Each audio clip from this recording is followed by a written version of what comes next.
Hello and welcome in everyone to quarterfinal Saturday here at the 2026 ITA Division I Women's National Team Indoor Championships. Alex Gruskin here. Hope you're all ready for the next 7 hours of uninterrupted college tennis. We've got two fantastic battles here in our quarterfinal bouts in Champaign. It kicks off with your 2 versus 3 seeds in the region. Texas A&M, of course, finalists at this event last year, national champions in 2024. Aggies taking on an SEC foe. Of course, they were finalists at this event in 2022. It's the Oklahoma Sooners taking on A&M. By the way, this is a rematch of last year's national indoor semifinal battle, ultimately won by the Aggies. New faces in new places across each of these lineups. Looking forward to seeing how today's battle unfolds. A&M 4-2 winners over Vandy yesterday. Oklahoma 4-3 over Texas. And now I get to say those 4 magical words for the first time today, folks. Let's play some tennis.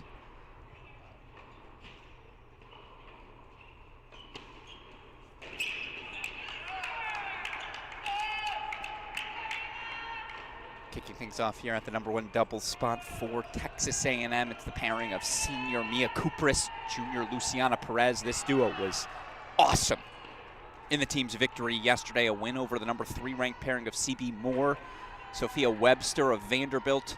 Each of them earning singles victories. Kupris, of course, the 3-set clinch at the #1 spot.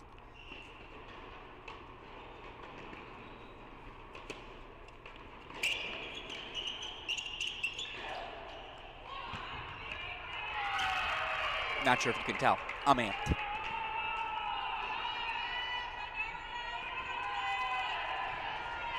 Sort of day, again, you dream of, as a college tennis fan, certainly. And that's why, again, appreciate all of you who are joining us here today.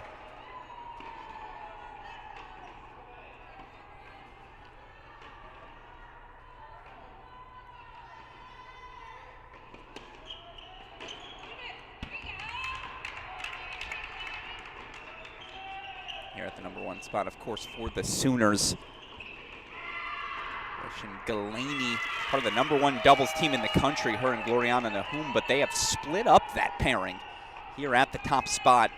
Galaney instead partnered with the freshman Evelina Laskovic. Laskovic, of course, the #4 newcomer this season, according to the ITA rankings.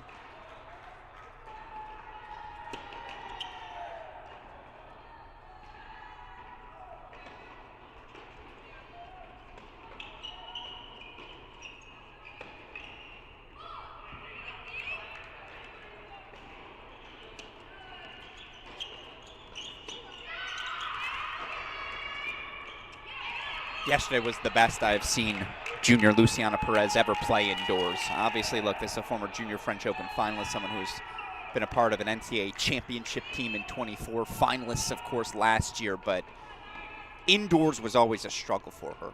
And yesterday, a 6-1, 6-1 victory over Vanderbilt junior Valeria Ray. That was noticeably excellent. Saw her with the sound poach there, game point chances.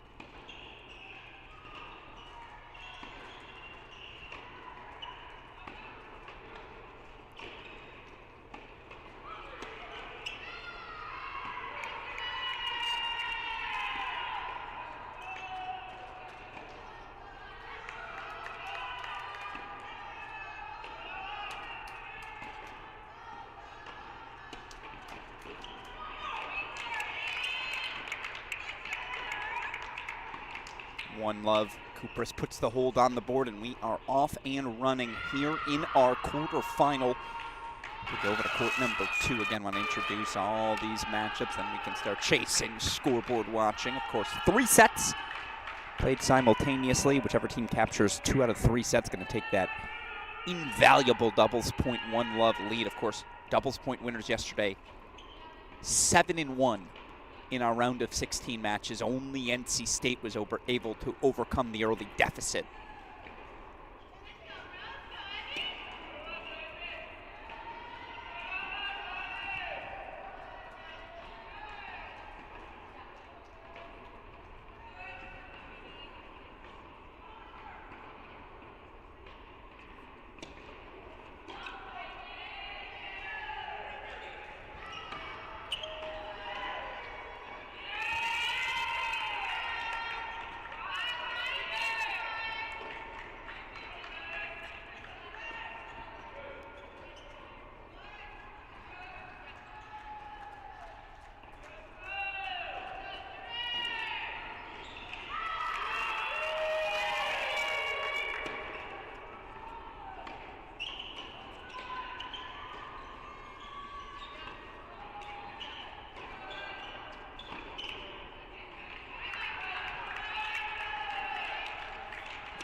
There you see another hold on the board for A&M here at the number 2 spot. It's the transfer. She's back home here in Champaign. Violeta Martinez, senior out of Port St. Lucie, Florida. Martinez partnered with the freshman Anna Perlman out of Moscow, Russia. Martinez and Perlman up 1-love as they take on the pairing of Salakip Onwang, better known as Mew, to her teammates. The sophomore partnered with senior Julia Garcia Ruiz. They earned the clinching victory in doubles yesterday at the number 2 spot. So again, that's your battle here on court number 2. Take us over to court number 3 just to complete our introductions.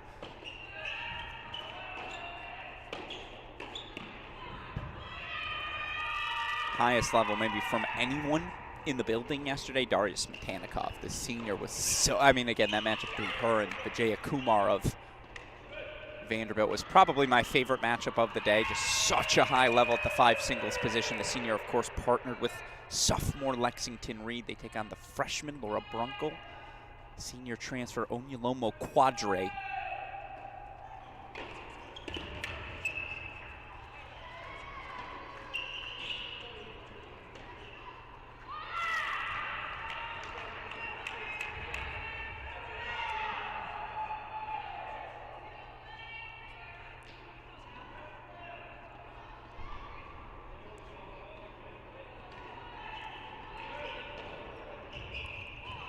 Long conversation to be had here.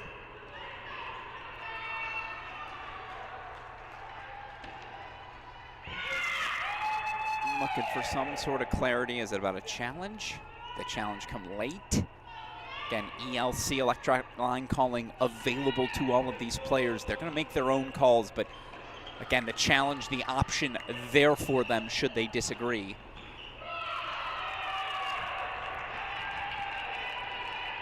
Healthy pause still, game point chances here to stay on serve 1-all.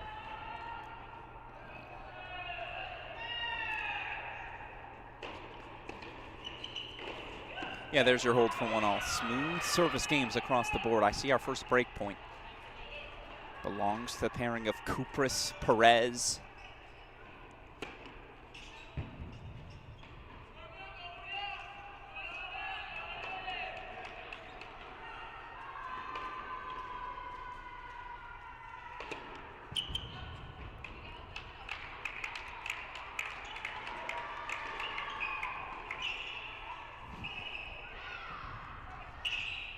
Serve was called out. I think there was a challenge. Or was the serve not called out? The serve was indeed called long, and the overruled there from the chair. So, okay. Sooners hold for 1-all. By the way, 3+ hour match in our first consolation battle. Texas survives against Vanderbilt 4-1. This match starting, what, 40 minutes beyond its projected start time. Welcome to National Indoor Season. That's just what we do. High-level tennis everywhere, including here on court number 2.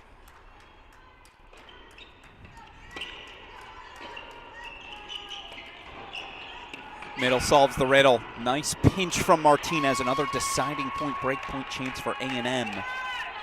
Again, show you our scores. Not just the battles here, but remember, you've got action underway over in Evanston, Georgia, taking on LSU. You got 4 SEC teams, 2 all SEC battles to kick off quarterfinal Saturday.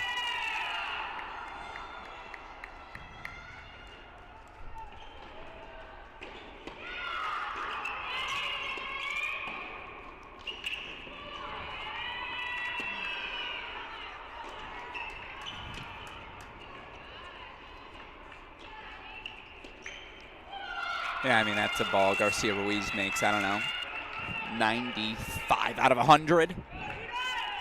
Errant overhead. A&M able to take advantage. First break belongs to the Aggies.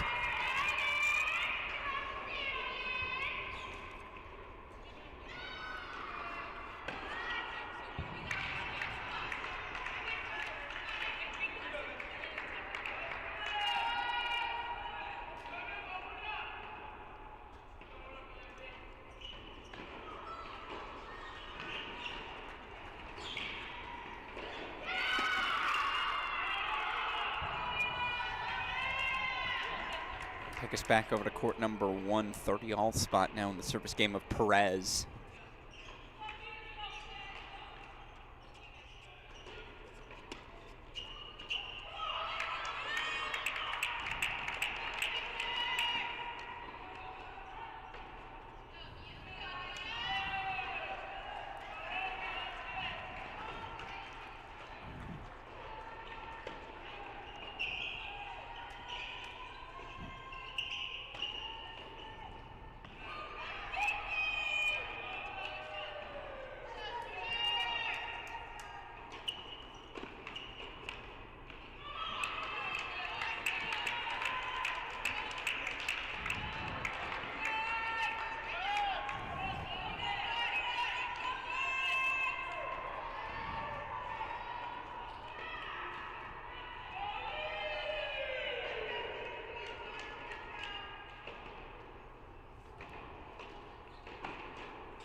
Certainly thought the big lesson from yesterday in watching this Texas A&M team compete, a team that, let's remind you, still down two of their top players, right? Nicole Kieran out with injury. Certainly was a top 10 player for all of last season. Of course, they graduate Mary Stoyana, but it's not just the loss of Stoyana, loss of Kieran at the top. They're still waiting for one of their freshmen, their Romanian, to get eligible, rocking and rolling. And yet still, despite all of that, it was the way this A&M team maneuvered pressure moments yesterday. What do they have for us here today?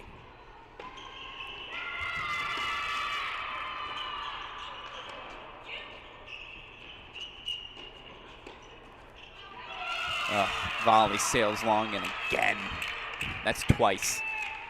Make a mental note if you're a Sooner fan at home. Again, those two, the missed overhead from Garcia Ruiz, and that was a missed opportunity as well. On serve we stay. Let's go back over to 2.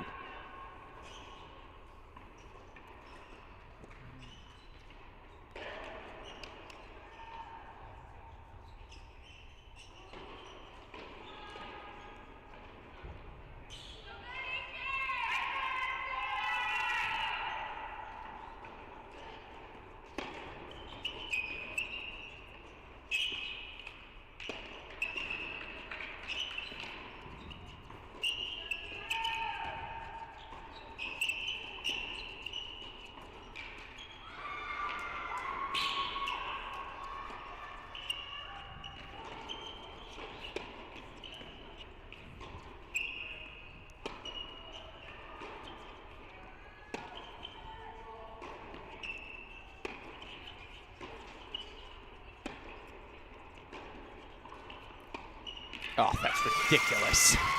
Bring out the protractor, and certainly Salakip Onwang was one of the MVPs of the day yesterday. What a victory it was. What a level. 3 sets between her and Ariana Pursue on court 5. And he beats her to the spot. Short angle. Such a difficult spot to maneuver. Breakpoint chances right back for the Sooners.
It's just 2 days consecutively of just being ready for the big points.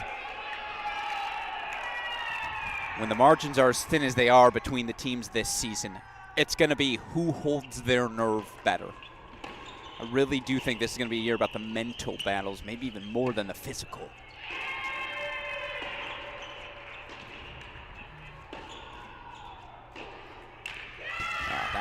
That's physical.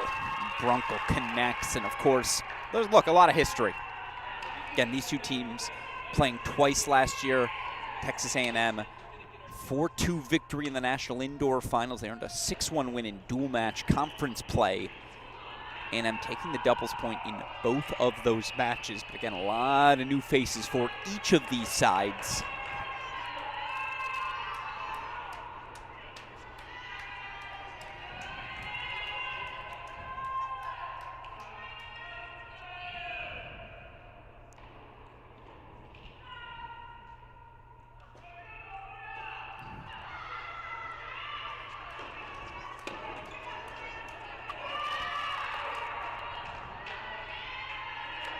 Actually had the opportunity to, of course, speak with each of these coaches, all of these coaches on Media Day. Wanted to talk specifically with our SEC coaches because we had 8 SEC members in the field this year.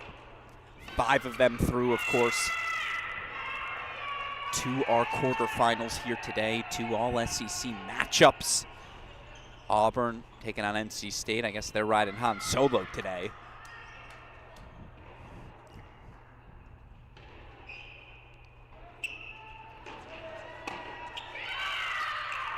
Point chances. They were down love 30 here on 3 as again on serve on the corners.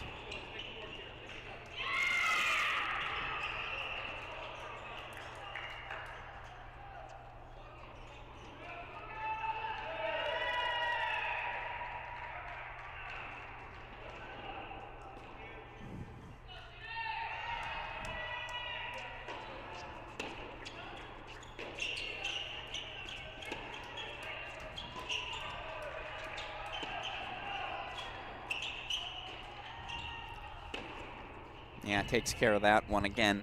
I was always told by my coach, it's not how you move forward, it's how you backpedal. That's what separates the good from the great athletes. And Smetanikov's one of those athletes, so twitchy, explosive.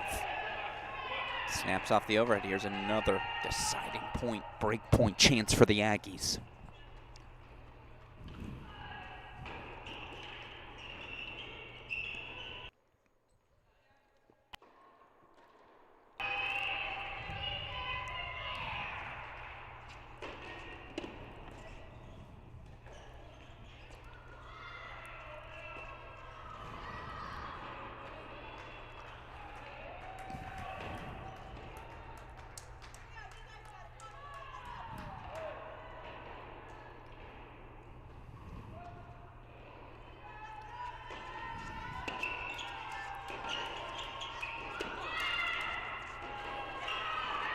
Sails a little long off the racket of Lexington Reid, so this time it's OU who grabs the deciding point. And again, 8 teams in the field.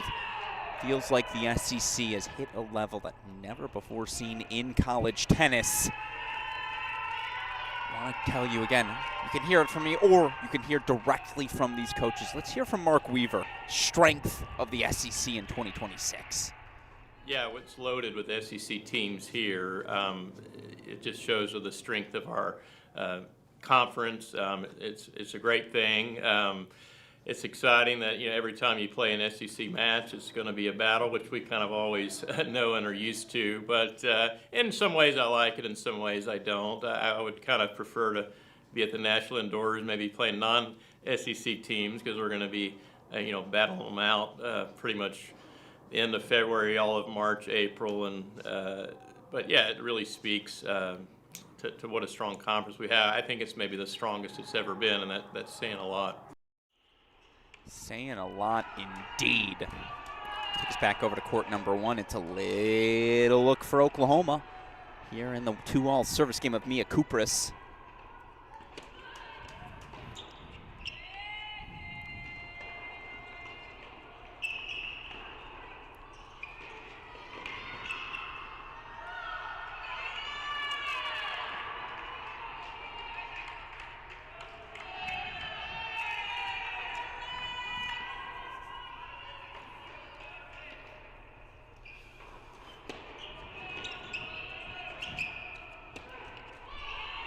And there's a break, so it's the Sooners who make their move on court number 1. Meanwhile, again, I mentioned it, had the chance to speak with all of these SEC coaches. Let's hear from Coach Cohen, her thoughts on the 2026 SEC.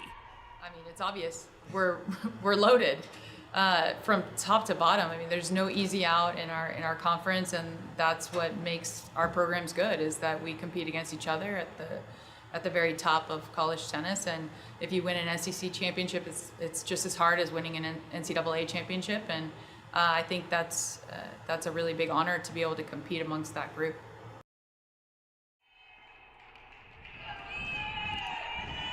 Again, they put it better than I ever could. All eyes will be on the SEC and Women's College Tennis 2026. You see it on your scoreboard. Sooners get that break on 1. Let's pop over to court number 3, where they've got a love 30.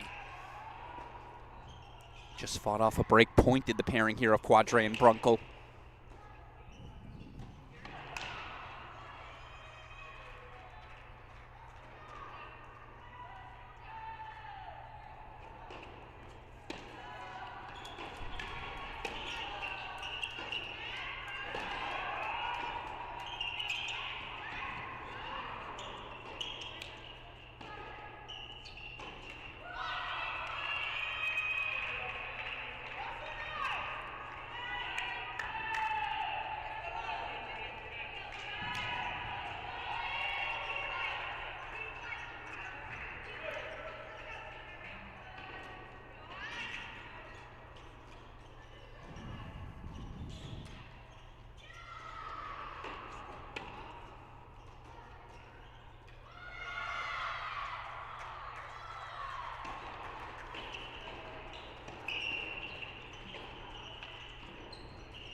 Here are your breakpoint chances.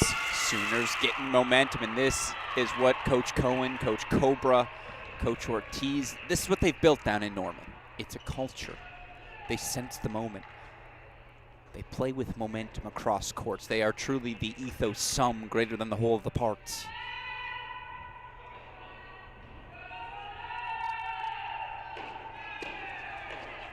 Nothing you can do about that. That's just a great serve with great depth in the box.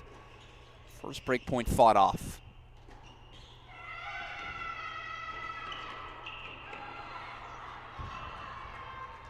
Got to race over to court number 2 as well, so we'll throw up a split screen. Break point chances back for the Sooners as well.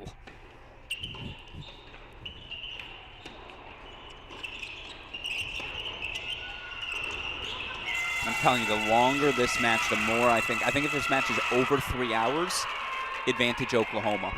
Under 3 hours, I would say advantage A&M. When A&M's on script, again, execute so well as we take a full screen for the break point. But again, this Oklahoma team is just so scrappy. Find a way to stick around. Find a way to make you quit. Break lead now 4-2 for the Sooners, so they've got breaks on the corners. Want to pop back over to court number 1, where again, Oklahoma just grabbed the break, but here come the Aggies.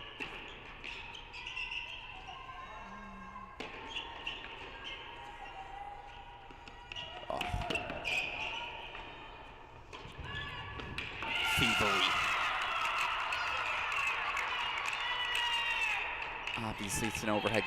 If you're a Sooner fan, you'd love to see Galaney put away, but just, I mean, again, whether it was Perez, Kupras, the soft hands, they follow it forward. Again, this is our quarterfinal match to kick off our Champaign region play today. I should say our Champaign quarterfinal kickoff. Of course, coming up next, UNC taking on Ohio State.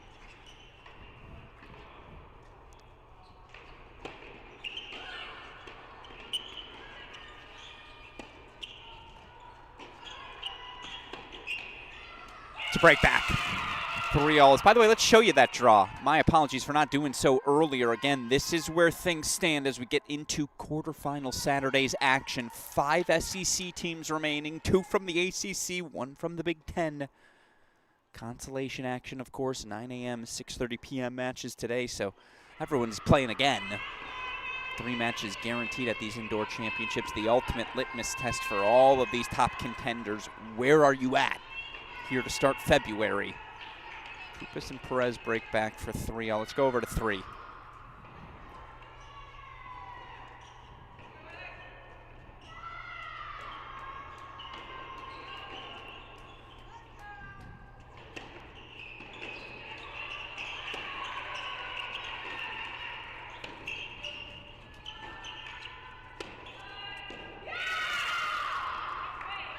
Here come the game point chances, 4-5-2 to ensure the separation.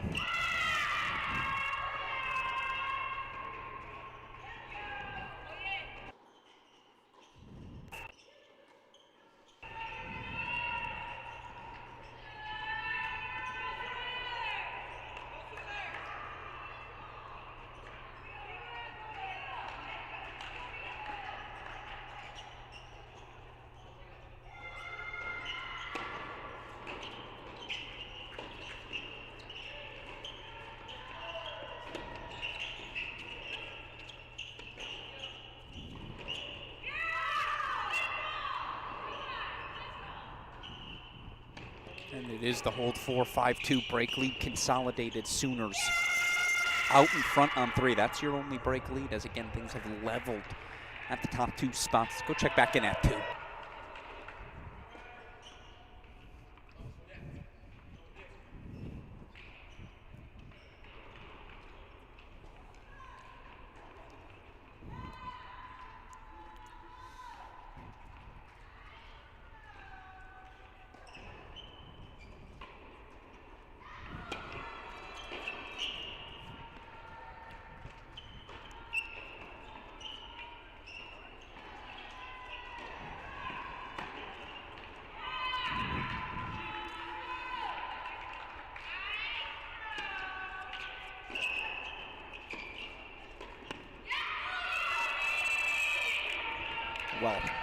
Well executed, knocks off the volley. It's a 30-all look. We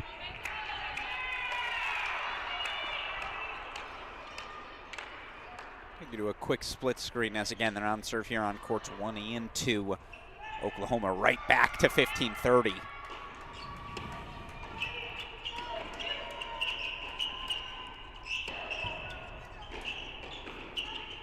Oh, come on. From the shoestrings, Mia Cooper showing why she is one of those top doubles players in the country this season. I mean, that's just pure instinct. Early nominee for shot of the day.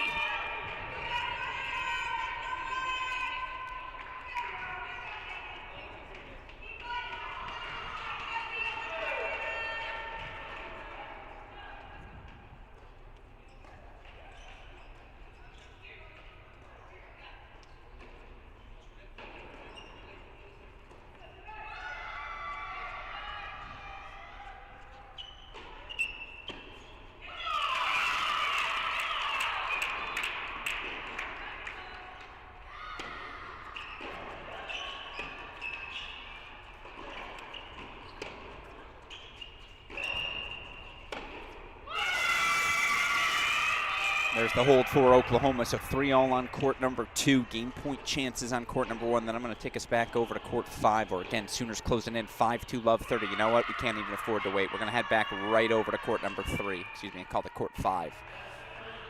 5-2 now, love 30 out in front, Brunkel and Quadre.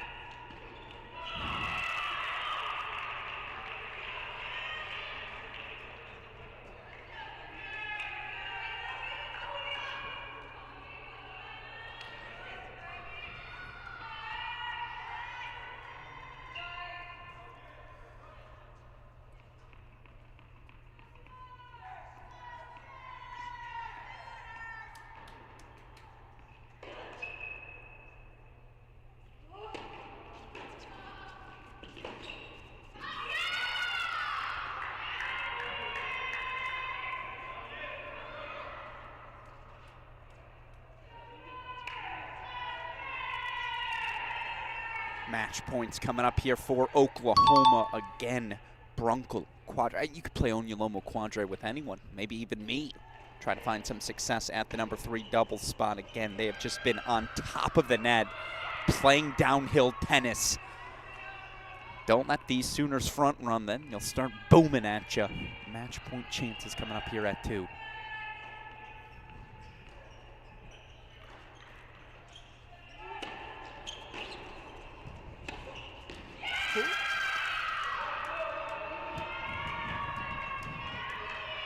Put a set on the board.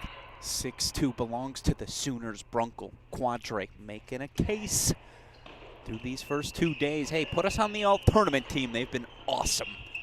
6-2, they grab the set here on court number 3, so we take us back over to the top 2 spots.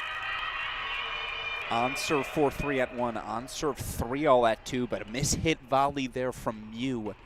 It's a love 30 look for the Sooners at 2.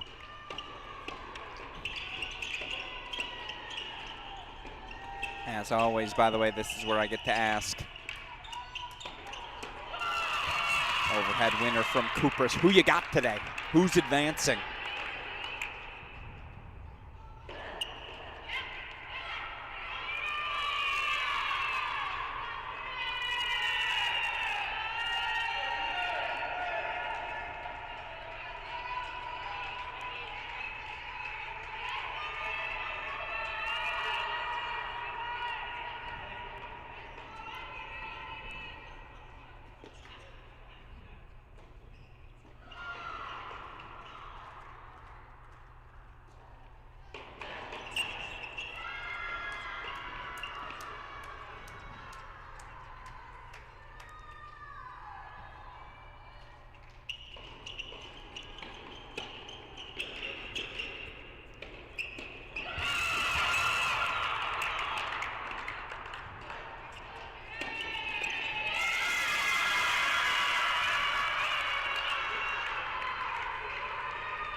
It's a break for Oklahoma.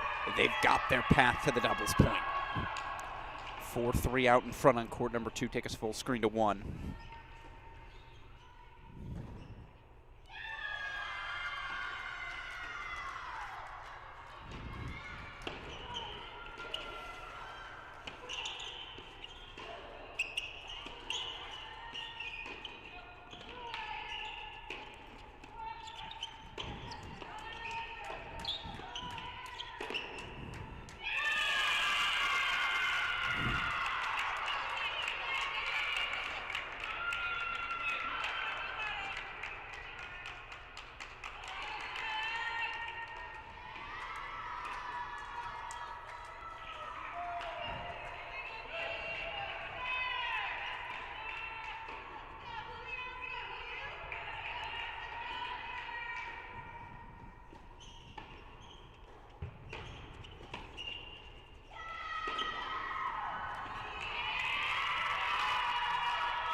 There's your hold for Oklahoma, 4-4 all. So, again, over to court number 3. Back over to court number 2. It's technically court 3 here in the Atkins Tennis Center. Oklahoma, they grab this set. They've got themselves a doubles point as, again, what a brilliant performance from Quadre and Brunkel on court 3. Brunkel, of course, yesterday delivering a match we'll forever know. The dunk from Brunk. 4-3 Oklahoma taking out A&M. Yeah, it's so smooth. Of course, again, Oklahoma beating Texas A&M here in Champaign, 2022 NCAA quarters. Always remember that one as the Makarova match. A&M's Tatiana Makarova had the lead at 2 after being the anchor for that Aggie 2022 team. Rolls her ankle midway through that second set, flips the script. Oklahoma able to survive from there.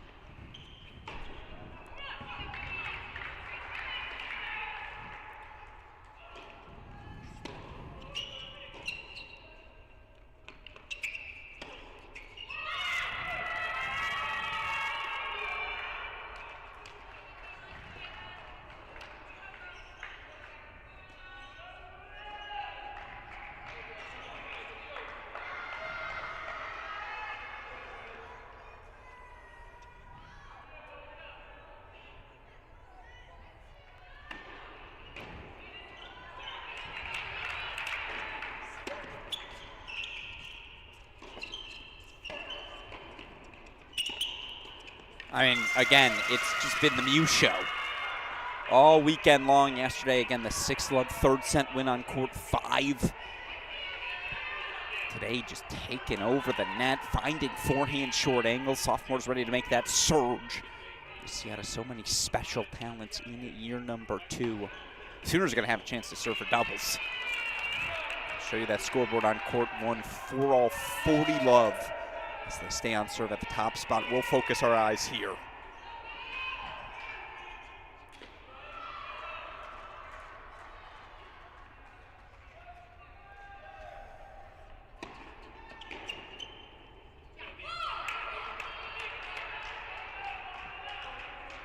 Violetta Martinez serving on this near side for the Aggies.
.30-15 again. They just want to ask a question. They want to buy themselves some time. If they can get that win at 1 here, the Aggies ramp up the pressure. Of course, if you're Oklahoma, again, this is what you do every day in practice. No one does a better job, in my opinion, of simulating the sort of stress, the sort of competitive dual match environment than what they do down in Norman.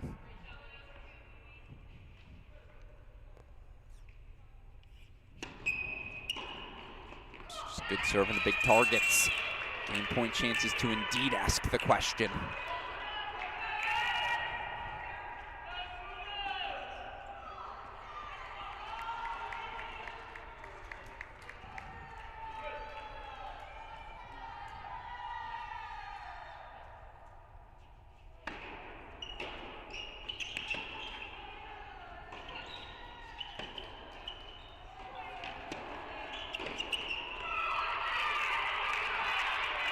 So it is an Aggie hold 4-5 still on the other side. Oklahoma will serve to grab the doubles point. Meanwhile, 4-5-15 all. Again, Oklahoma serving to stay alive at 1.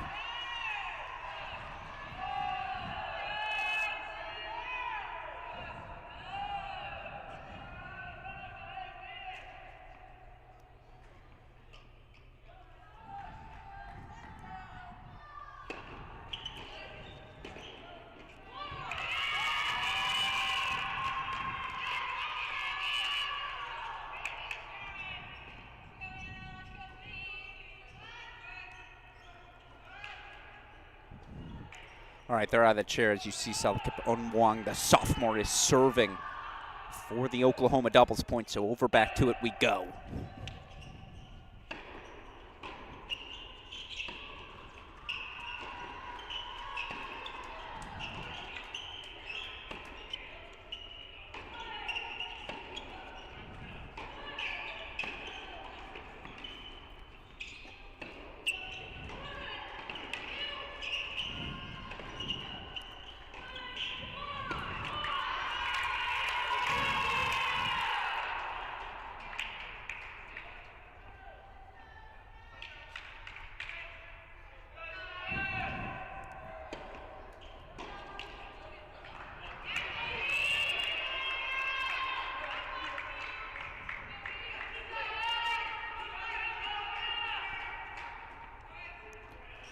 All right, a little jittery. Double fault point number 1 still. Again, that's why it is. I mentioned it on the Aggie side, on the Oklahoma side. Got to be helpful to know. Oh, well, okay, we still got our teammates grinding away game point chances for 5-all at 1.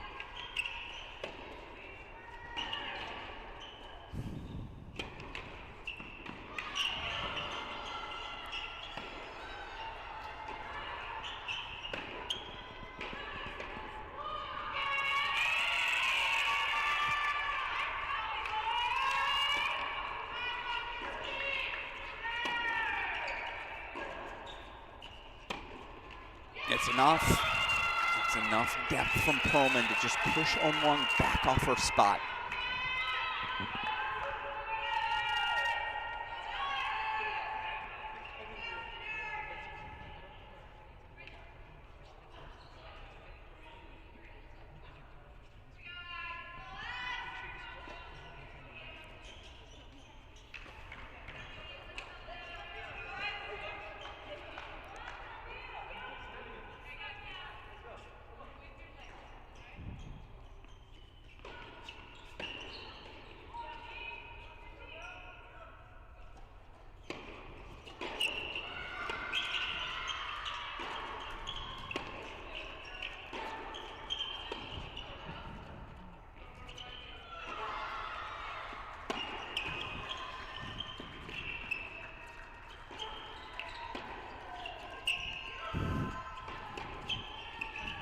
Love it. She tells Julia Garcia Ruiz, I got this one.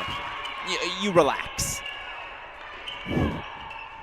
Salakip Onwang has just taken over the building at times for the Sooners. Whenever she's been asked, can she find it here in her 5-4 service game again? If she can, Sooners going to walk away with that 1-love lead.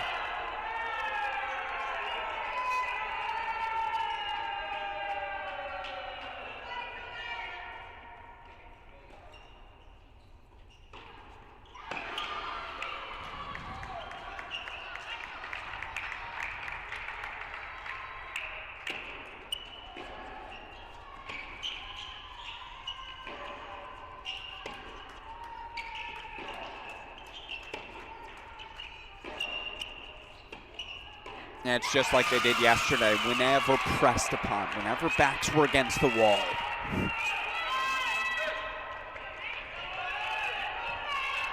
A&M's able to find their best tennis. That's that national championship DNA still lingering from their 2024 title run. Breakpoint chances to get back on serve here on 2.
And if you're just joining us, Julio Garcia Ruiz missed it overhead to see the opening break of the match to the Aggies.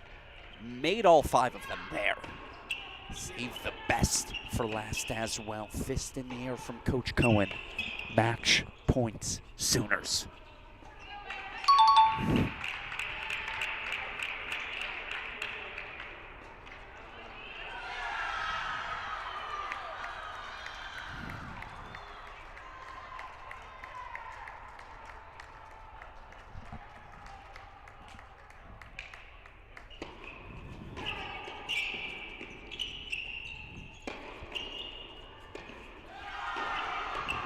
Welcome to college tennis, Anna Perlman. Not once, not twice, 3 times the fast hands. I mean, to have the reaction time on that first ball, it was a full forehand swing off the racket of Mew. They fight off a match point, they break back to extend doubles. As Aggies find a hold for 6-5 on 1.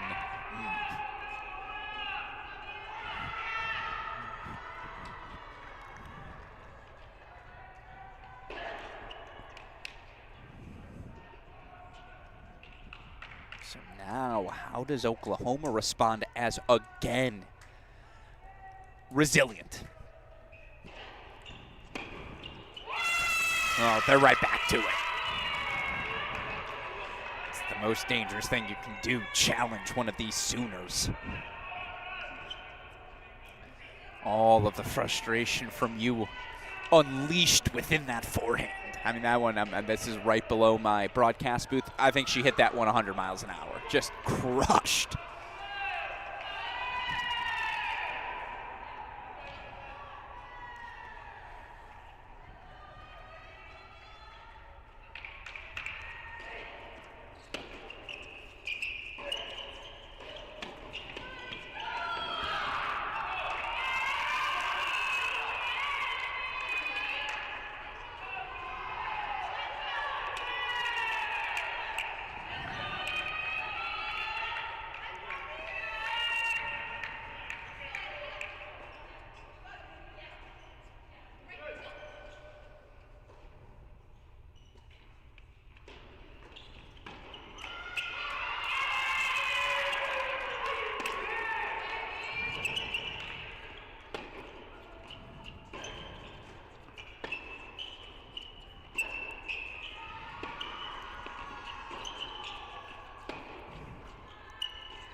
Again, right back they come. As, by the way, we'll take you back to a split screen. It's been a while since we checked in on court number 1.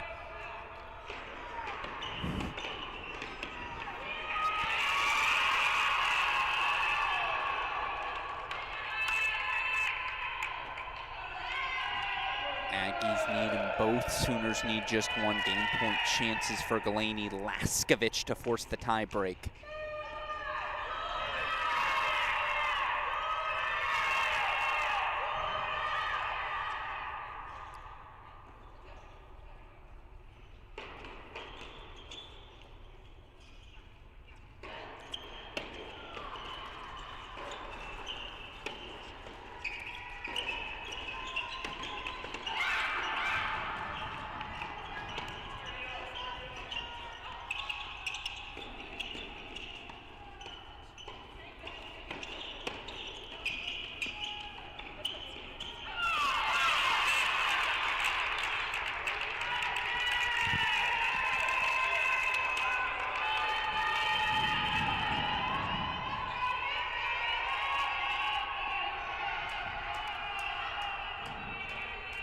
Aggies fighting off that match point again, 5-4 deuce, and now it's the freshman Perlman. Can she deliver the pressure hold?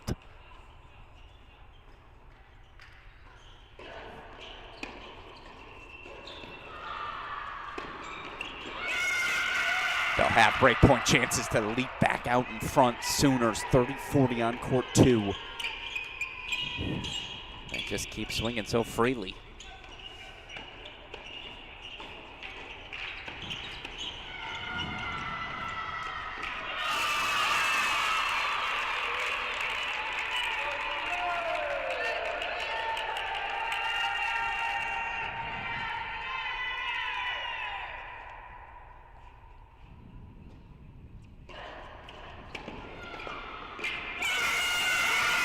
They break. They'll serve for the set again. 6-5 on court number 2. Sooners out in front. Let's go full screen as again 40 loves become 40-30. Little bit of a pressure-packed spot.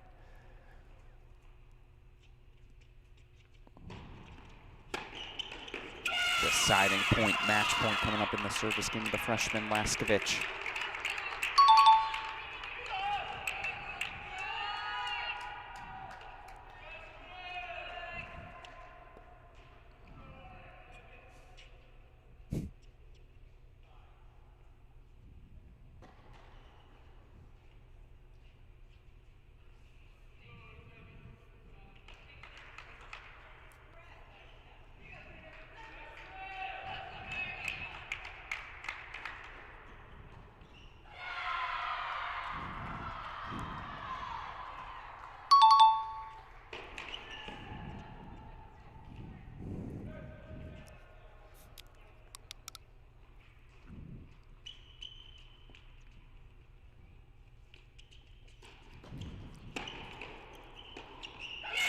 But 40 love down the Aggies.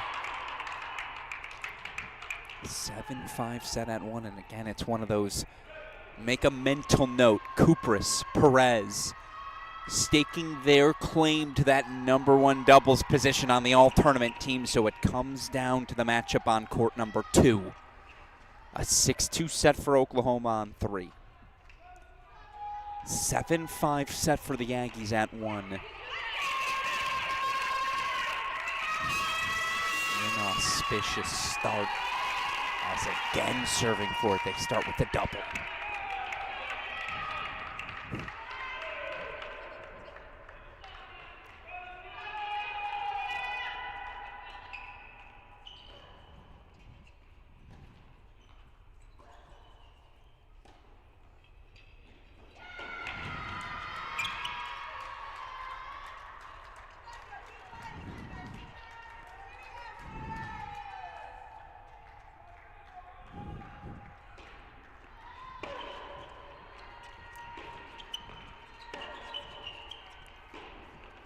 Caught her. It's a great move from Martinez. She probably left a hair early. Why don't you show you that replay one more time on your screen again. Just kind of, yeah, she kept pinching towards the center there.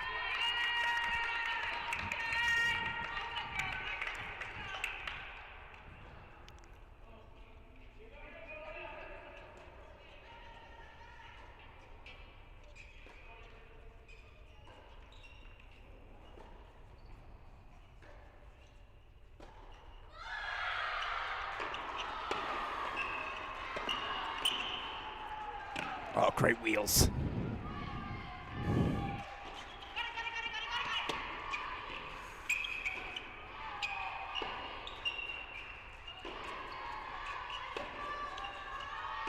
Yeah, 2 different spots. You just feel like twice Mew. Obviously, the volley she bumps down on, it's one she wants to have back. Got to finish that point there.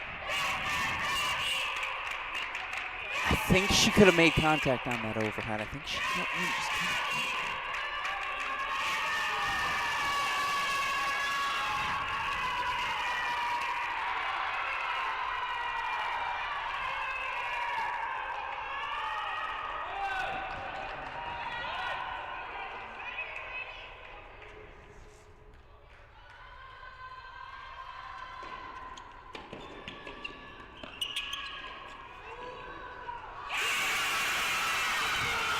It's unbelievable. They've got breakpoint chances to extend to a sudden death tiebreak.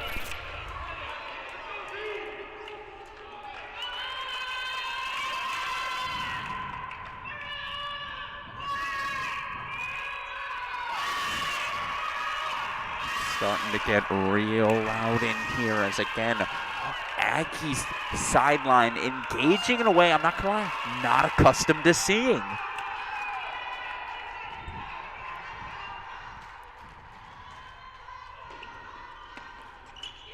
That'll calm the nerves. Big serve from Garcia Ruiz.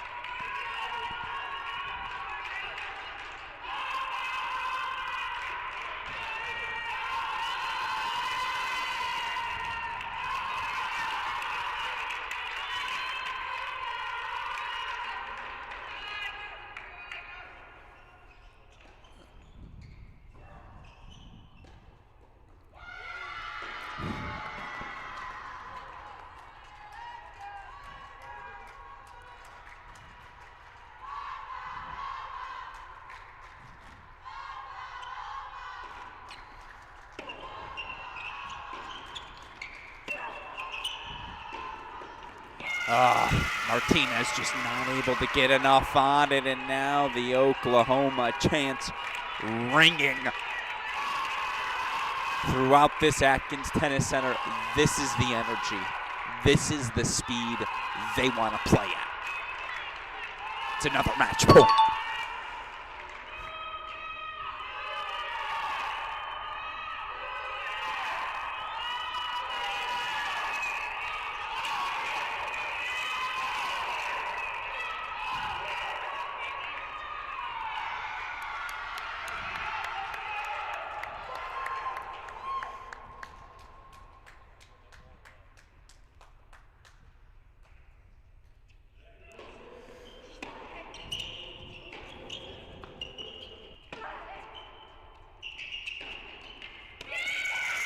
Doubles point to Oklahoma. Just got a piece of the Perlman racket there, and so break points fought off. It's the Sooners delivering the doubles point. 1-love lead. It was Quadre and Brunkel at that number 3 spot, and then Garcia Ruiz. Salakip Onwang over the finish line. So Sooners 1-love lead coming out of our doubles matches, but of course the long tread begins now. Six singles matches still to come. Again, the last time the Sooners faced off against the Aggies here in Champaign, we had a thriller. That was the 2022 NCAA quarterfinals. Of course, last year it was Texas A&M 4-2 over Oklahoma in our national indoor semifinals. Certainly if that doubles point was setting the tone for what we're going to see moving forward, expect 3 sets, expect a dramatic finish. We'll have coverage first ball to last, of course, of all of our singles matches here on our Cracked Racquets YouTube channel. In the meantime, still early in the season. I know all of you college tennis fans at home still getting to know our competitors, so let's introduce those competitors here now. Introducing again the team up 1-love coming out of doubles. It's your 2026 Oklahoma Sooners.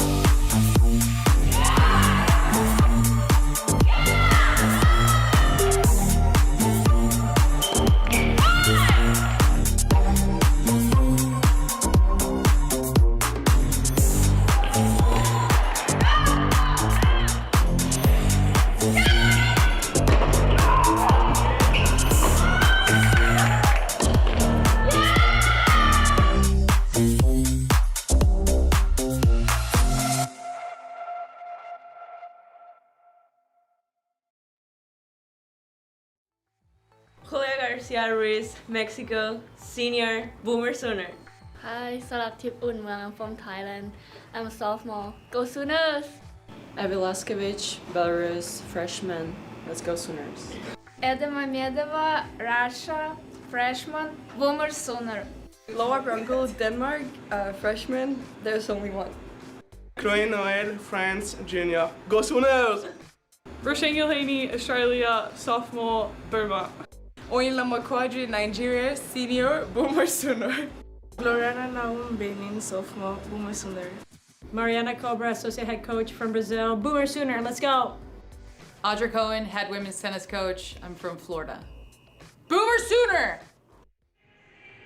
So now you've met your 2026 Oklahoma Sooners. Their competitors here today, of course, your national indoor finalist last season, NCAA finalist last season as well. Time to introduce to you your 2026 Texas A&M Aggies.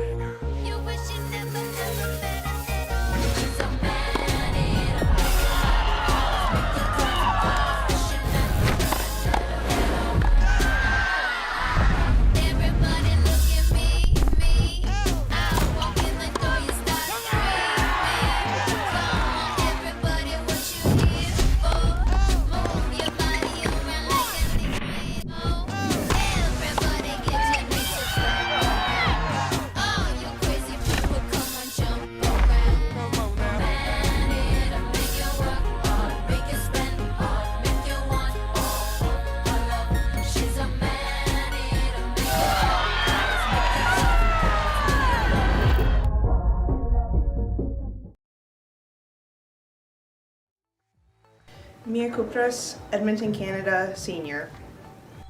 Darius Matonikov, Marlborough, New Jersey, senior. Violetta Martinez, Port St. Lucie, Florida, senior. Avery Esquivel, Austin, Texas, senior. Tilda Strömquist, Sweden, Stockholm, freshman. Anna Perlman, Moscow, Russia, freshman.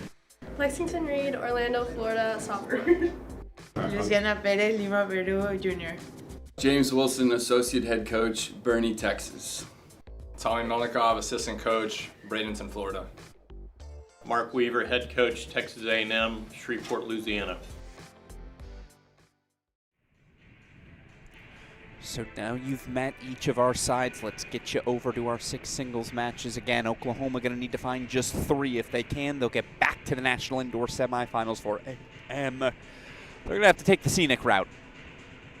4 singles victories required for the Aggies today. Looking up and down the lineups, we may have a lineup change at the number 6 spot today.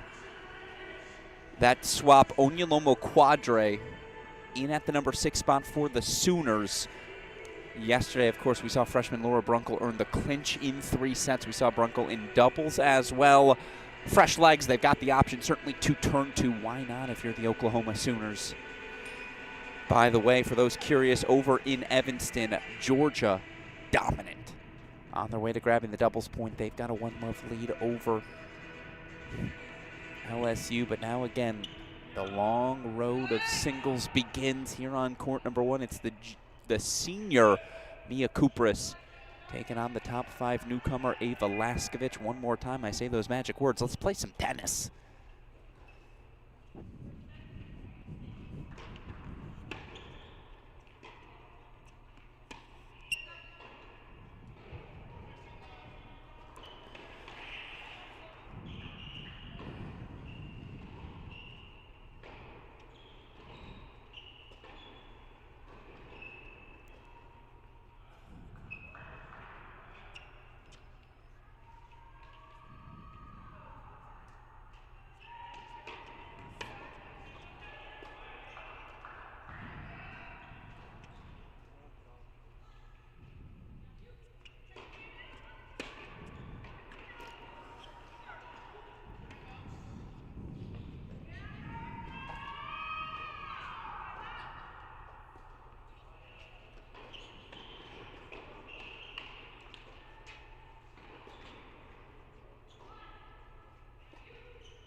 Laskovich, of course, yesterday, so good through the first hour of play, was up a set and a break so fast.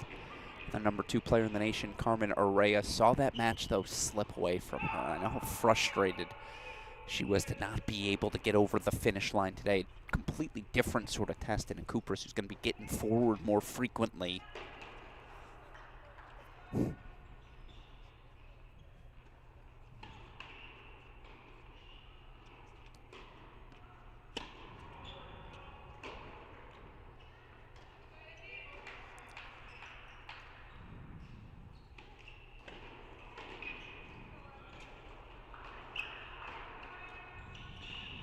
One love, Laskovich puts the hold on the board again. Want to introduce all 6, then we can start scoreboard chasing.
We gonna get an early challenge? Yeah, I thought we might. I think he's gonna get overruled.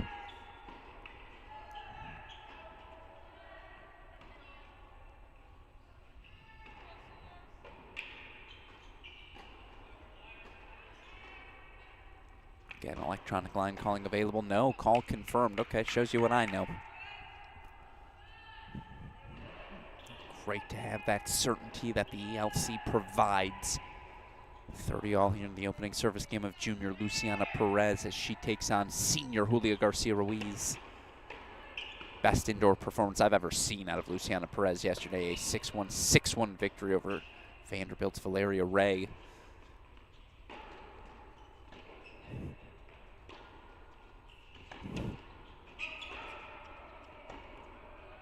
Instead, though, opening breakpoint chances for Garcia Ruiz.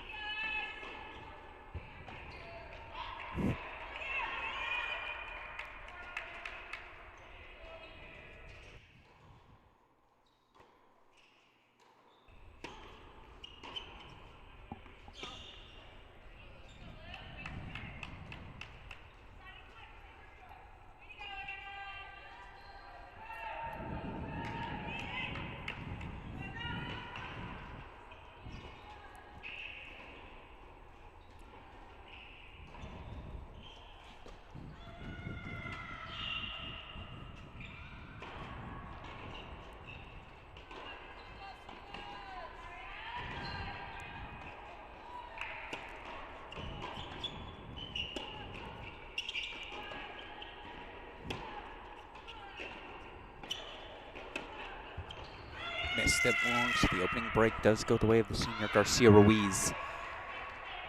How's that for an opening service game maneuvered through? Again, one love there. I do feel like if Texas A&M's going to have any pathway back today, you got to start with the veteran hands up top, right? Of Kupris at 1, Perez at 2.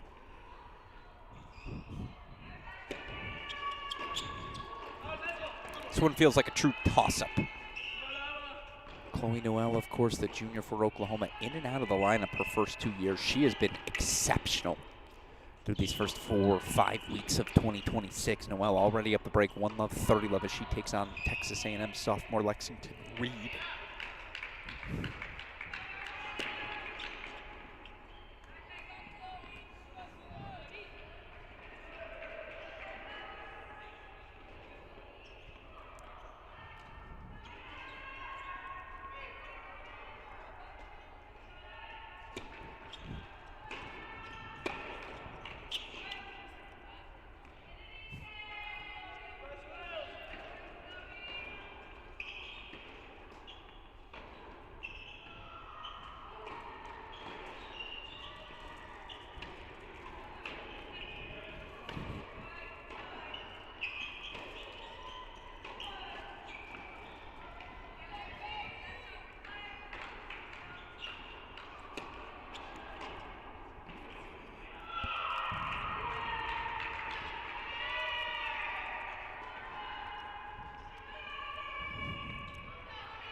Just a lot smoother.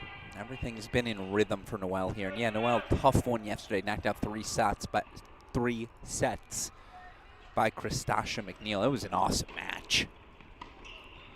Fun level from Noel. Tough one for Lexington Reed yesterday. Knocked out straight sets. Well, it was a fantastic performance for Vanderbilt's Bridget Stamel.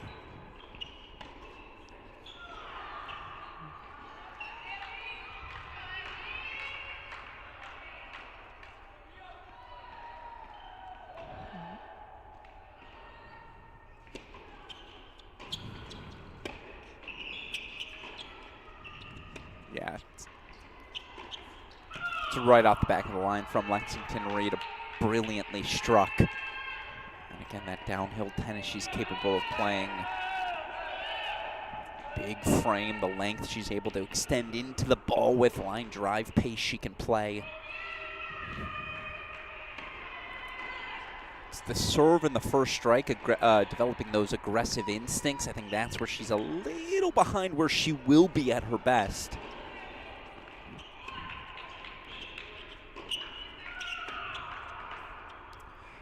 Draws the error from Noel, so deciding point coming up, a break point chance right back.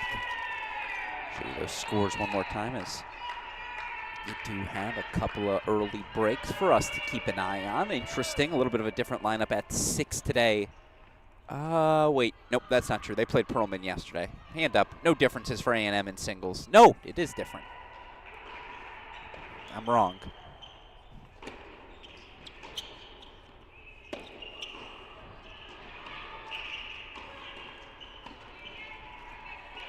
To break back from Lexington Reed, court 6. Changes for both teams. They go Anna Perlman at that 6th spot. We'll get you over to it in a little bit. Meanwhile, already just dropped her first game of the tournament. Did the Oklahoma freshman here, Ida Mamedova.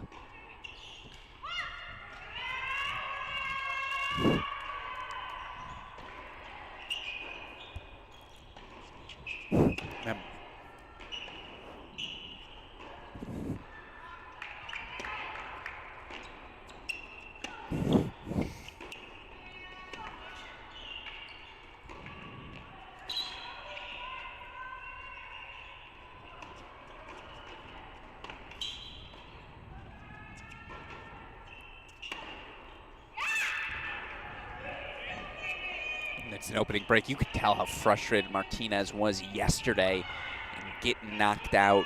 Earlier in that doubles point and getting knocked out. Martinez, so good yesterday, was down 5-2 in her opening set to Vanderbilt freshman Mia Yamakita. Ultimately a 7-5, 6-3 win for the Texas A&M senior, the transfer who again comes over from Champaign. 2-love lead for her over the freshman. Again, 0-0 for Mamedova yesterday, so we'll see how she responds here to an early deficit for the first time. Get you back over to it. Let's go to 5 first. Fascinating to note some separation for the Aggies early. Break leads on 4, 5, and 6. And the level on this court in particular yesterday, court 5, from both of these players. Salakip Onwang's 3-set victory over Ariana Pursue of Texas. He had Daria Smetanikov pushed to a 3rd set as she took down Vijaya Kumar of Vanderbilt. It was just, the level on this court in those 2 matches was as good as the level anywhere else in the duel.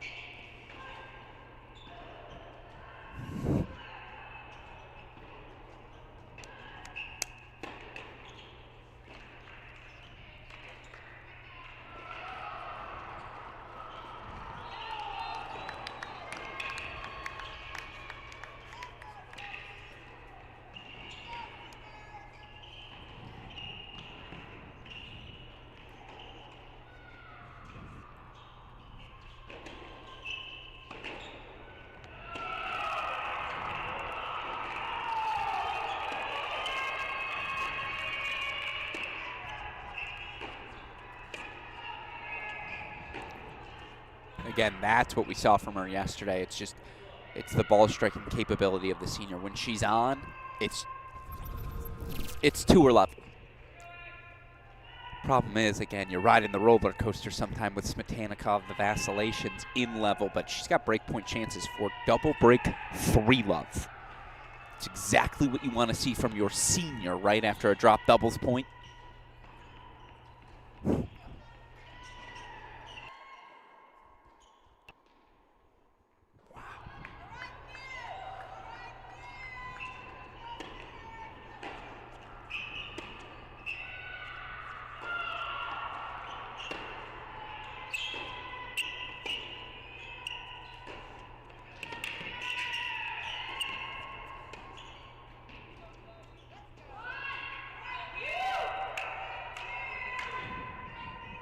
Looking across the board, no rematches here today from either of last season's matchups. What a brilliant lob, by the way, from you. Fights off the first break point, but yeah, it's almost had to be that good here through the first 10 minutes.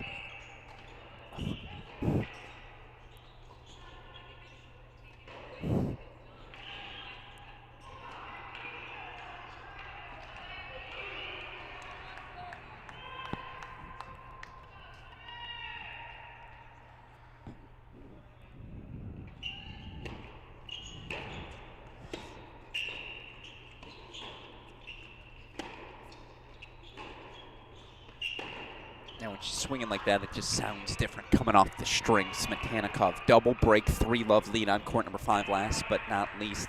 Again, this is where the lineup changes for each team. Freshman Anna Perlman. 2-1 lead as the freshman takes on the senior transfer, Onyolomo Quadre. Quadre, of course, coming over from FIU.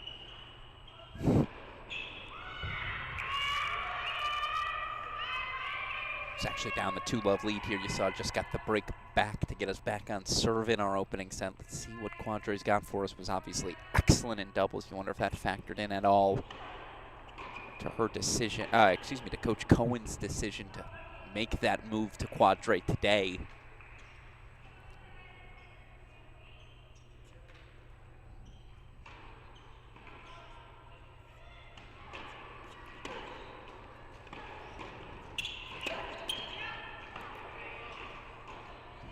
Kupris an early break. They've gone 3 straight breaks on court number 3 that match. Just beneath my broadcast booth. A lot of errors there so far. Let's pop back over to 4.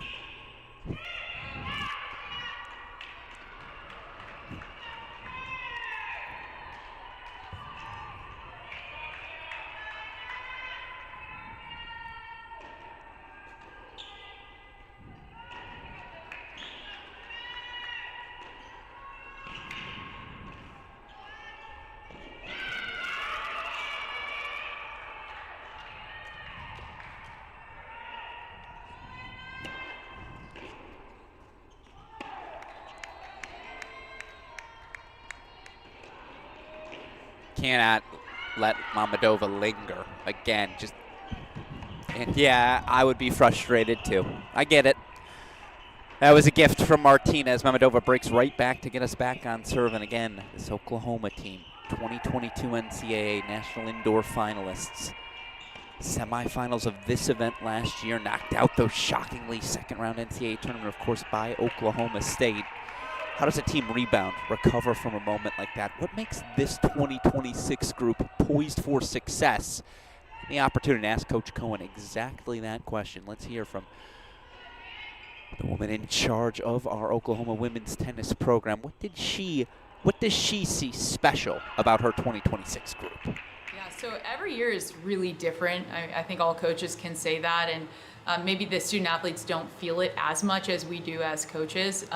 But this is a completely new group, and I love that. I think there's, we've been kind of informing them on the history that we have at Illinois, and as they're walking up that sidewalk, we're telling them about the memories that we have here as a team, and Staker clinching on court 6, and just the different memories that we have here. And we don't have any current players that really have, other than maybe Julia, that have experienced what we've experienced here as a whole. And so it's been fun to inform them, but also it gives them an opportunity to kind of create their own history. And I think that is the most exciting part about being here, is like they get to create their own history. They're not, a group of kind of older names within our program, but yet we get to do it within the same brand of Oklahoma and how we compete and how we play. And I think that that's a history that we've built and a legacy that we built, and it's up to these current players to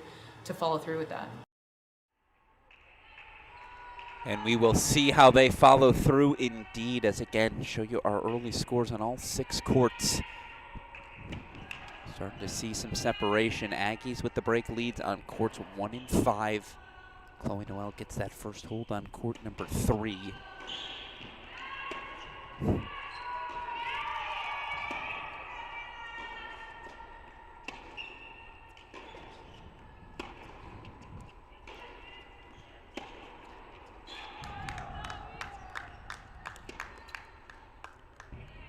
Pushes that one wide. I do want to pop over. No, I don't want to pop over anywhere. Yeah, no, I do. I want to go back over to court number 6.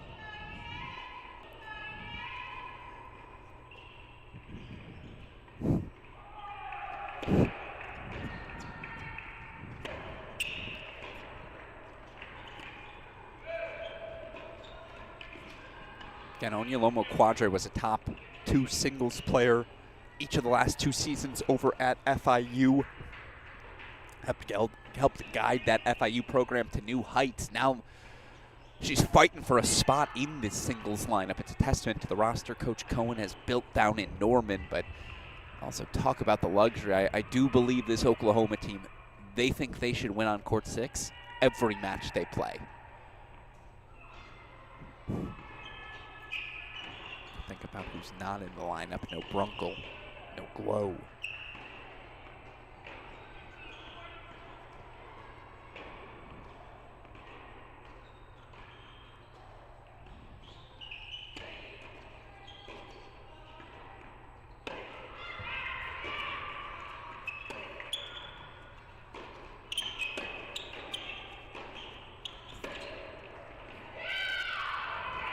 That's what she does. Again, just pinching forward, playing downhill, break point chances now.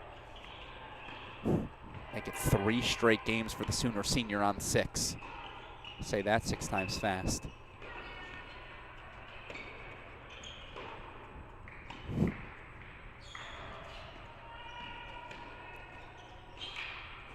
By the way, appreciate all of you joining us. Alex Gruskin here. Let me know who you got. Who's advancing to our semifinals today and why?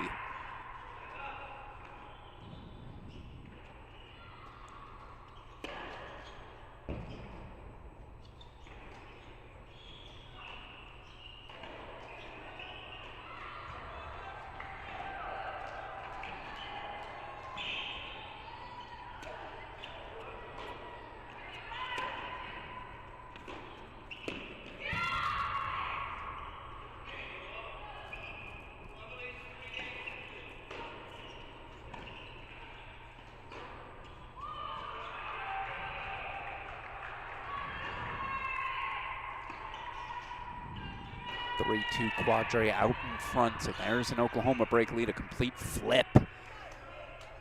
Take us over to court number 4 quickly, and then we're going to get back over to 1, where Mia Kupras has had herself a start.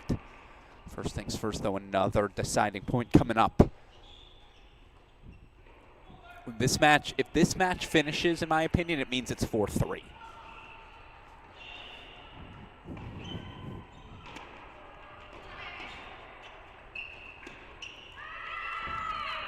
Big +1 there from Mamadova, but again, this one's got grind written all over. She holds for 2-all. Let's go back over to 1.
Can't help but just, again, be drawn to this court. It's the way Kupras throws every part of her body into every shot that she hits.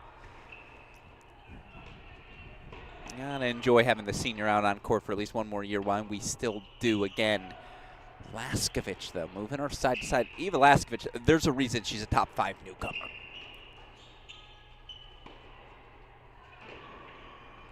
Kupras still out in front, 3-2. Let's go back over to court number 5, where the Aggies have a 3-1 break lead. Smetanikov did have 3 love, gave that break back.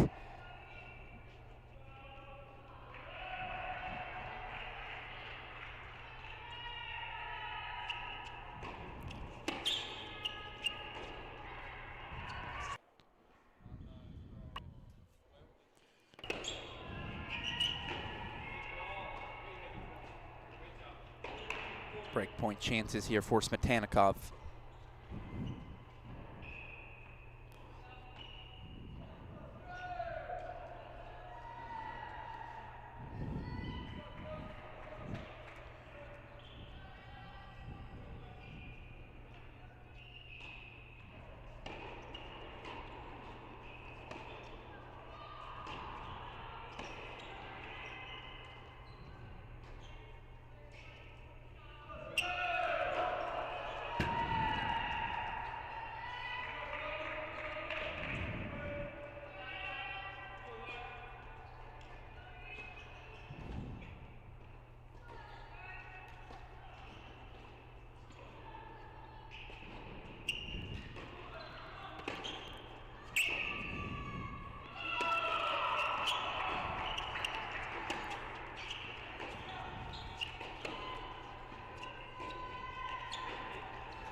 going to give the Sooners, you're expecting to grab court number 6.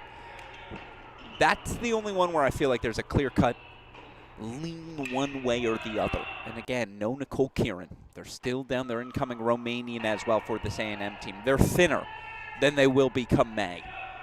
You got to get them at that 6th spot. Everything else, though, why couldn't they win 4 of the top 5? Heck, they got breaks at 3 of those spots. It's Kupras, Perez, Smetanikov. Each up breaks. Let's go back over to court number 2. Luciana Perez, a 3-1 lead.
All right, some scoreboards starting to move a little faster now. All of a sudden, 4 on the scoreboard in 3 different places. First of all, Quadre. 4 straight games at 6 for Oklahoma. Lexington Reed has her first lead on court number 3.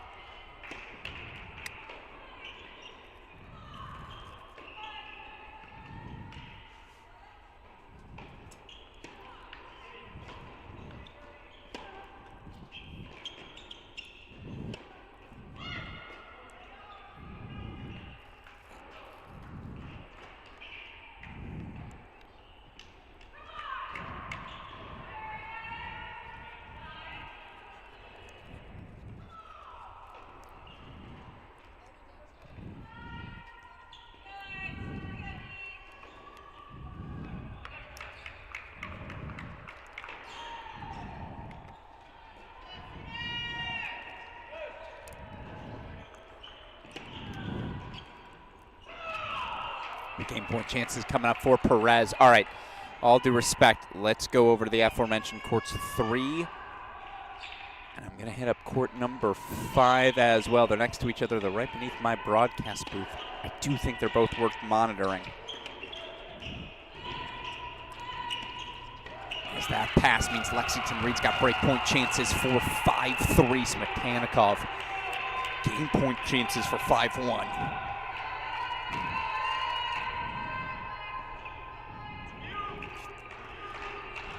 We thought these Aggies were going to roll over after dropping that doubles point. You haven't been paying attention.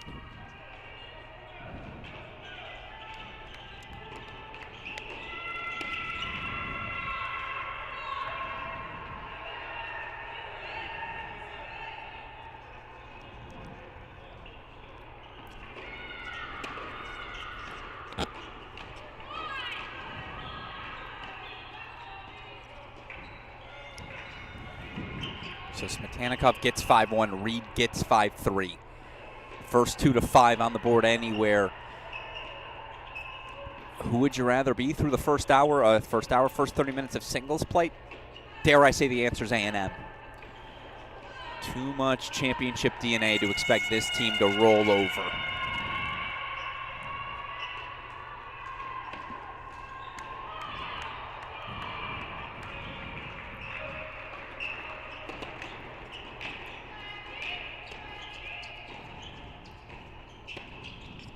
Did she find a line? I think she did. Now that's right beneath my broadcast booth. I think I call that ball out. Can't challenge an in call, though, and appreciate Chloe Noel giving the benefit of that doubt. It was certainly close.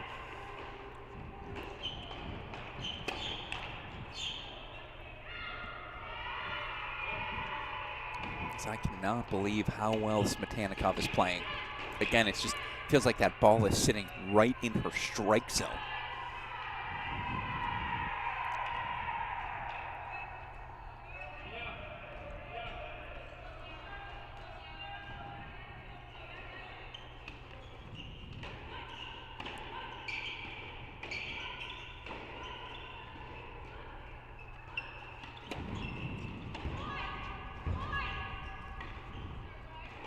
She was down 3-1. Set point chances for a 5th consecutive game and an opening set to Reed.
Opening set, Lexington Reed. Aggies strike first on 3. They're about to strike on court 5 as well, as it's 4 set point chances for Daria Smetanikov.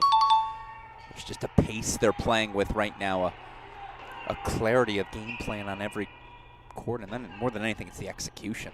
It's flawless.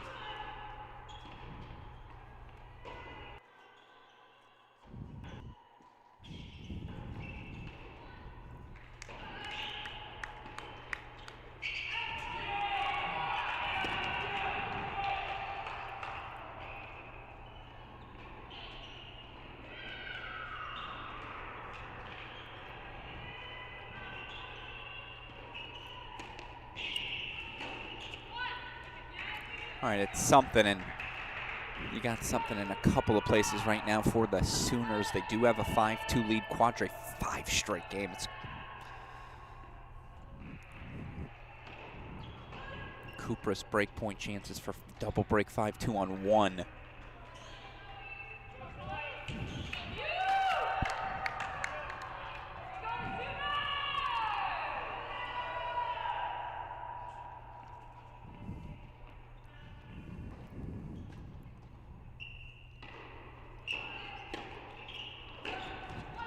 All right, that's 2.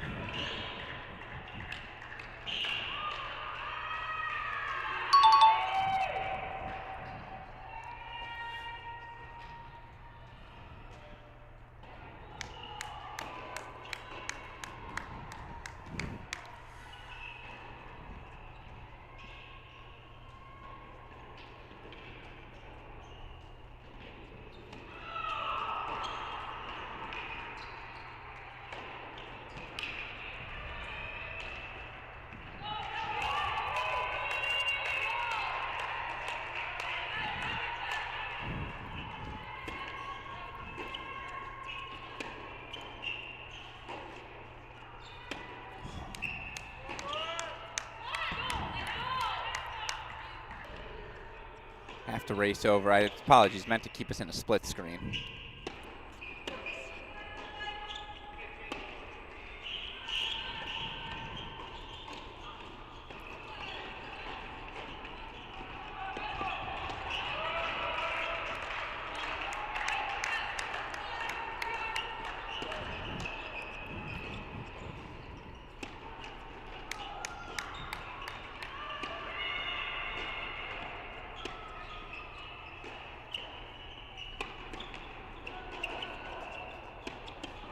The quality at ones. High.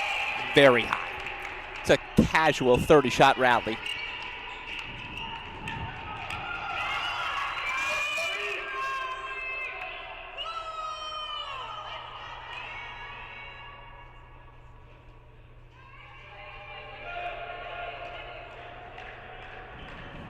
So it's a Laskovich hold for 3-4. Meanwhile, Daria Smetanikov 6-1 grabs the set. So the Aggies grab 2 on courts 3 and 5. Kupras up a break, and again, that 30-ball rally on 1. It's not as though they're pushing. That's full extension, full explosion into all of these ground strokes. Really like the level we're seeing.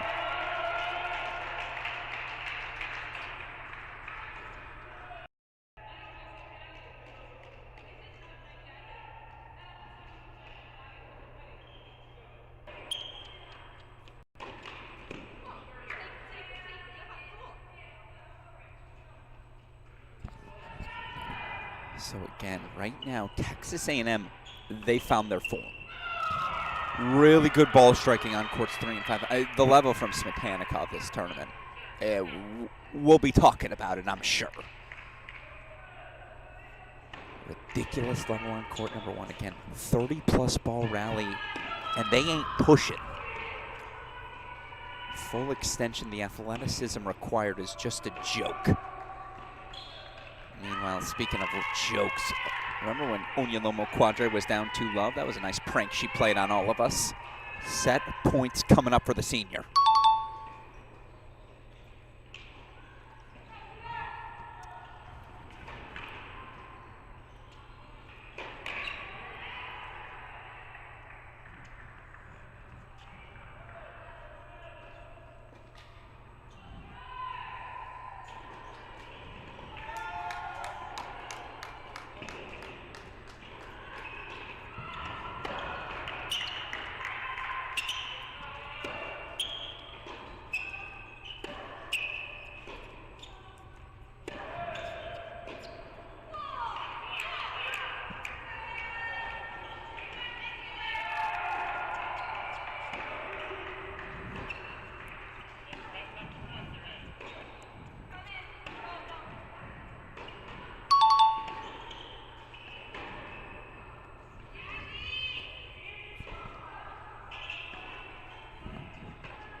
Pushes the backhand wide, so Perlman extends the set to stay alive.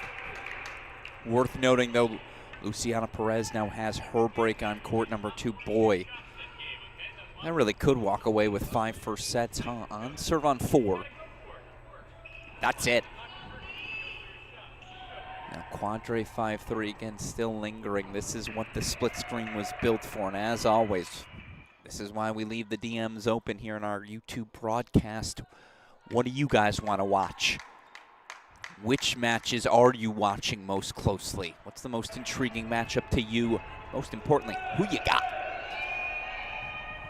Rematch of last year's indoor semifinal. Dramatic doubles point to Oklahoma. First 2 sets again belonging to the Aggies on 3 and 5.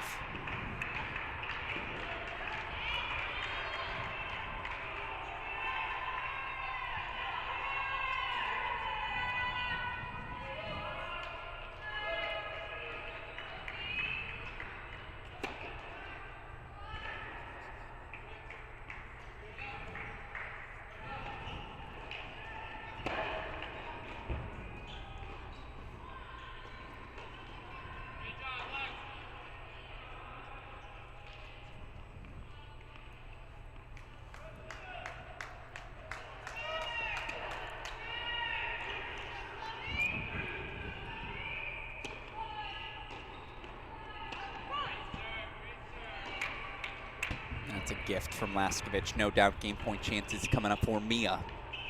Ooh. Nope, never mind. Thought it was a set point. Instead, it's actually Luciana Perez extending her lead to 5-2. You see Quadri's 2 points away, and boy, does Oklahoma need that set just to stem the tide here.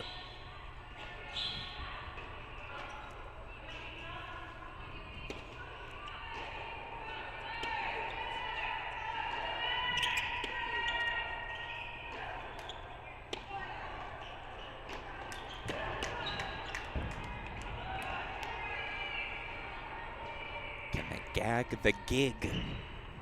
As right now, it's a lot of gig 'em here in Atkins. Andre looking to step forward here.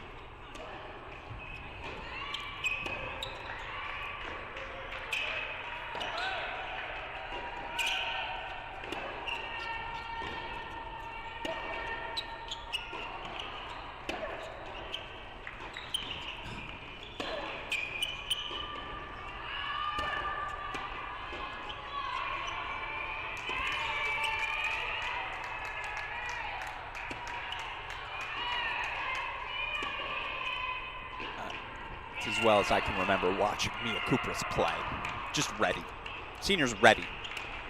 Step up to the #1 singles spot. 5-3 she holds. We go full screen. It's like a knuckleball.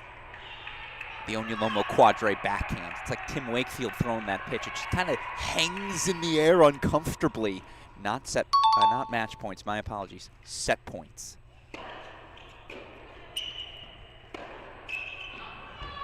There's the opening set.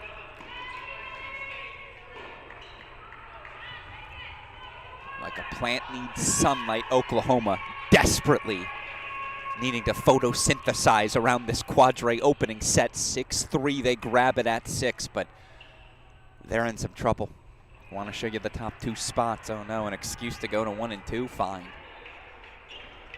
5-3 Kupras, 5-2 Perez after dropping the doubles point. Texas A&M reminding everyone who they've been this decade.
I'm telling you, as we go full screen, maybe the Kupras family, I'm sure there's a coach at Tennis Canada, this A&M coaching staff, and then I like to think I'm on that list. Most Mia Kupras matches consumed over the last 3 seasons. There's always been pop. There's always been athleticism, a proactivity to get forward. But it's just different. It's just different here this weekend.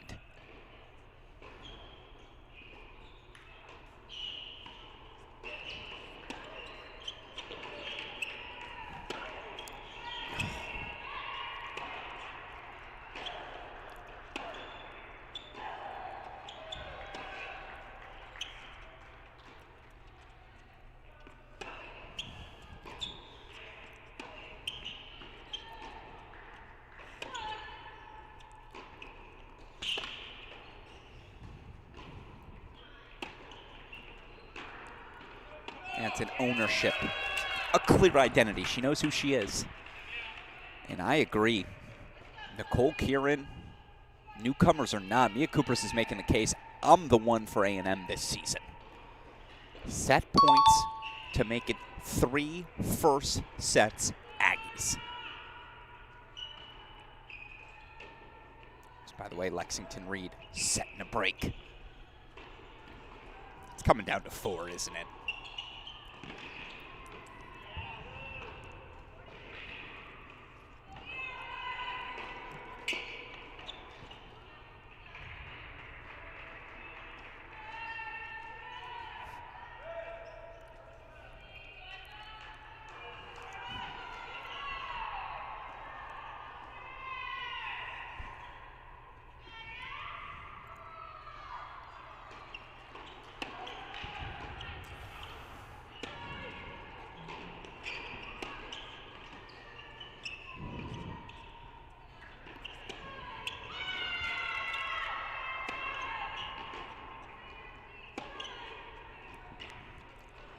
I'm telling you, different sort of cat.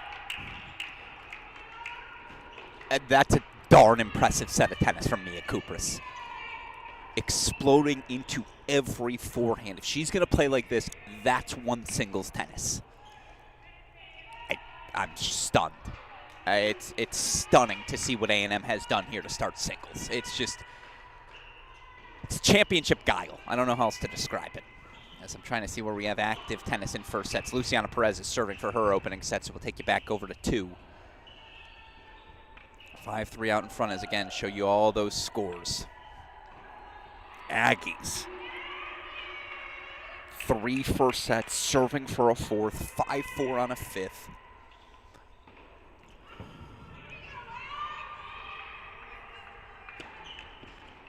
It's a 2 out of 3 set sport. A marathon, not a sprint. And no one works their way through a marathon quite like Oklahoma. But this is what I said.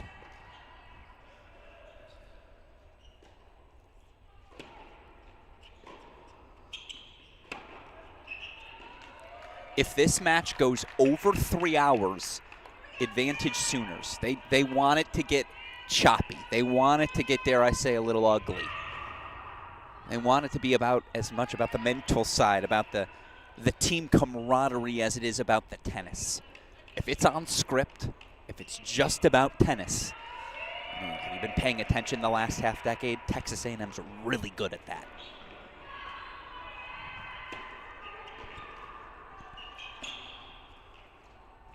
Yeah, lethal. Might have been late in capturing it, in which case I apologize. Yeah, we're going to get to see the high 5 again at least.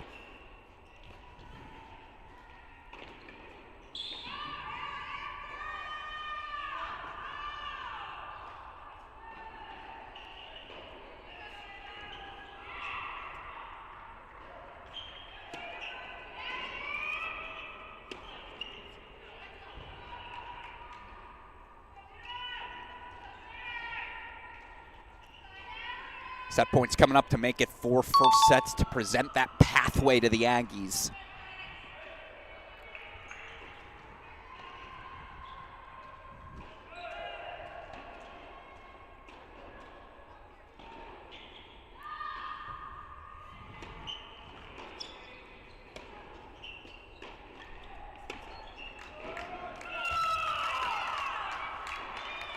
Six, 3 set to Perez. I don't care who you're playing. At this event, to take 4 first sets, 4 out of the top 5 courts, it's national championship contending stuff. You got 1 first set left. It's a 5-4 A&M lead on court number 4. Also want to take us to a split screen here, and truth be told, I feel like if court 4 is going to finish again, this match is going 3 hours, we'll have plenty of time with it. I got other things I got to show us.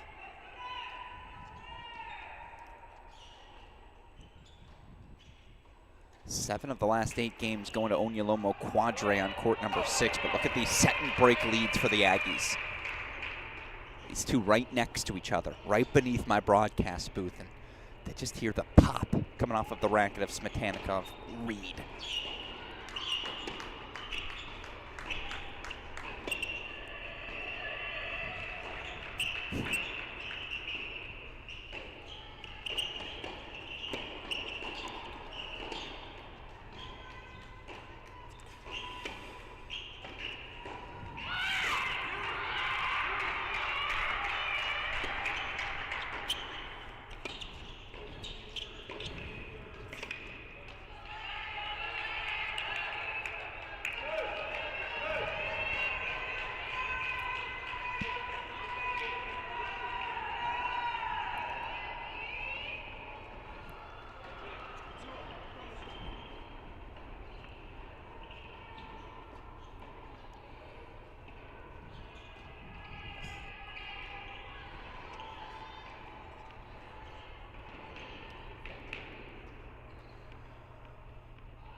Oh, I don't remember Lexington Reed having this sort of pop. Sure, again, down at 6 last season, she was a rock. A lot of balls in play. And it's not as though she's a push. There's certainly more on that ball than you realize. But the ease with which she's developed it. It's not a de facto match point. Kind of feels like it though, right?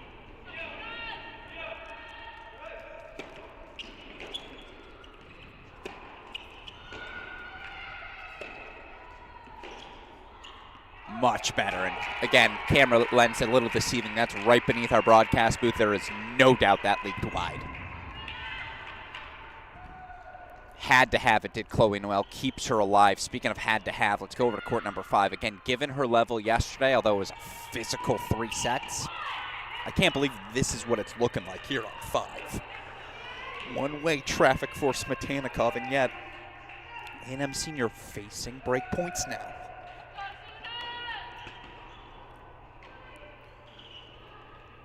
Ooh.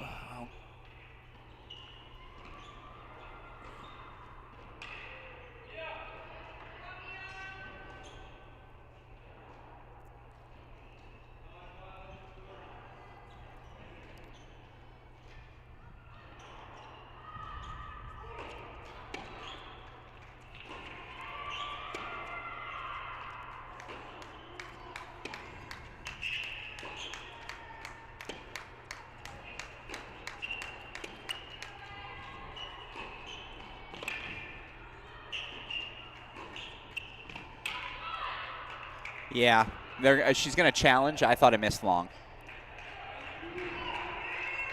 You have to challenge because why not? It did miss. Yeah, there's the confirmation from the chair. By the way, guy in the chair, that's my guy. Maybe no one gets more of my nonsense. Every morning I come in, I give him 10 minutes of junk. He says, "What you got for me today, Alex?" Really fun to get to hang out with these crew. Again, they're the unsung heroes, our chair umpires. A lot of big burden placed upon their shoulders. ELC certainly helps. I think they do an exceptional job. So, all right, let's go back over to court number 3. Lexington Reed setting a break lead. Said it at the start. I thought this was one of our swing matches.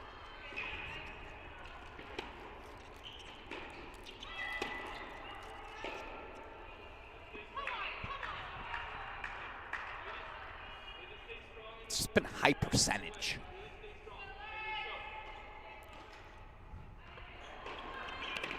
By the way, I see the question, where's Ohio State, Virginia? We're going to focus on the women's national indoors today, but of course you have some great results. Mox Stalin of Michigan, the Beluga, knocking out NCAA singles champion Michael Zhang.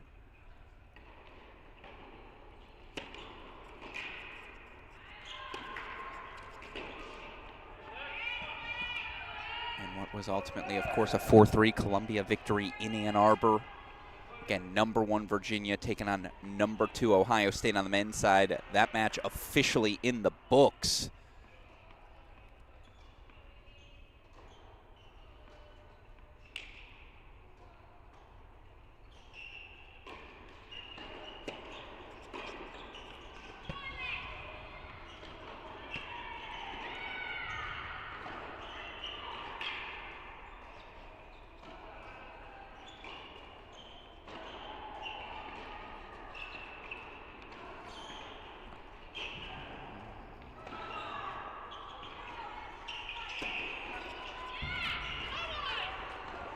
Buckeyes, 4-love victory over the Hoos. Finished 5-2, but doubles wins at 5-6-2 for the Buckeyes.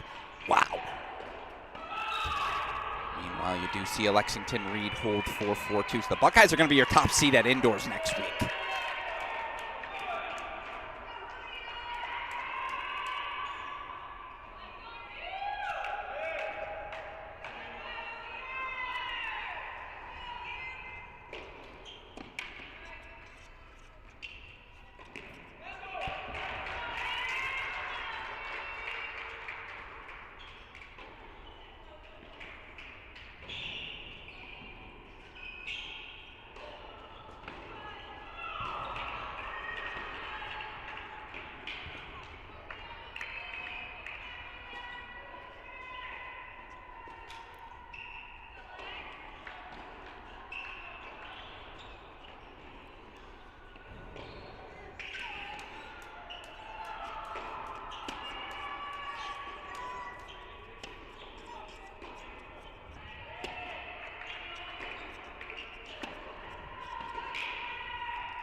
Yeah, again, it's just been routine off the racket of Lexington Reed. And I know we've showed you a lot of court number 3. It's our furthest along match. I don't know how much longer we're going to have it. Reed continuing to progress as she has. Let's pop back in quickly to a little split screen court 4 action.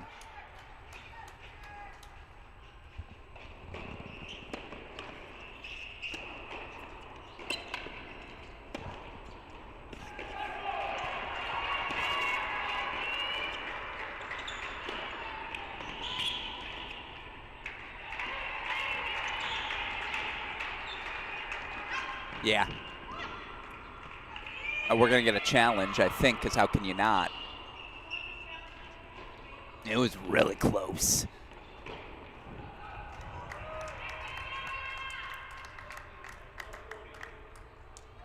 Come on now. What's the LC say on 4?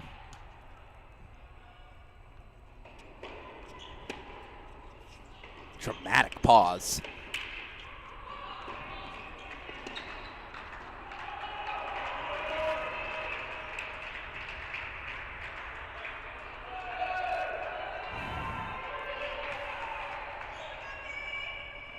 I don't know what the conversation is there. Did the call just get missed? Did the ball land too slow? It must be a point for for Martinez, given the reaction there. Yeah, it is. 40-30.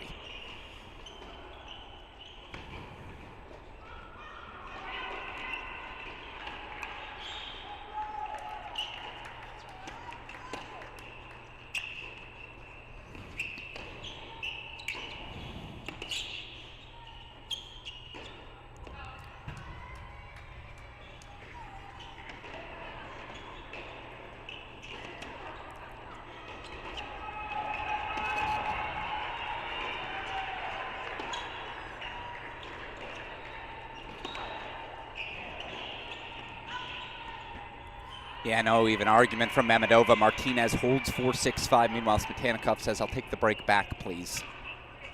She's out in front, 6-1, 3-1. Noelle did hold. So let's go full screen over to court number 5. An excuse for me to show you our scoreboards again. Already have their 4 first sets. They've got their pathway. 1, 2, 3, 5. If you're Oklahoma, which of these matches feels most grabbable?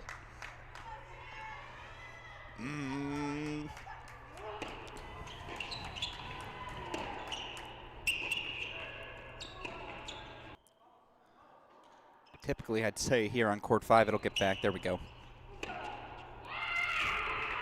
At the same time, not if Smetanikov's going to sustain her level. It's a testament to Mew. Again, I don't know how anyone blows out someone as consistent as Salakip Onwang. Obviously, they got to have that first set at 4. Need the freshman, Mamedova, to deliver.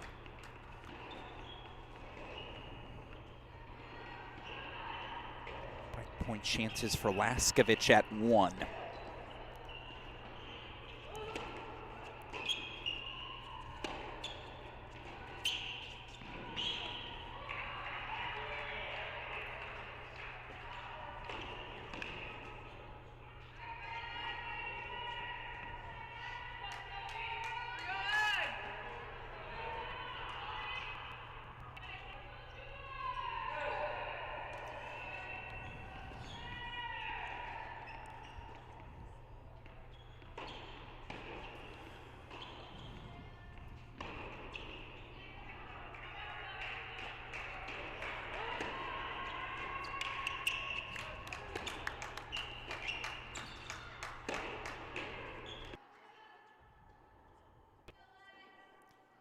All right, back over we go to court number 3. Again, Lexington Reed, 6-3, 4-3 service game.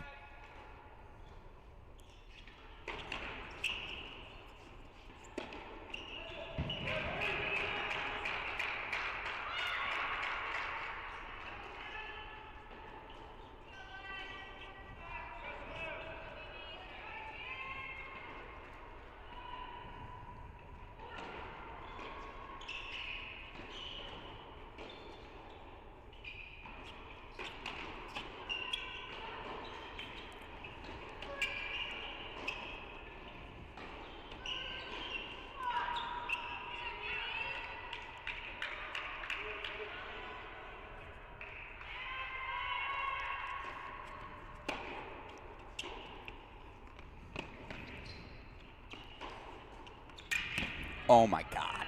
Is that back of the line? Yeah, called good. Hopefully we were able to capture that forehand. I think we were. Yeah, first of all, talk about the 1-2.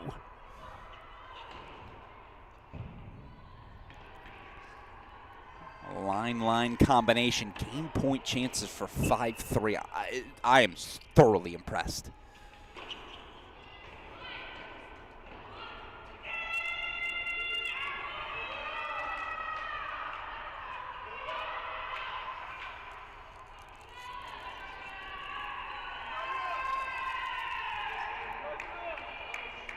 It is not match points. They'll reset as Lexington Reed holds 4-5-3. Interesting to note, error off the racket of Kupris. Laskovic does get the break. Garcia Ruiz has a break on court number 8. I can just show you rather than talk through it all. Still Smetanikov, Reed.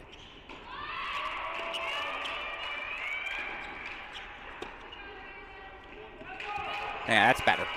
Much better from Chloe Noel.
Here's the most impressive thing, and I do think it's worth noting, as of course we lock in here.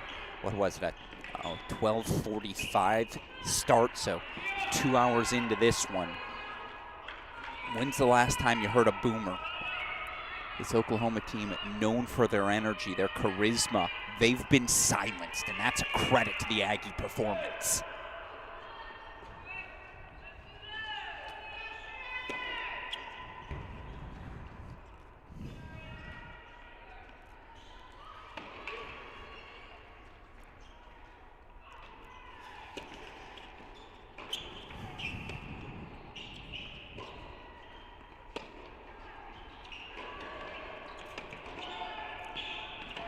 Again, it's one of my favorite quotes. I think it applies so beautifully here in tennis. It's Ariana Grande, side to side. All night, all day, has not mattered.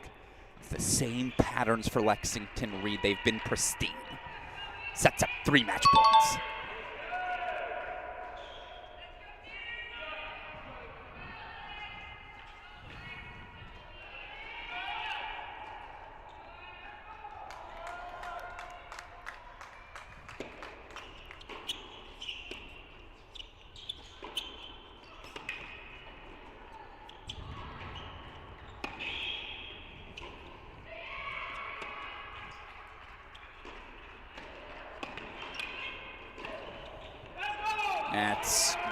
gritty.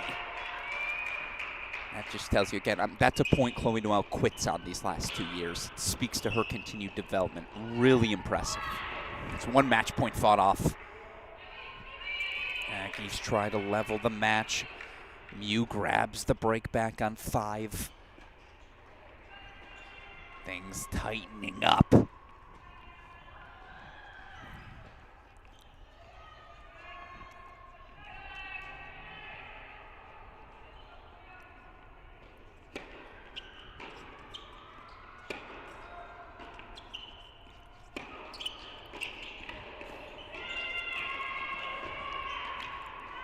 It's a brilliant bounce back performance from the sophomore Lexington Reed. She levels the match at 1 apiece. I don't know if she missed 2 points in a row the entire match. As impressive as I have seen her perform in her college career to date. Reed 3-3. Now it gets interesting. Gonna take us to a split screen. 5's gonna be on the left side of your screen. But I want to pop over to court number 1. Laskovic grabbed a break.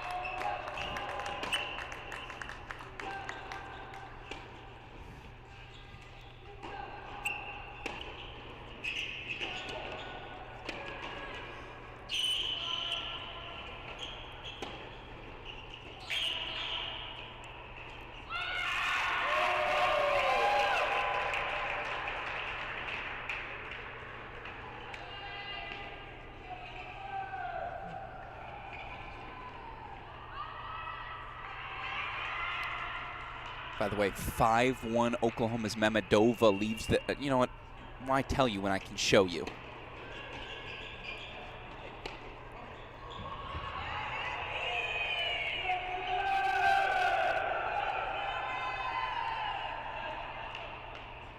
Two break points fought off by Laskovic.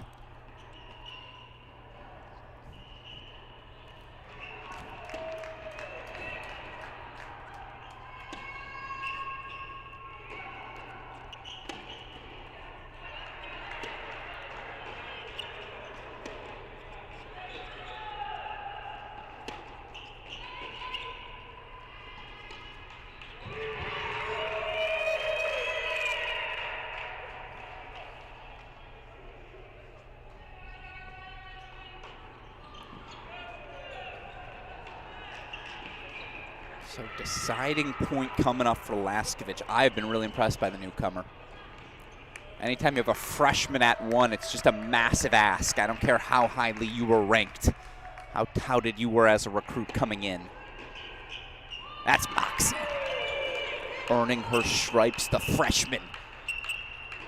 Holds for 3-1, holds on to her break. Oh, Panica, that's tough. Tough error as again show you our scoreboards. Lexington Reed leveling this match at 3. Ooh.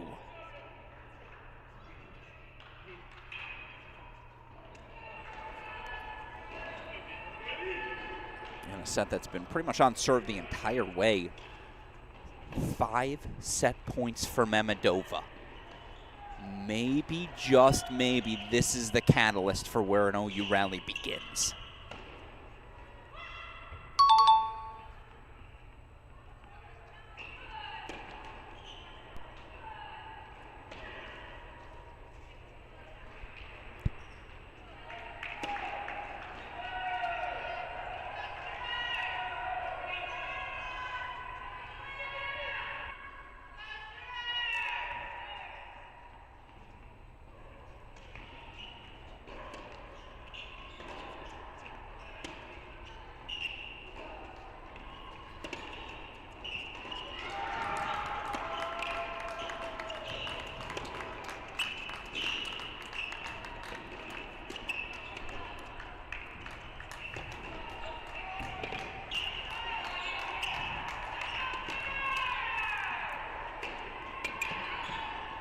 Oh, this has always been the spot for me, and a missed forehand on top of the net into it.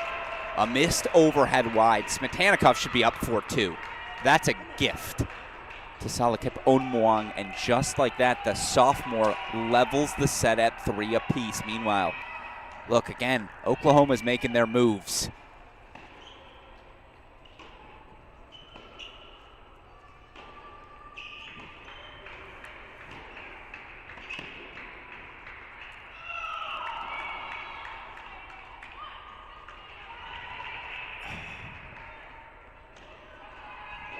by the way, beat down in Evanston. Georgia 4, LSU nothing. Defending champs through to the semifinals again.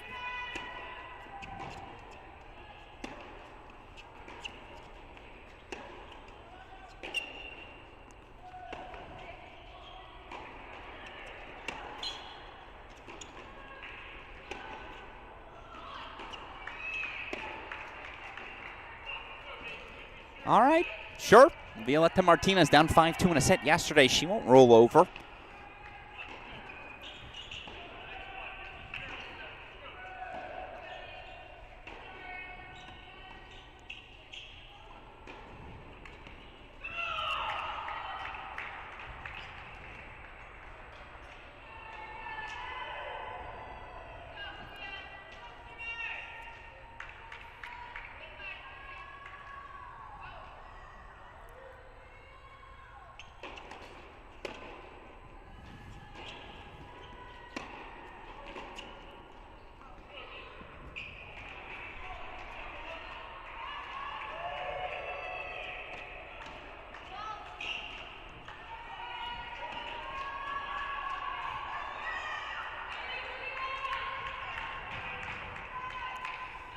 Worth noting, Smetanikov got the hold, so out in front she stays 4-3, 2 games away from perhaps offering a 2-1 lead for the Aggies. As again, it is a pivotal moment for the Sooners here to try and grab a first set.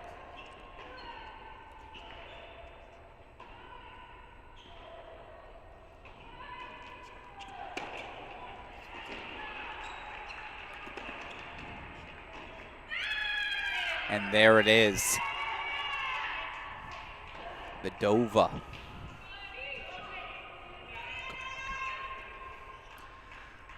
Seven, 6 opening set for the freshman. It's exactly what the doctor ordered for the Sooners. And you heard the big boomer, as again, want to show you those scores. Got to figure out where we want to head. Break leads down a set, though. Oklahoma is at 1-2. I mean, obviously, we should check in on court number 5, so we're going to do that. We're going to head over to court number 6 as well. We'll hit you with a little split screen. 6-1, 4-3 lead for Smetanikov.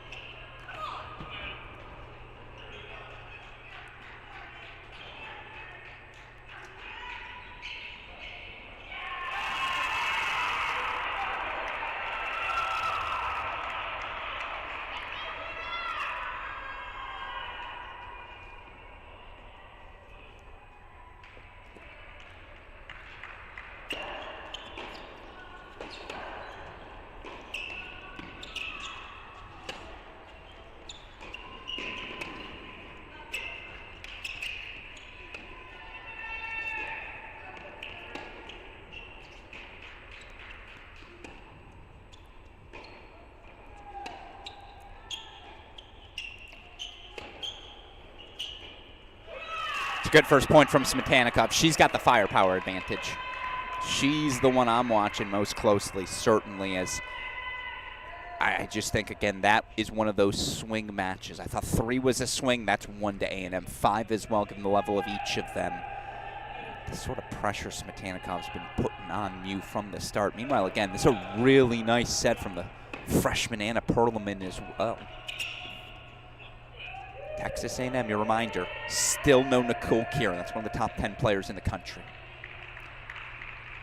Still without their missing freshman from Romania as well. She'll be in the top 4 of their lineup.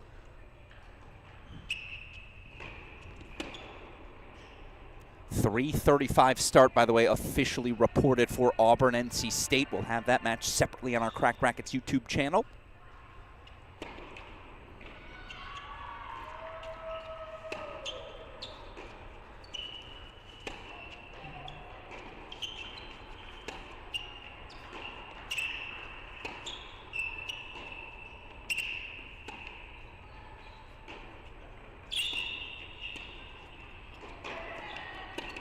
Oh, yeah. That looked as uncomfortable. Excuse me, that felt as uncomfortable as it looked. The slice backhand there, just neutral. That's not in Smetanikov's bag. Big spot there is, again, you see that the freshman Perlman looking to expand the A&M path. This has been remarkably impressive. There is a championship DNA. It does feel like all the big points, this team's just prepared for them here today. Let's go full screen over to court number 5 as, again, might have a little more time with 6.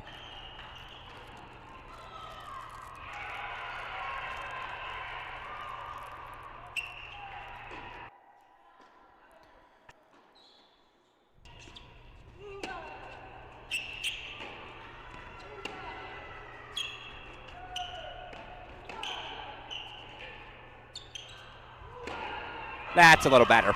Saw her miss a couple of those midway through this second set, but yeah, again, I've always had a soft spot for the game of Daria Smetanikov. It's the athleticism. It's just someone you want to root to see become their best version of themselves because, oh, first of all, I'm the sort of guy who roots for everyone to become the best version of themselves. But you just feel like the upside, the athleticism she possesses, it's different than others.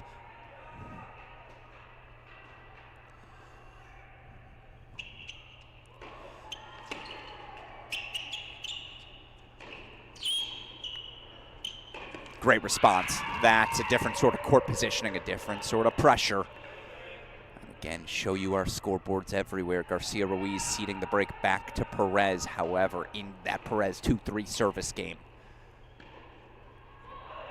Perlman did get the hold for 5-1.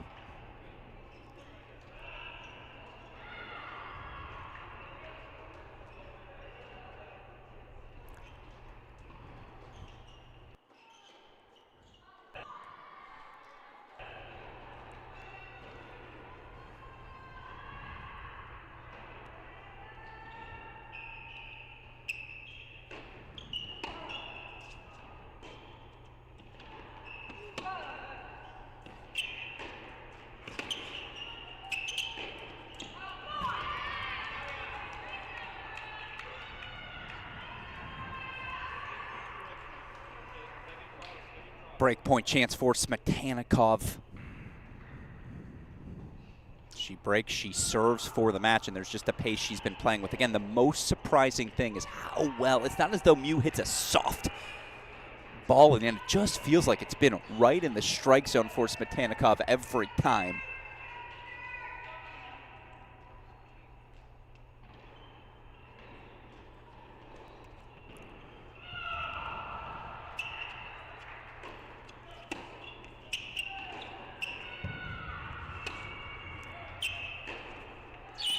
She's going to challenge. That ball missed by, I don't know, a foot. It wasn't particularly close. Could see the space on camera as the call is confirmed. Daria Smetanikov will serve for a 2-1 Aggie lead.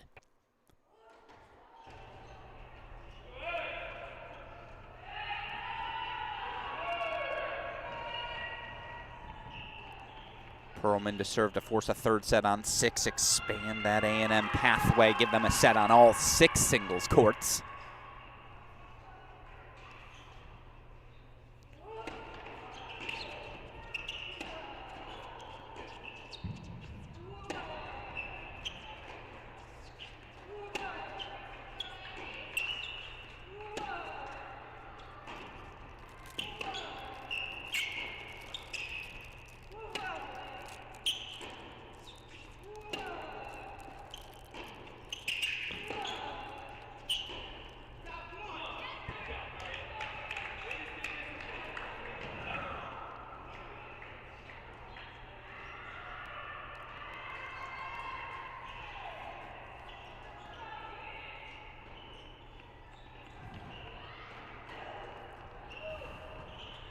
Breakpoint chances Laskovich.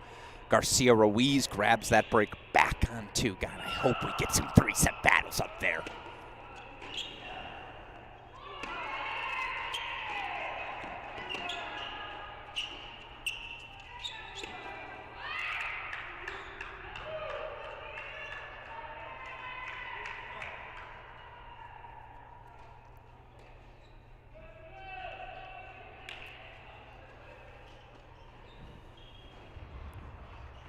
Again, going to keep us in the full screen as she's trying to serve things out. Perlman's looking to force a third.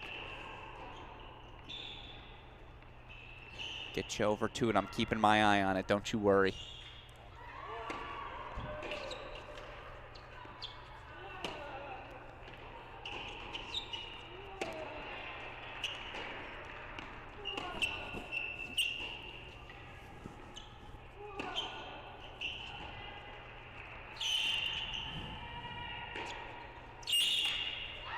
It's worth Darius Metanikov has been up a break multiple times this set. We've seen Salakip Omwang work her way back, and again, another one of those never going to roll over. Going to keep making balls until you prove you can hit her off the court. You do wonder, though, physically. See a little, yeah, it's just a little restricted there, a little hitch in the giddy up. I know that feeling. You have to wonder after the 3 sets yesterday, 2+ hours of tennis. Does Mew have the legs needed? It's so smart because you can see a little hobble in the Oklahoma sophomore. Love that play to take the ball early there. It's one of Smetanikov's best balls, that out of the air swinging forehand.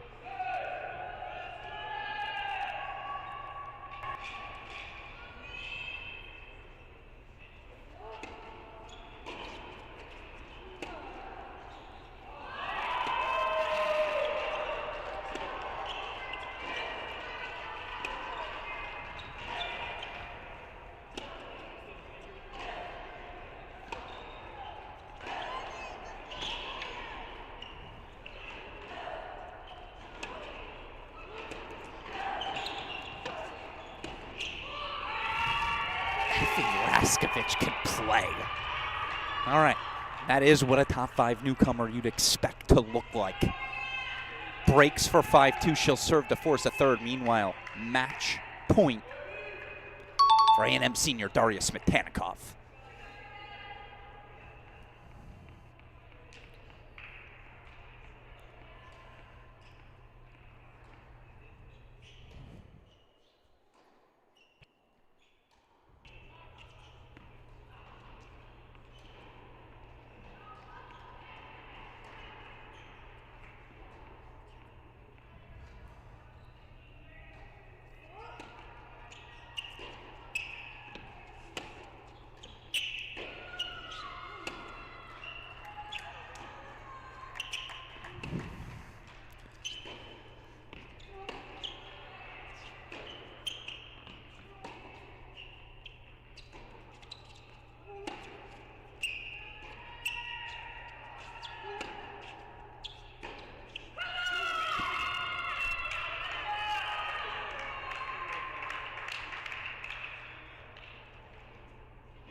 Two 2-1 Aggies. Darius Metanikov, submit that on her resume moving forward.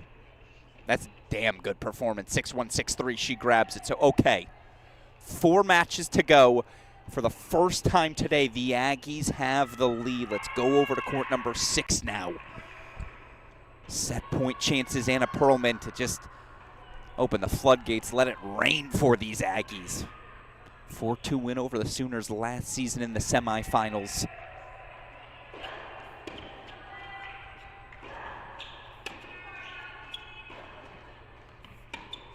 Sets now won on all 6 courts here in singles as well. Going the distance. The pathways opening up. Over to our top 2 courts where, again, it is must-have, of course, here. Second sets for Oklahoma. A 5-2 lead for Evie Laskovich, the freshman. Both these teams, by the way, at my hotel, got the chance to hang out with each of these sides. I happen to know the Oklahoma team a little bit better. Just Audra Cohen, head coach for the Sooners, happened to play high school tennis with my high school head coach.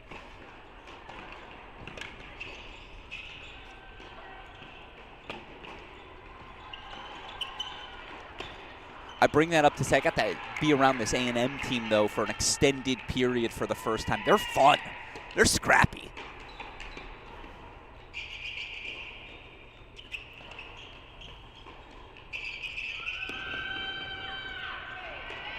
Also, it's been fun. They got a little edge to them. In the best sort of way. Again, Oklahoma's in your face about it, right? They try to make competition the centerpiece of their program. It's been always fun to hang out with them. I got to hang out with Laskovich, learn again. She's got that inner fight in her.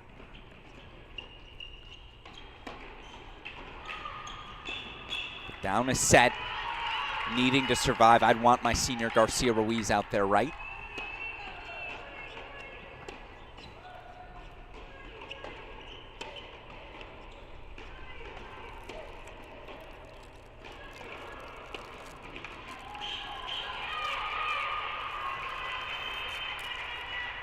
And again, 2-1 overall, still anyone's ball game. Let's go full screen, court number 1.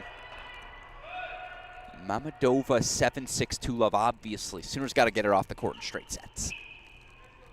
They can grab that one. Again, trend lines at 1 and 2.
She stepped up.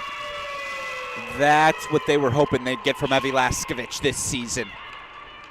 The freshman, 6-2, second set is there. You see one of the winningest men in women's college tennis history. UNC women's tennis head coach Brian Kalbus. He and the Heels getting ready to get their warm-ups underway. Of course, they'll take on the Ohio State Buckeyes. Have that matchup for you, obviously, about 30 minutes after this one finishes. Meanwhile, again, third set forced on 6. Now from 4-2 down 4-all for Luciana Perez here on 2. Chance for Mammadova to extend her lead. Let's go split screen.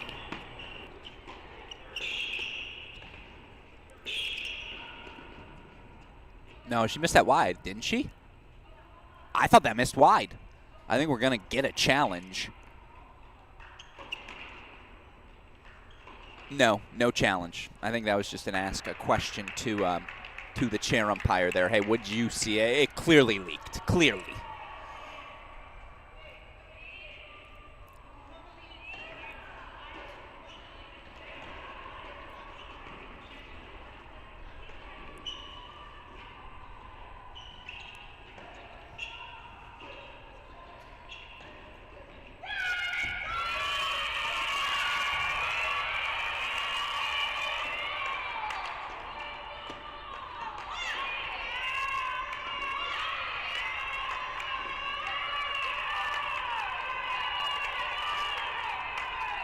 Martinez gets a must-have to stay alive in the set. And again, just ease the stress levels, I suppose, of all of her teammates. Again, you know what's coming down to you. Everyone knows they need it. Urgency o'clock here at the Atkins Tennis Center in Champaign. Oh, I mean, such a shame to waste that quality of a first serve. Was bending towards the ad side, but just loose on the forehand execution. So here you go. And you just wonder, down 3-1, might this be the back break for these Sooners? Massive opportunity for Luciana Perez, the junior. 2 breakpoint chances coming up.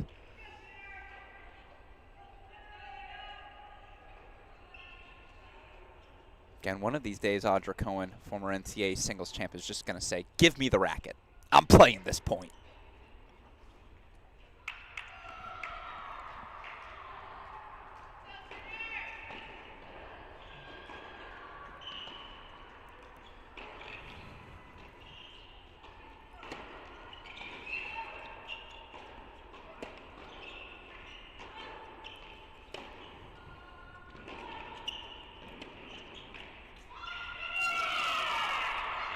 Luciana Perez breaks. She will serve for a 3-1 Aggie lead. As, by the way, just quickly want to show you again where things stand more broadly in our National Indoor Championships. You look right now, Georgia, 4-love winners over LSU today. Straight set victories, and I think they dropped just 3 games in doubles as well. So the defending indoor champions, the defending NCAA champions, yeah, they had to turn over half their roster.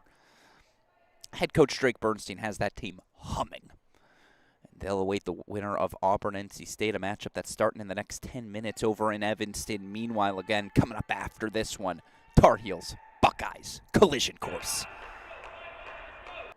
Have it for you, of course, first ball to last here as our coverage of this Champaign site continues. By the way, I did see the question, and I appreciated it.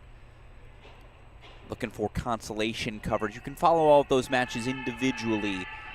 Fortunately, we will not have broadcasts of them, but I saw a question about the Vanderbilt women. Heartbreak as they get knocked out 4-1 today. I think there were 5 3-set singles matches in their matchup with Texas. They didn't have #1 singles player CB Moore at that top spot. So yeah, I think Vandy's going to be just fine. They have the talent.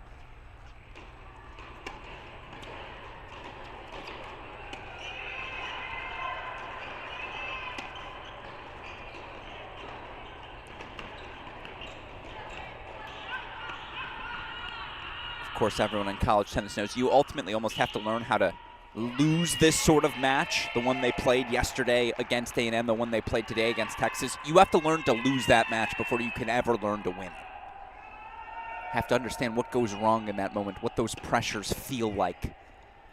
So yes, I'm still very much glass half full on a Vandy team that is certainly going to have some fun in SEC play.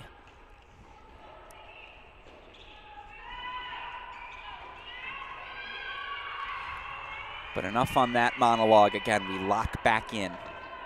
They're the reigning finalists, both NCAAs and this event. The Aggies trying to show off that championship DNA, down a doubles point.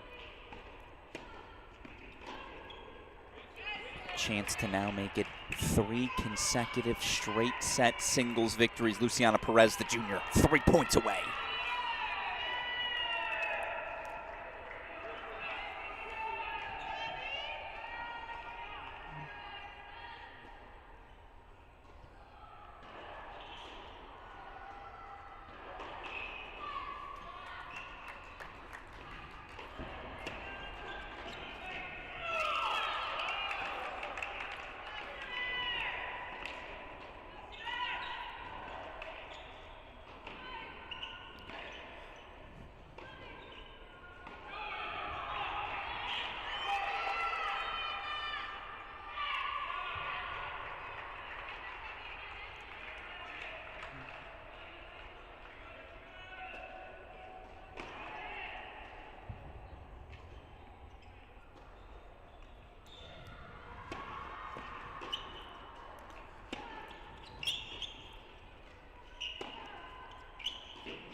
That forehand just used to be such an adventure for Luciana Perez indoors.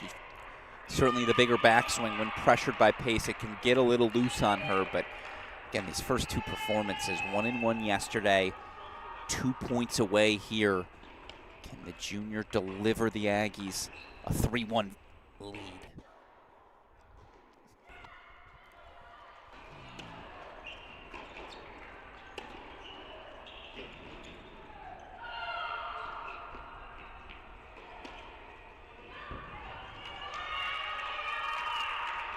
Not yet.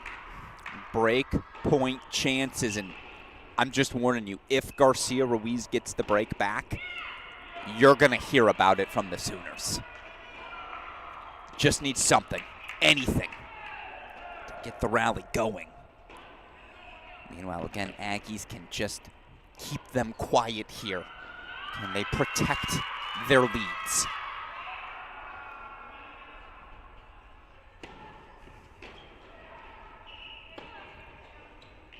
Yeah, that wing's never been the question. The backhand cross from Perez, match point for the junior at 2.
That's ridiculous. That's how you end it. She's my pick right now for number 2 singles. We're only 2 matches in. But again, making a case to be your most outstanding player. 2-0 is Luciana Perez in her opening weekend of singles action. 4-0 when you count in the double success as well. 1.5 on the board again for Perez as she closes things out. A straight set 3-4 win over senior Julia Garcia Ruiz. That is darn impressive. All right. 3-1 Aggies out in front. We got 3 matches left to go. It's real simple. A&M needs just 1. Oklahoma needs them all. They've got the set and break lead on 4. Deuce point hold for Cooper's to kick off the 3rd set here at 1. 1-all in the 3rd at 6. Of course, you'd rather be the team with 3 on the board. Also very clear, it's too close to call. Of course, those of you tuning in expecting to be seeing North Carolina, Ohio State, go grab a second lunch. We got some time.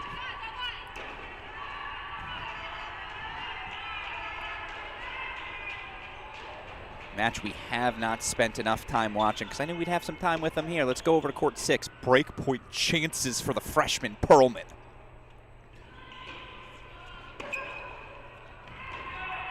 Yeah, that's Onyolomo at her best. Short hopping, early, on the rise, aggressive tennis.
Because sure,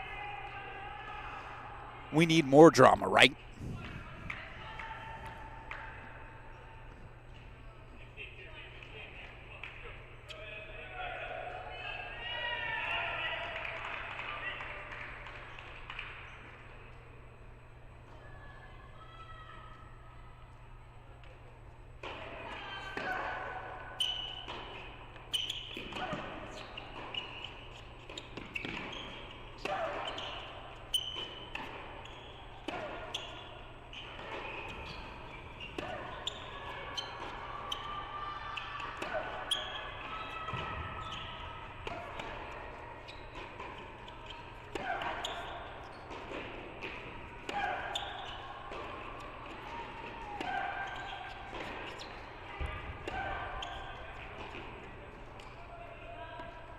Ooh, that's so close.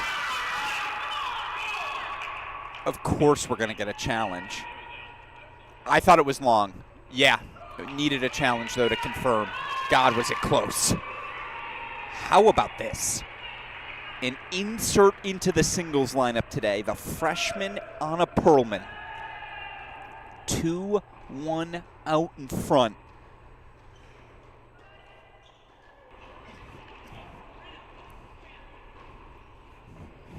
I'm in on the Dove.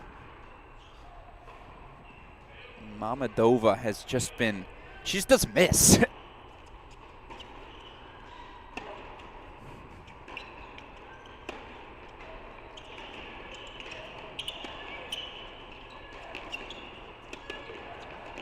She just doesn't miss.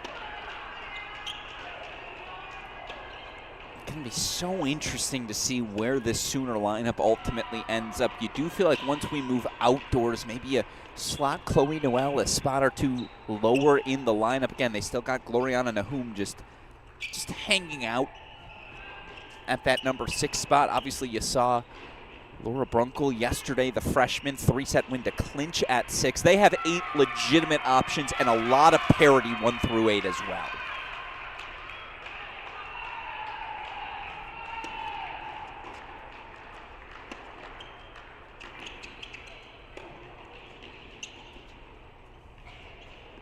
The Dove. Airtime.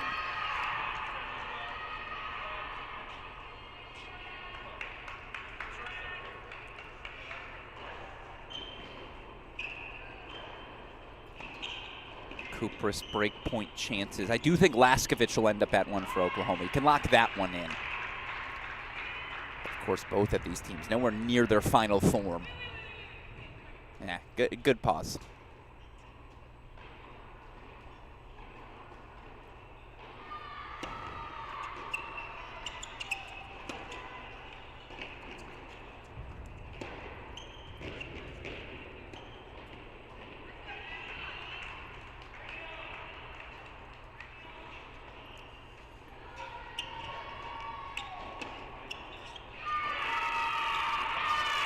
Kupris breaks 2-love.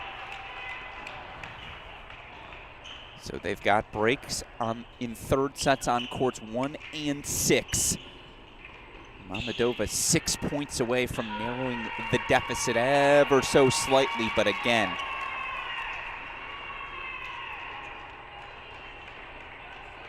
certainly the scales tipping the direction of Texas A&M right now.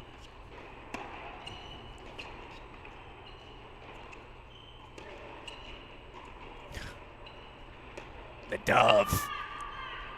Been doing that since, again, probably the girls' 12s. It goes together like peanut butter and jelly.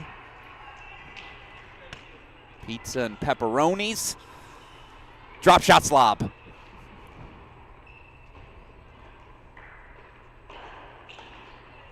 Break point chances, de facto match point as well.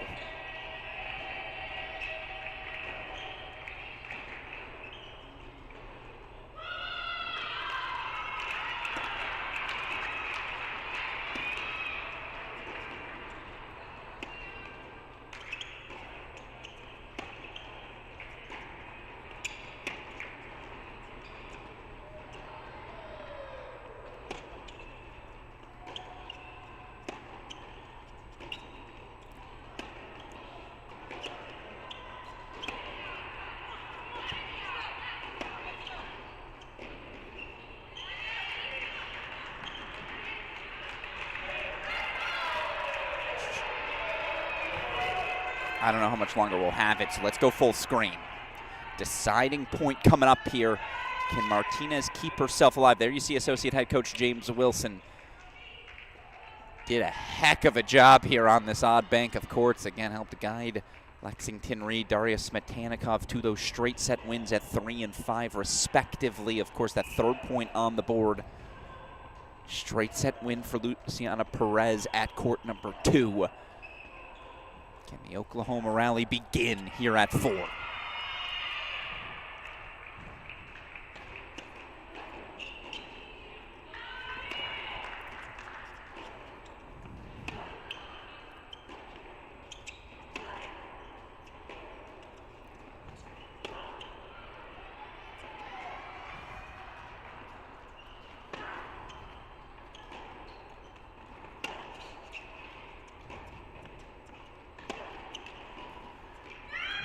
She's a backboard. Gonna make you earn it, and that's indoors. I just can only imagine what she's gonna be like outside. 5-1, she'll serve for it. By the way, break right back for senior Onilomo Quadre. It's why that Mia Kupris break on 1, just the insurance there. Get to play ahead from multiple places. Where you wanna be if you're Texas A&M. Mamadova to serve for it again.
All right, Violeta Martinez at least doing her part to stay alive. First break point fought off by Mamadova.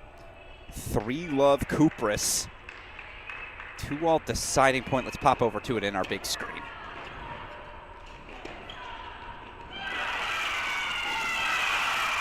Another break for Perlman. The freshman will stay out in front. And yeah, it's just, again, all these big points here in singles. These deciding points leading the way of the Aggies. There is just a championship know-how, a DNA that carries over after NCAA title in 2024. Indoor and outdoor finals last season. 3-2 again out here. 3-love over on court number 1, so we'll take you to a split screen.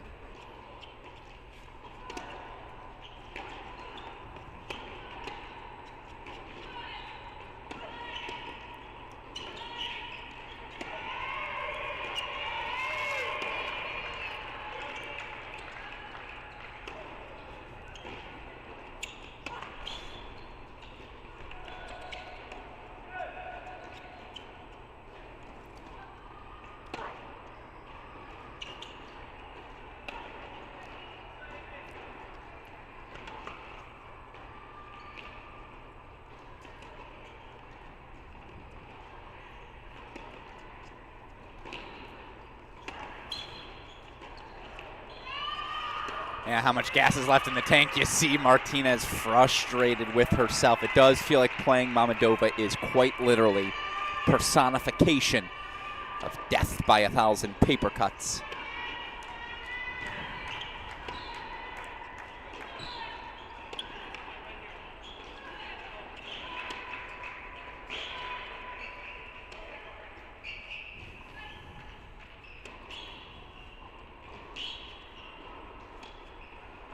This Texas A&M team, a reminder to be doing this without their number one, Nicole Kieran. Without their top 400 incoming freshman. It's just a taste of what this A&M team may be come May. Reminds you of that 2024 season, right? When they got Brandstein late in the year, cruised from there. Going full screen over to court number 4. Match points, Mammadova.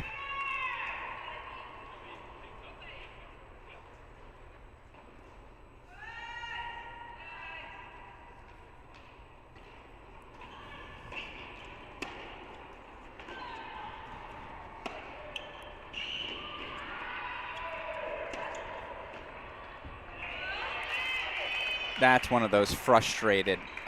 Win or lose, this forehand is being hit as hard as humanly possible. Done successfully as well as Martinez does get the hold. But again, it's not going to matter unless Oklahoma can summon some magic on one of these two courts. They need everything left on the board.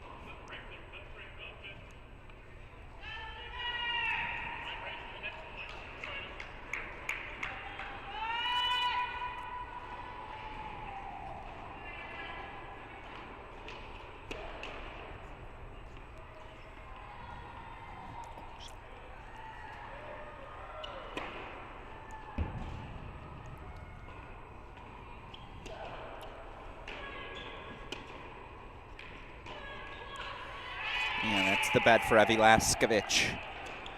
Cooper just won't be able for a second consecutive day, 3 sets to sustain this sort of, by the way, a much needed day off for all of these teams tomorrow as our semifinals, of course, not until Monday. All the teams here in Champaign going to travel up to Evanston, home of our final site, of course, Monday, Tuesday, semifinal championship action.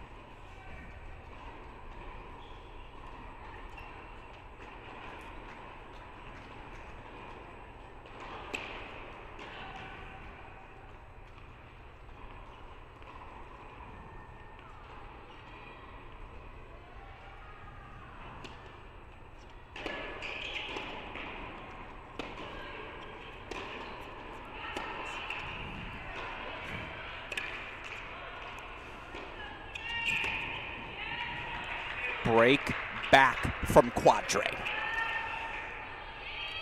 Don't write off the Sooners yet, I'm telling you. Just don't. We really could very easily have another 30, 40 minutes to this one.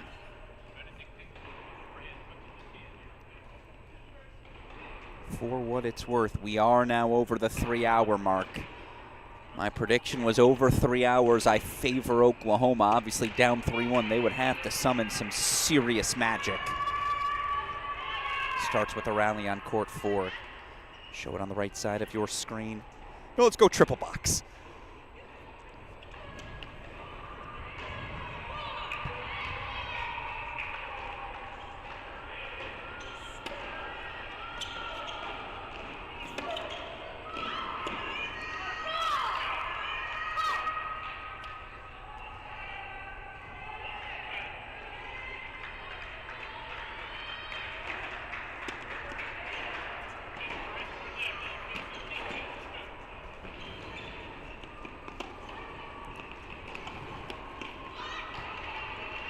Yeah, again, why even risk it on a call like that? Put yourself in point penalty jeopardy.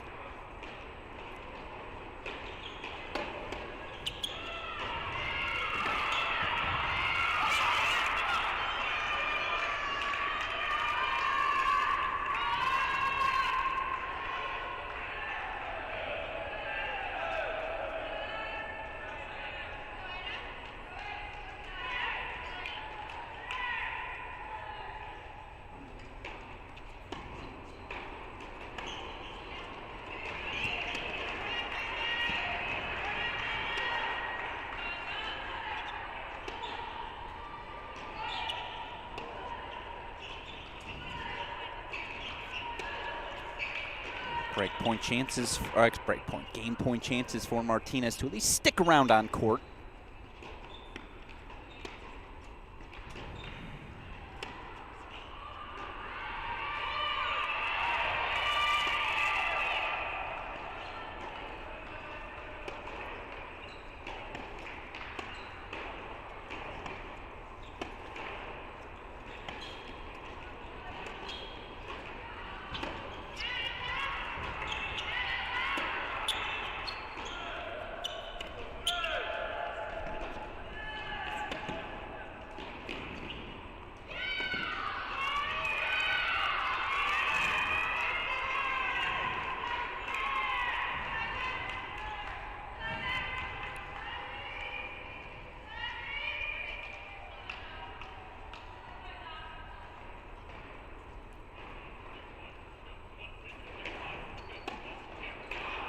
Match point for the no.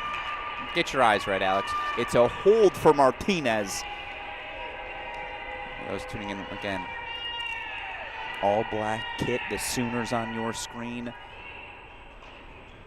Black top, white bottom. Those Aggies are maroon top, I should say, excuse me. They stay on break on 6. I think it's been 7 breaks in that deciding set. Pressure accumulating. The freshman Perlman out in front 4-3 again. This here is Mammadova serving for it. Kupras in a little bit of trouble in her 3-1 service game.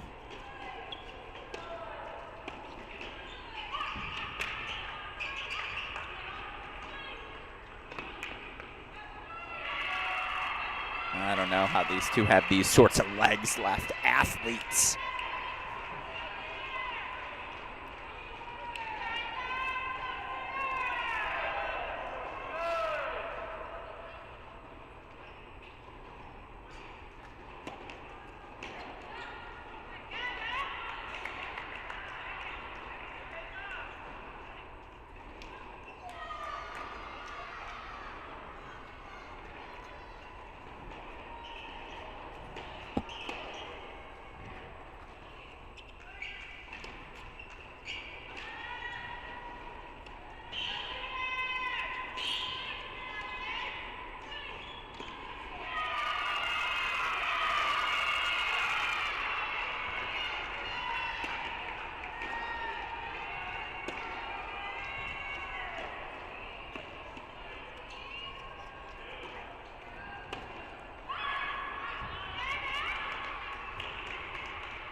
I would go full screen, obviously, for the match point. However, 3-1, 40-30 could be our clinching match. It's got to stay on our screen.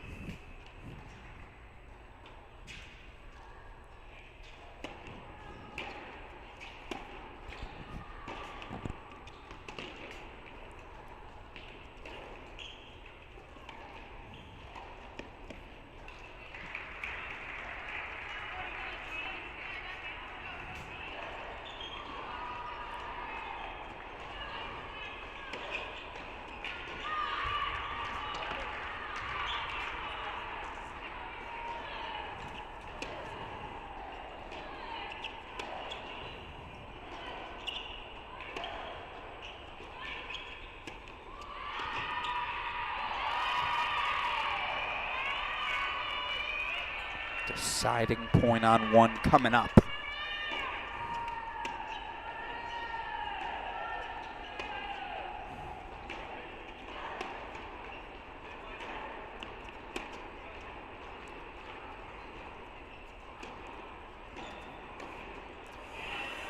I mean, it was on top of the net. It's exactly how she hoped to set things up. Into the net, though, the volley goes. So first match point fought off. 2 more here for Mammadova. They need something. Anything to serve as a catalyst. Down breaks and deciding sets on each of our 2 other remaining courts.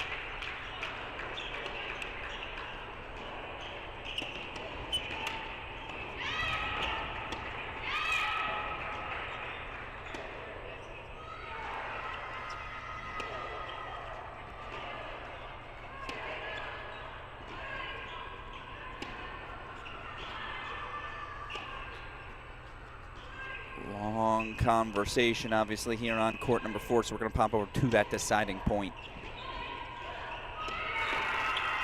She's really good. First time getting eyes on Evie Laskovich was this week.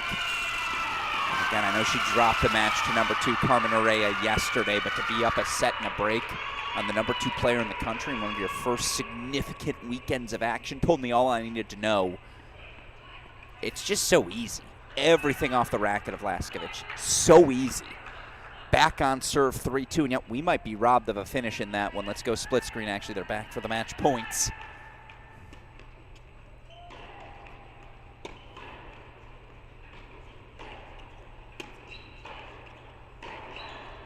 Sure.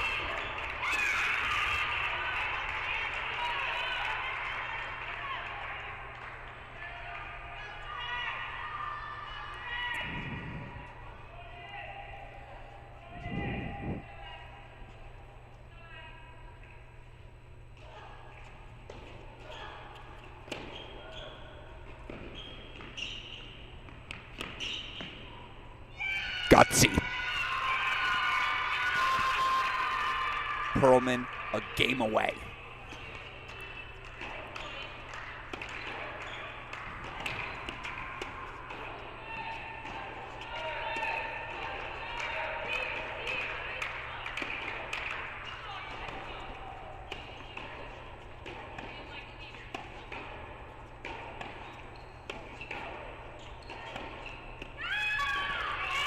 The dove keeps soaring. Mamadova. 7-6, 6-3. Deficit narrows. But of course now it's crunch time, and you see the break lead for the Sooners on, the Aggies on court number 6. Oh, no, that's hand up. I see it.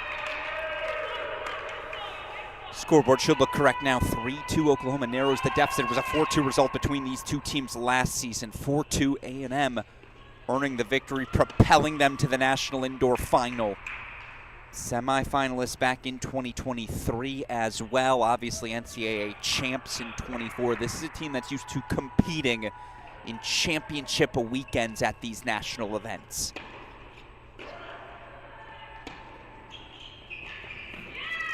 And at least today, no Nicole Kieran.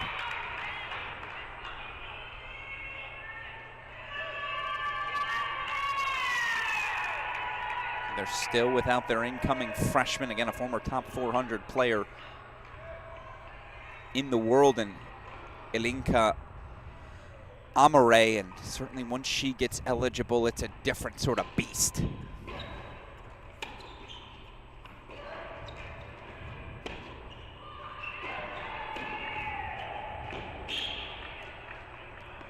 Better. And certainly, again, who do you want in a situation like this? Down 5-3, match on the line. Give me the senior who's got 2 years of experience at a number 1 position. Yeah, FAU, Oklahoma, it's a different caliber. Oyeloma Quadras got the game. Does she have the moxie to match the moment?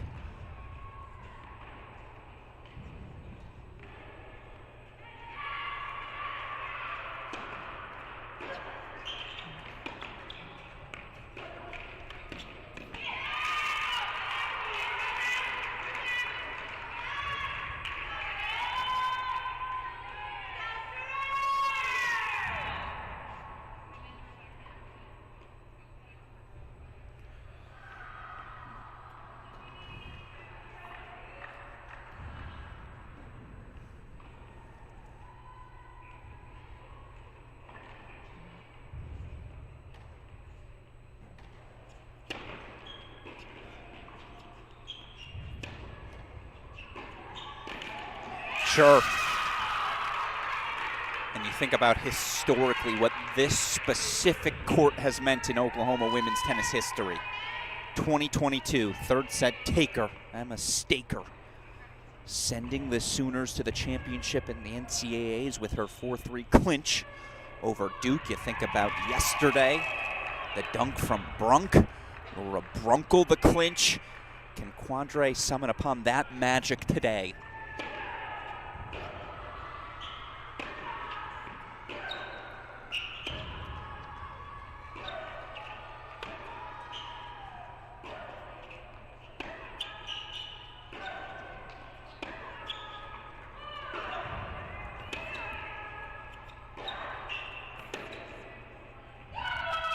match point coming up.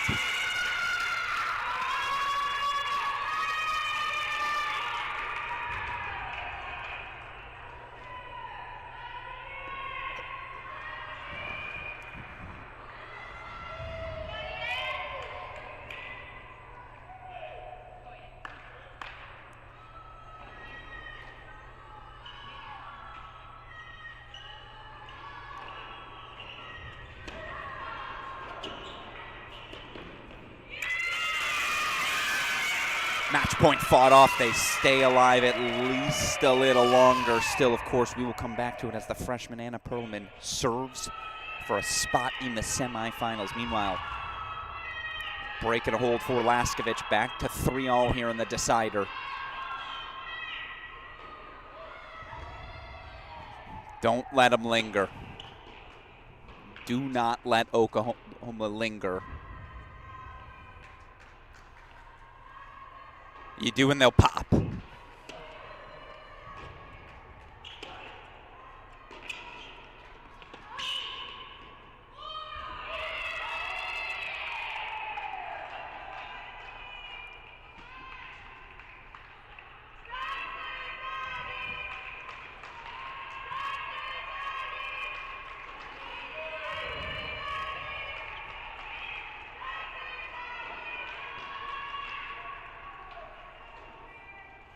Back over to it, my apologies. Anna Perlman, biggest moment of the freshman's career to date. Let's see what she's made of.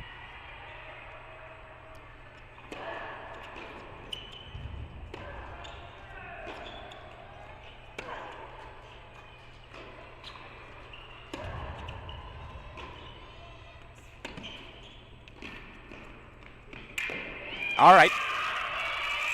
Love it. Get forward, get downhill, play to win. By the way, I gotta show you here in a second. Love that sort of pressure, especially to put it on the freshman in this spot, but it is break point chances for Laskovic. Holy moly.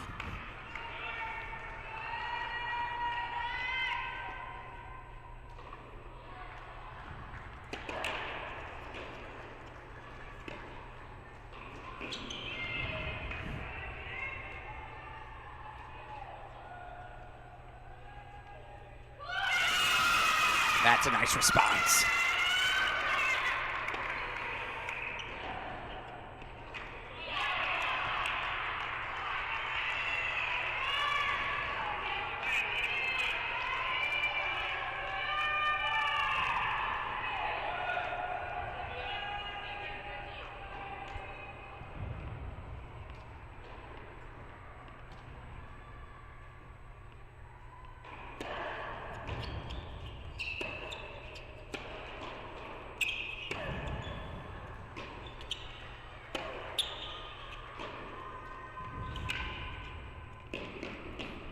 Gutsy.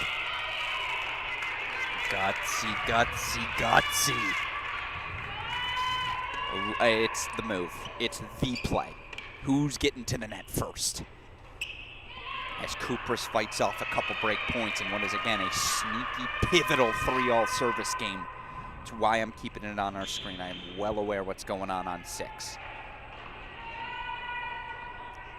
Massive deciding point coming up on 1.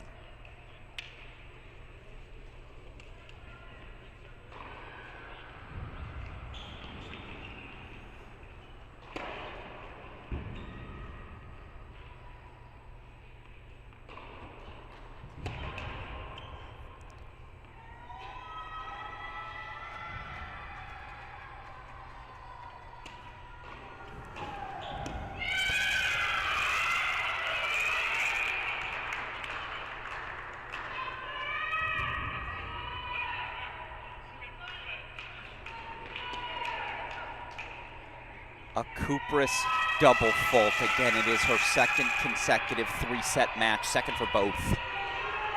3 straight games, as it is now break point chances for Quadre.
Let's do it.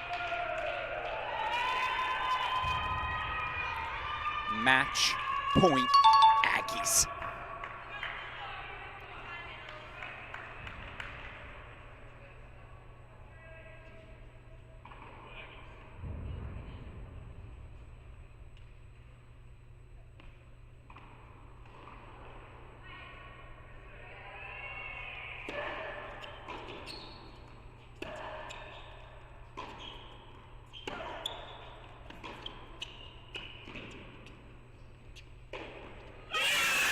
And it's just good enough.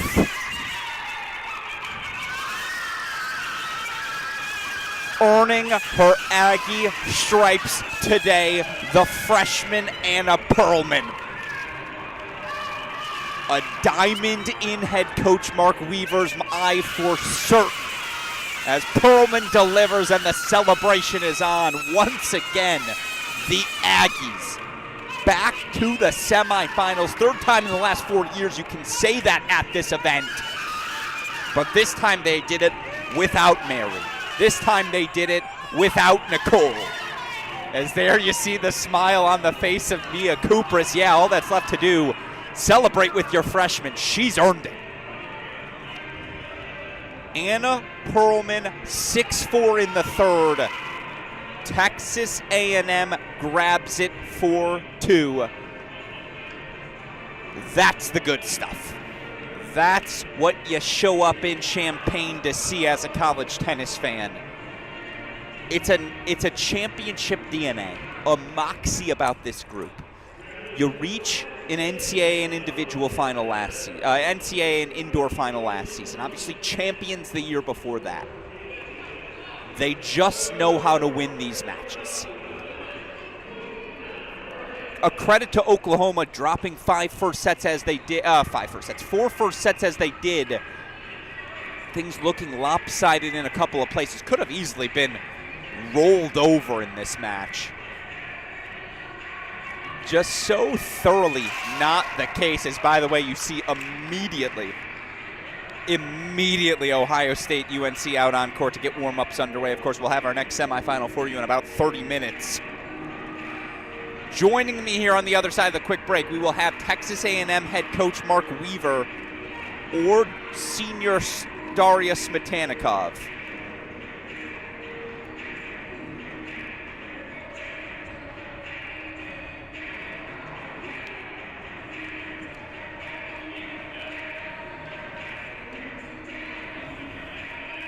Aggies 4, Oklahoma 2. Again, it's heartbreak for the Sooners. Team's only going to get better, by the way, as this year progresses. Team with a lot of choices as well. A tough one for Quadre today, but again, Brunkel, Gloriana Nahum still lingering on the bench. This Oklahoma team's going to be darn good. But yeah, coming out of our 12 p.m. Central Time quarterfinals, it's Georgia, it's A&M advancing. We know that story. Been there before. Last year's national finalists at both events, looking the part once again to start the season. There is just a moxie about this A&M group. 4-2, they take it. That will do it for our first quarterfinal, but of course, coming up next, we got a barn burner. Top seed North Carolina taking on the Ohio State University. Again, either Coach Weaver or Smetanikov coming up in the next 5 minutes. Our next quarterfinal coming up in the next 30 as well. Don't go anywhere. You're watching the 2026 ITA Women's National Indoor Championships exclusively here on the Cracked Racquets and ITA YouTube channels.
And joining us now on our broadcast, fresh off of her team's dramatic 4-2 victory over Oklahoma to send them back to the semifinals, it's Texas A&M senior Daria Smetanikov. Daria, I told Mia the same thing. First of all, to call you a senior breaks my heart. It means we've gotten old way too fast. But talk me through today's victory, what you saw from your team, how you were able to rally like you did in singles in advance.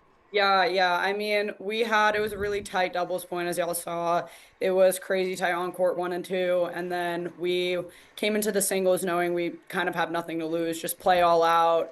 Knowing Oklahoma's a very gritty team, they really give it to you as well. We just came out, just not a thought in our head, just we wanted to play good tennis, and that's what all our courts did. And I have to give all props to all of our players. Everyone just had such a great role, and I feel like our attitudes were so good throughout the match, and it's just such a great victory for us. No, it was so impressive to see. And I was joking on the broadcast, maybe the A&M coaching staff, I'm sure there are some Smetanikov family members, and then me. That's the people who have watched you play the most over the last couple of years. Your level these past 2 days, really, really impressive. I'm curious how it was feeling out there. What allowed you to play that sort of tennis to get a straight set victory against that caliber of opponent? Yeah, honestly, I just went out there and I just swung the ball and I just thought in my head and I was just saying I'm just going to hit high, heavy, and wait for the right one. And I'm going to give props to James Wilson, the assistant coach. He really helps me out there. And whenever I lose myself in a moment, he brings me back and just says, continue hitting the ball with heavy spin and wait for the right one. Don't get impatient. And that's been helping me a lot these 2 days. No, the patience. Even yesterday, I know you didn't finish that match, but that level was ridiculous through 2 sets of tennis. Yeah. And, again, obviously for this year's team, it's not as though you haven't been to the semifinals. It's your 3rd trip in the last 4 years. But to do it without Mary, to do it without Nicole, to not be a complete team even yet at this point either, what does that say about this group? What does it mean to you? That just says that this group is ready to fight. This group is ready for whatever comes at it, and every single player can play. All of us have a type of grit that we practice every single day in practice. And I think this group just shows, I think this match specifically, and even yesterday's match, just shows how much fight we have and we're willing to give into every single match. Are you afraid that people are going to start calling you guys an indoor team with your success these last 4 years? Yeah, they might, even though there's no indoor facility quite just yet, but we definitely have that allegation maybe. Yeah, no, it's deservedly so, and obviously now you're back in the semifinals. That match not being played till Monday. I'm curious how valuable that day off is to you all and how you will use these next 24 hours to prepare for whomever it is in the semis. Mm-hmm. Yeah, the day off is definitely valuable. I feel we've had really gritty matches these past 2 days, so we're definitely going to go out, do some light. We're going to do a good hit and then probably some light fitness and then just call in and then just keep the groove going into Monday. No, I love to hear that. One more stupid question because I can't help it. How much better is this team since the Pepperdine match 10 days ago? To go from that to this, what have you seen? Honestly, even though we did lose to Pepperdine, it was a very good dual match. I know it said it was 4-1, but there was so much fight through every court, and we knew in the long run that that match would help us because we showed so much fight and we knew that we could compete on that level. And even though we ended up losing it, we knew that this would help us in the long run, which it did, in my opinion. No, I couldn't agree more. And again, watching these past 2 matches as I have these last 2 days, whether it's your level, anyone's level across the board, it's been really impressive to see this team. You see the championship DNA. So Texas A&M senior Darius Matanikov, a winner in Texas A&M's 4-2 victory over Oklahoma. Congratulations to you on the victory, and obviously good luck to you and the team as we get ready for Monday's semifinal. Yes, thank you, Alex.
Well, there you go. Now our scoreboard is set, and we are ready to rock and roll. Show you one more time as we get ready for our final quarterfinal here in Champaign. Texas A&M, Georgia, each through to our semifinals Monday in Chicago. Who's going to join them? That's what we want to find out over the next couple of hours, as, of course, the Tar Heels, the winningest program at this event of any program in the country over the last decade, taking on the Ohio State Buckeyes.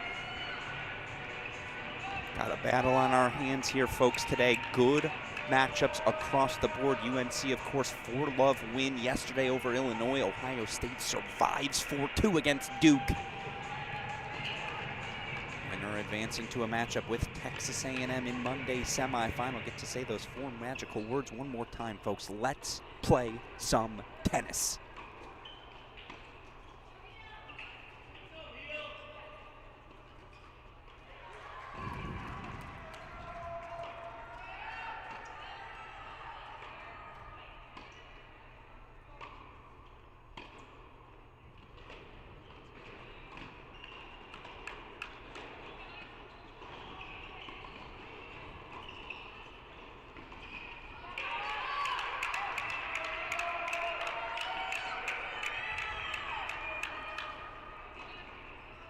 And now we're ready to rock and roll. It will be Obi Kajuru, the senior, serving first for the Tar Heels.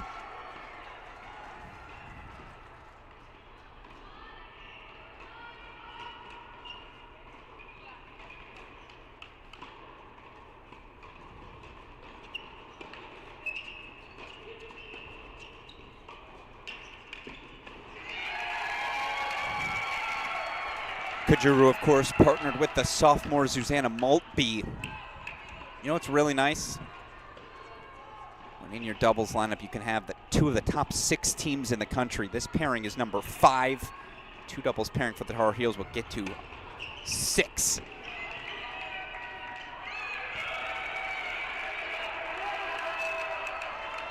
Of course, their opponents here today, the always dangerous junior, as explosive as any player in the country, Taya Chavez. Partnering, of course, with the lefty, the freshman, Efziba Olowaderi.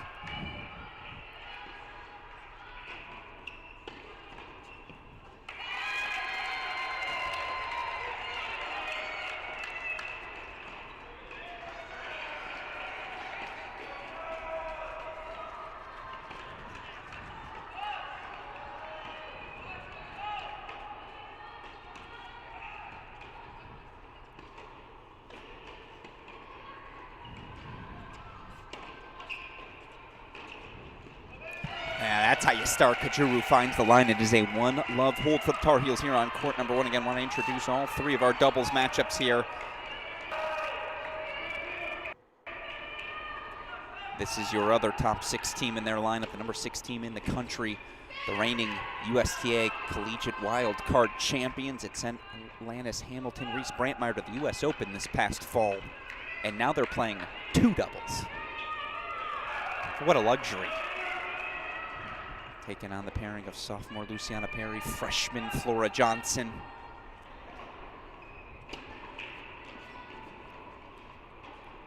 Let's get a challenge.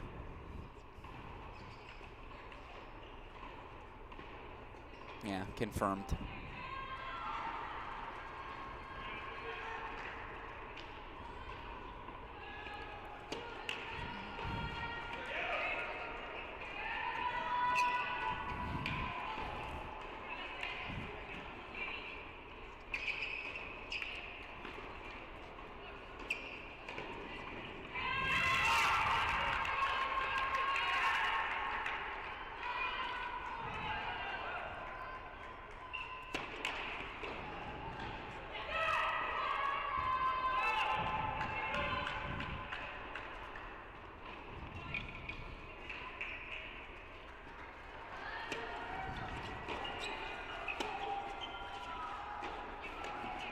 That's really well done. Fights off the break point. The freshman Johnson controlling the middle again. Ohio State taking a dramatic doubles point yesterday against Duke. They didn't look back. That 1-love lead proving pivotal down the home stretch. A&M, of course, in our previous quarterfinal, just the second team this weekend. Well, I guess Texas did it this morning as well, but second main draw team to grab a match without taking the doubles point. Early deciding point here on court number 2.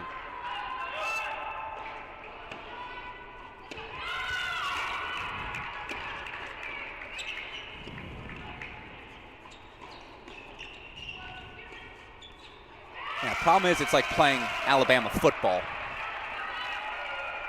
Maybe not a comparison Tar Heel fans will want to hear, but like Duke basketball, just the institutions. That's UNC women's tennis. First 4 national indoor championships I got to be a part of on the broadcast. They won 2020 through 2023.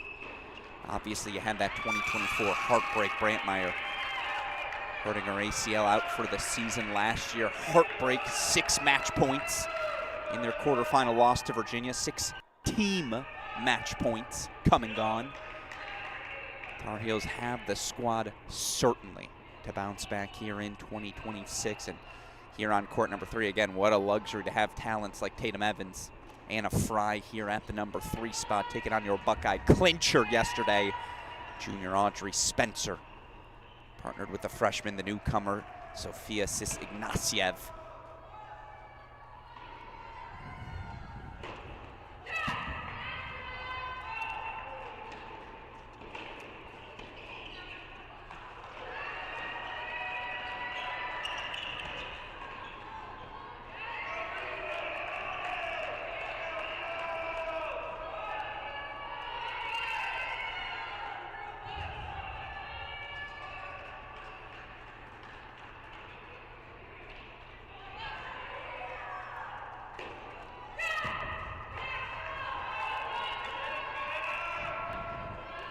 So there's the hold from the Buckeyes, 4-1 all, and now we settle in. Let's go back over to court number 1. Obviously, again, Tar Heels already a break lead on 2.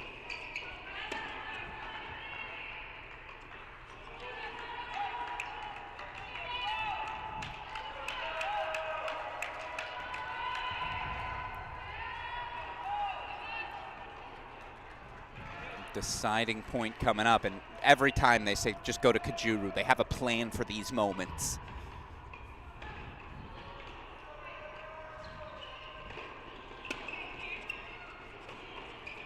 A plan behind which they're able to execute. Wasn't the cleanest return, but putting that return in place, half the ball game in dubs. Those first 3 shots, of course, so essential. Tar Heels breaks at the top 2 spots.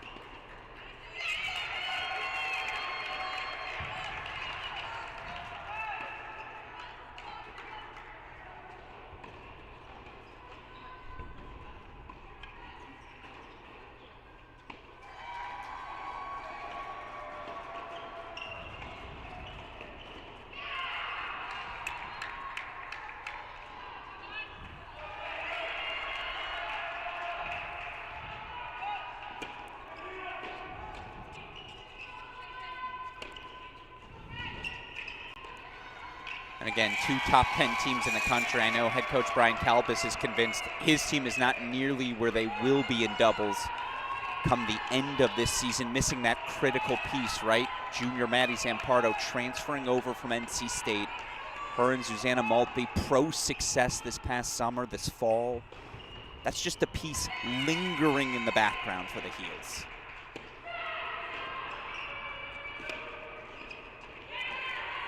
As if Coach Kalbas didn't have enough talent to work with already.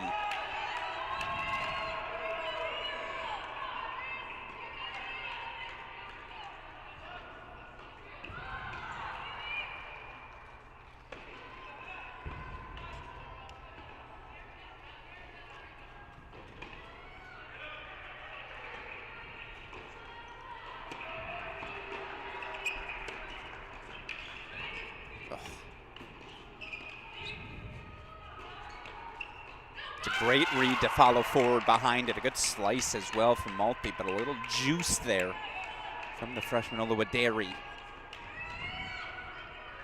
It's not a break till you consolidate, right?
Yeah, too much.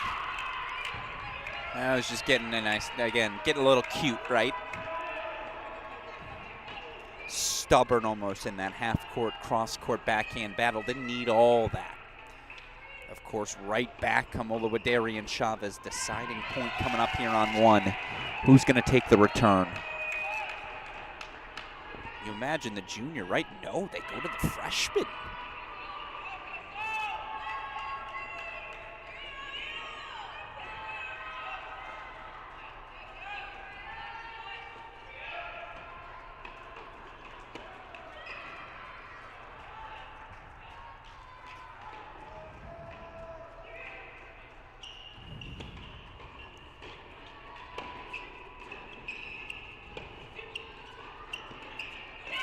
That's a break back. That is moxie from the Buckeyes here on court number one, and now they're in the fight.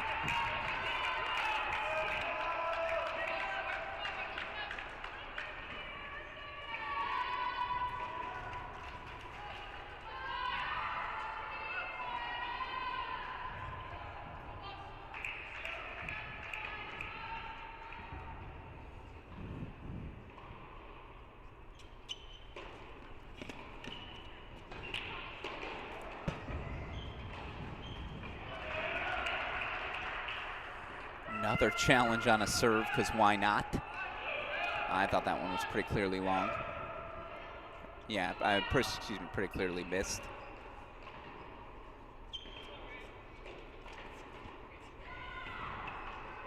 Indeed, it is a Tar Heel double break for 3-Love. Well, again, Tar Heel's a staple of the action here at the National Indoor Championships. Buckeyes, of course, missed out on this event last year. Heartbreak, 4-3 loss in the regional final. And again, to have the leadership to bounce back as these Buckeyes have, they continue to get better and better. That special junior class, right? Chavez, Spencer, Perry.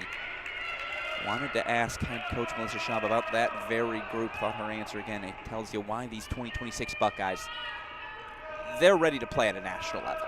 Yeah, no, it's been amazing. And we have a senior, Megan Bassel, who's doing awesome, and Alessia Cow. And I think, you know, it just allows me to kind of, you know, sit back a little bit. You know, they know what the expectations are. They coach each other. You know, I think they're very much like a player-coach team, and they know the standards. And, you know, a lot of times they're coming to me, hey, you know, what do you think about this person? And it's just really good when you just have a bunch of people that are kind of bought in, you know, and they care a lot. They want to win. They're competitive, but yeah, they set the standards for themselves, which is awesome. It's all you can ask for as a head coach, right? Players learn the standards. They hold each other accountable. It's always better when the loudest voice in the locker room doesn't have to be the head coach. That's the case for the Buckeyes this season. A little trouble, though, here at the number 2 spot. Alanis Hamilton serving now on that far side.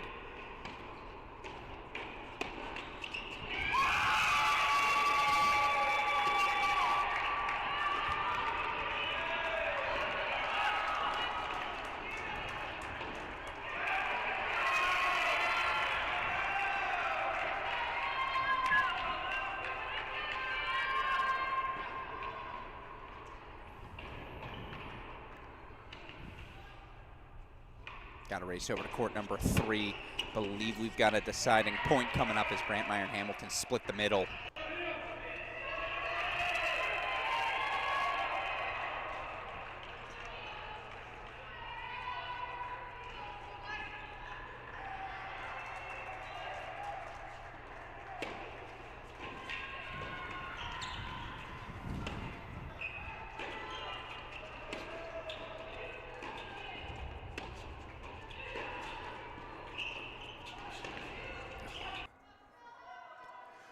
Yeah, okay, so you're not going to see it. It's a forehand from Evans, laced at the feet of Signatiev. So it's a break for the Tar Heels here at 3-1. And look, all the Tar Heel talent on this roster. Had to ask Coach Calbas as he assesses this 2026 team, what is the thing that makes this year's Tar Heels so dangerous? I mean, it's obviously really early, but love the makeup of this team.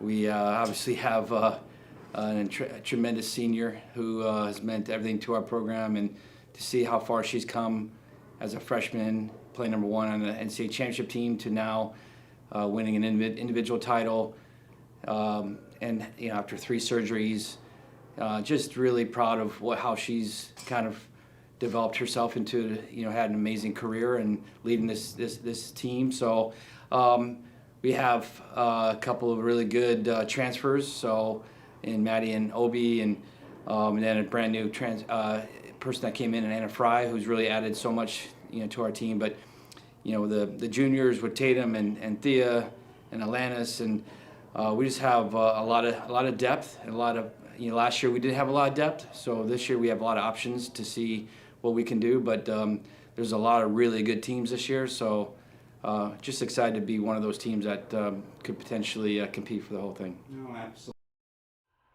Certainly they will be competing for a national championship again. As you look again, strong start from the Tar Heels. They're back up a break on 1. In fact, just show you these scoreboards. No better front runner in women's college tennis for the last decade.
Oh.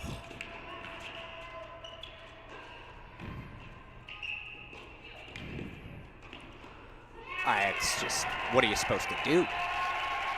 They've got this line covered, they've got that line covered, they've got all the shots available to them. Put her in Tron, she's working all the angles there. Tatum Evans, Anna Fry holding 4-4-1. Again, to see Anna Fry contribute at the rate she has this quickly, that much more dangerous moving forward.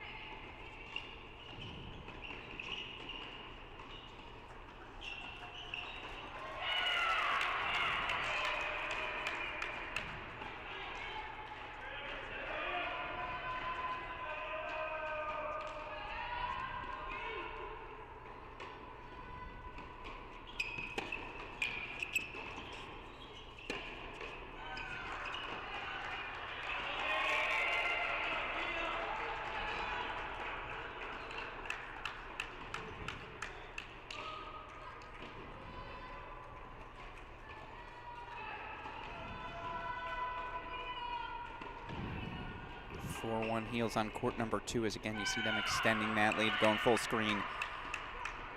These Buckeyes game point chances to at least get on the board here at 2.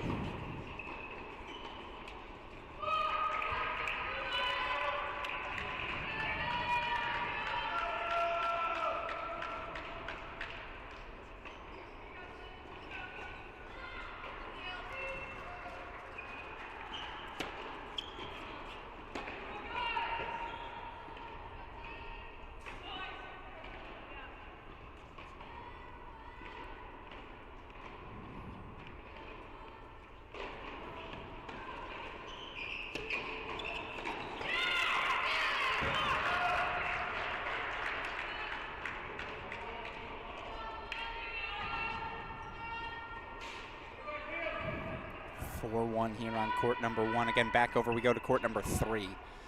4-1 Tar Heel leads, double break on court 3. Single break on our other 2 courts, but they're attacking everywhere.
All right, 4-2. Let's go back over to our top 2 spots. Again, courts 1A and 2. It's all Tar Heel.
Five-1 Tar Heels at 2. Knocking on the door of double break on court 1 as well. And again, it's just a place the Tar Heels have been before these national indoor quarterfinals and national quarterfinals more broadly.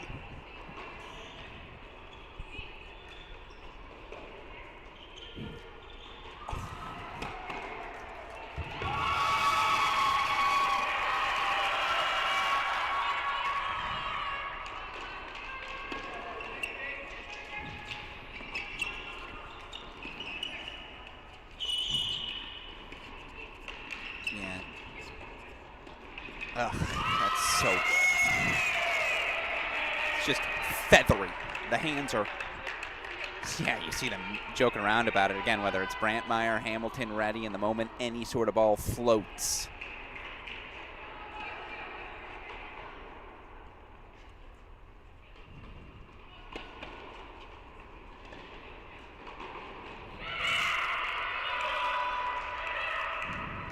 So Tar Heels a game away in 2 spots. Maltby serving for the match. This is what you'd expect out of 2 top 6 teams again in the country. They're looking at. They are very much looking at once again.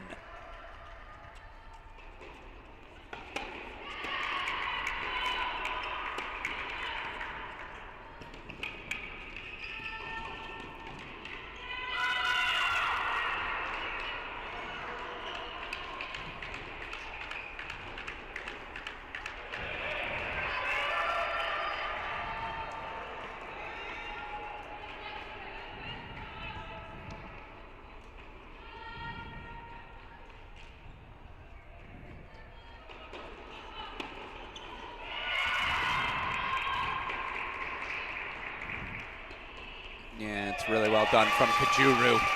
Finds the angle. Bring out your protractor, how she gets outside the ball there. Meanwhile, for what it's worth, Buckeyes are back on serve. They still trail 4-3 on court number 3. It's just, again, best front runners in the sport. 5-1 on each of these top 2 courts.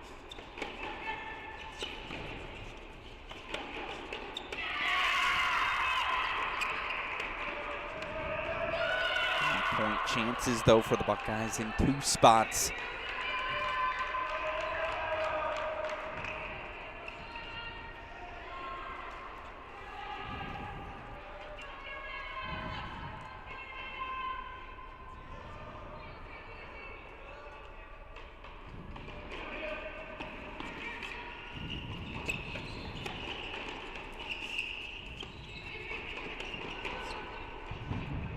That's really well done by Taya Chavez. Middle solves the riddle. It opens up everything else. Now, might it be too little, too late? Maybe. 5-2, Maltby. Kajuru still out in front. Meanwhile, game point chances for Perry and Johnson to at least extend the set.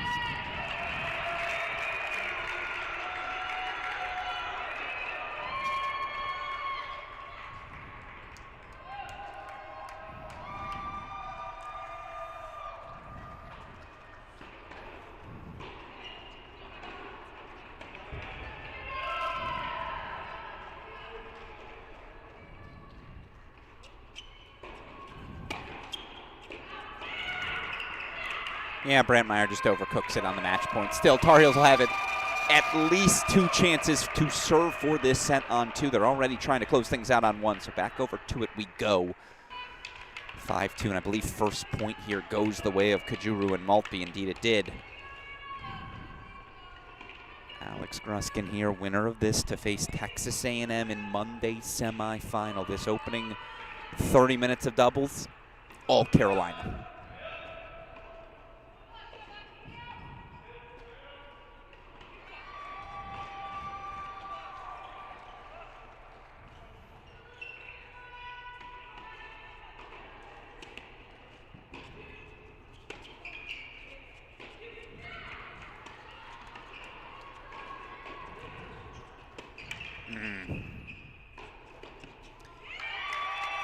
It's just a little tentative. You could tell Taya Chavez a little gun shy there on making the cross. The ball was there for her to poach. But first experience in this sort of Final 8 for the Buckeyes. There are just going to be nerves you're not prepared to deal with. And it does feel like, again, just a little too tentative out of the gates. Go split screen, show it to you simultaneously as, again, Carolina's trying to close things out here. Alanis Hamilton. Is it Alanis? Yeah, it's Alanis Hamilton serving for it.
Set to the heels, the number 5 team in the country, Maltby Kajuru, 6-2.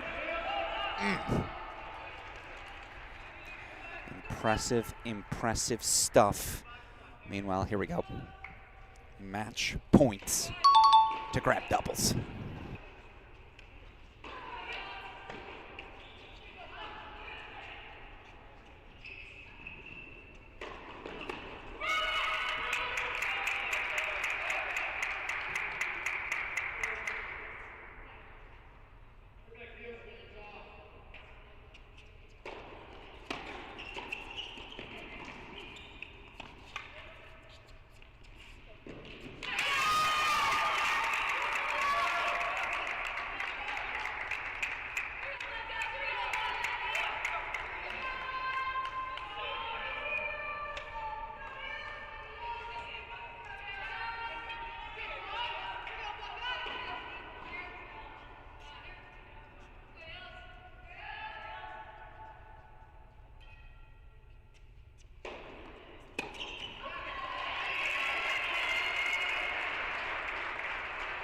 Doubles point to the heels, just smooth.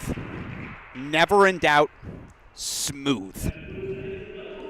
The top 6 teams in the nation looking the part as it's a 6-2 victory at 1, a 6-2 victory at 2. Tar Heels, 1-love lead coming out of doubles, and again, when this team gets to front run, good luck catching them from there. The perfect start as the Tar Heels look to work their way back to Evanston. Of course, for the Buckeyes, they're going to have to find 4 singles victories. They're going to have to find a faster start in singles. Just got down too big, too quickly, and ultimately, again, Tar Heels, 1-love lead. Now, of course, we're still young in this season, and while there are a lot of familiar faces, perhaps some of you aren't familiar with our 2026 edition of the Tar Heels. So without further ado, again, I want to introduce our teams competing here this weekend. Let's start with a team up 1-love, your top seed here in Champaign. It's your 2026 Carolina Tar Heels.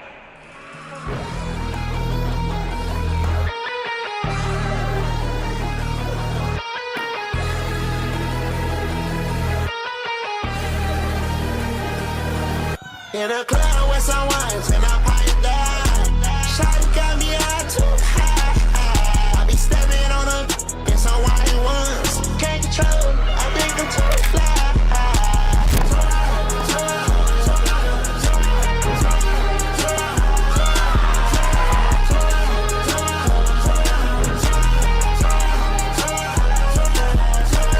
She better back on, she in that mode.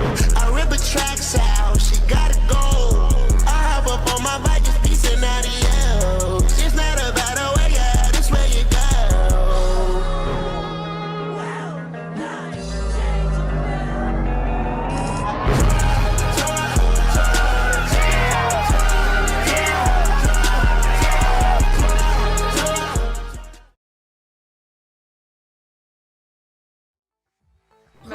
Garcia, Mexico, senior, Boomer Sooner. Claire Hill, sophomore, Cary, North Carolina, go Heels. Thea Radman, junior, Long Island, New York. Go Heels. Alana Boyce, sophomore, Huntsville, Alabama. Go Heels. Reese Brantmeyer, senior, Whitewater, Wisconsin. Go Heels. Junior, McLean, Virginia. Go Heels.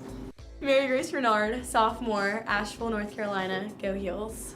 Alanis Hamilton, sophomore, Dallas, Texas. Go Heels. Anna Fry, freshman, Farmington, Utah. Go Heels. Susanna Maltby, sophomore, Glen Ellen, Illinois. Go Heels. Obi Kazuru, grad student, Tokyo, Japan. Go Heels. Brian Calbus, head coach, Chapel Hill, North Carolina. Go Heels. So those are your 2026 North Carolina Tar Heels. They'll get to play from ahead once again, but I'll tell you what, you know who doesn't quit? This 2026 Ohio State Buckeye roster. Let's introduce them to you now again, ready to stake their claim to a spot at the top of the college tennis world. It's your 2026 Ohio State Buckeyes.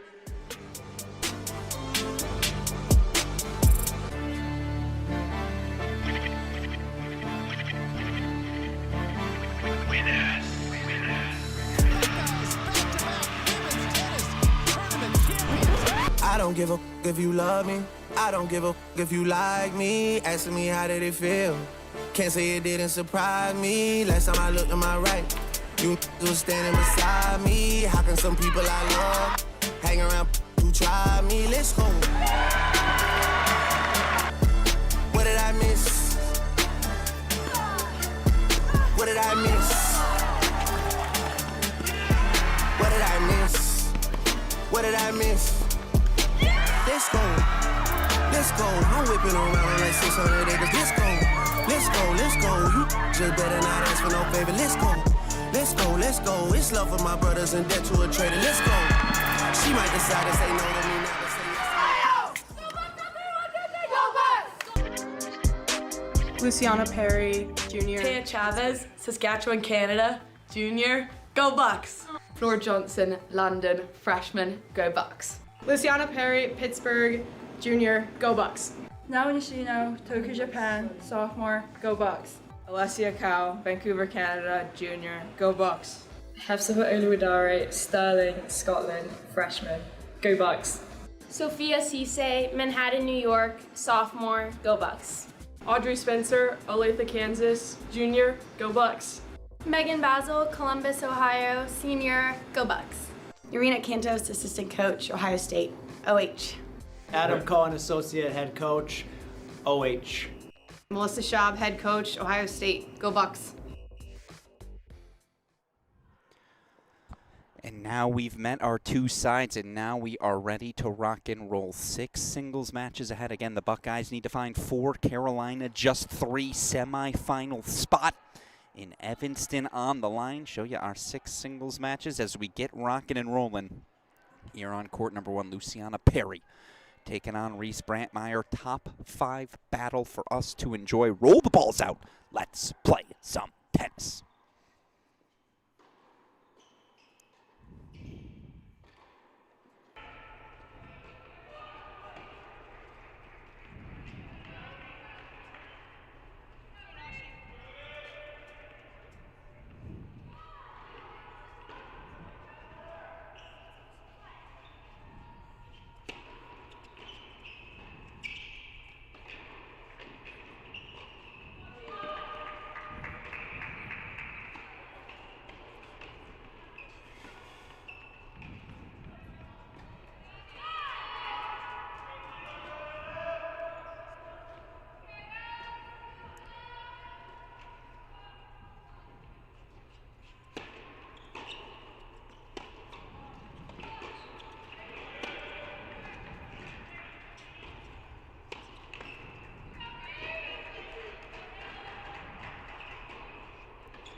One love. Luciana Perry puts the opening hold on the board again.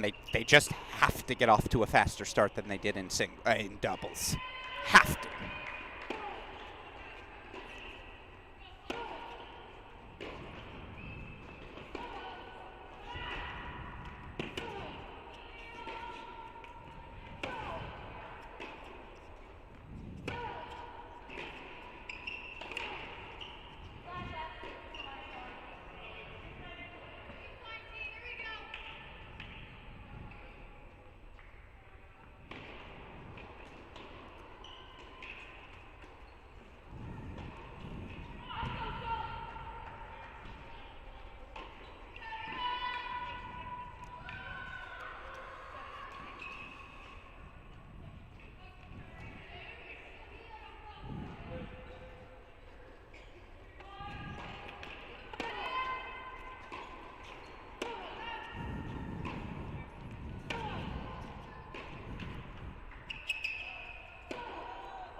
Here, Ohio State, you feel like you have a top 2 that can beat everyone in the nation.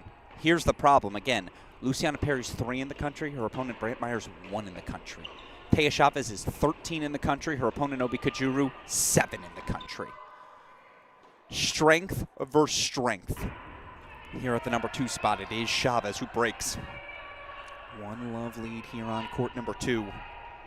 Over to court 3 we go. It's an opening break lead for Tatum Evans. Evans, slow start yesterday, but God was she good down the home stretch. 6-3, 6 love as she created that separation against Illinois. Early break lead for Evans, no doubt. Again, a little more firepower on the other side of the net today as she takes on the Ohio State sophomore now, Nishino. I love this match. It's too good to be at 3 singles. This is a gift. This is, this is the deal at the supermarket they're offering you for premier cuts of steak.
Yeah, and look, for Nishino, it's an open question. How much gas does she have left in the tank? Her battle late into the evening with Aspen Schumann of Duke, it was as physical can get. And now she's got to face off against, again, Tatum Evans, who will just work you to the corners. This is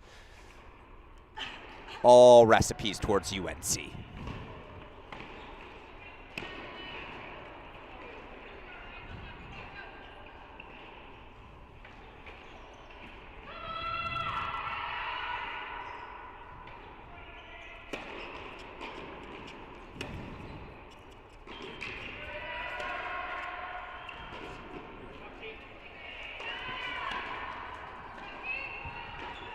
Evans holds for 2 love. Early break lead consolidated. By the way, just worth noting, Ohio State does get breaks and they consolidate at the top 2 spots. It always starts at 1 and 2. Perry, Chavez with those leads, but Love, Evans, and the further we move down the lineup, again, this is just where UNC has options everywhere. Anna Fry up to the 4th spot for the freshman. Wow. Makes sense. She's undefeated. Hasn't dropped the match yet at the 5 or 6 spot, so why not give the freshman a run here at 4? Her matchup today, a battle with, again, the newcomer, the freshman, Sofia Sisignatiev. So a little bit of a lineup switch today. Whoa. Who'd they pull? Yesterday they pulled Sisignatiev. Today they're pulling Flora Johnson from the singles. Interesting.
Fights off break points. Anna Fry holds for Love. Just does so many things well. Yesterday, the comparison for me, it reminds me of a freshman, Fiona Crawley. We just kind of knew right away, like, yeah, this game's going to work. Love out in front on court number 4. We go over to court number 5 now, as again, want to introduce everything here. Alanis Hamilton taking on yesterday's hero for the Buckeyes, junior Audrey Spencer.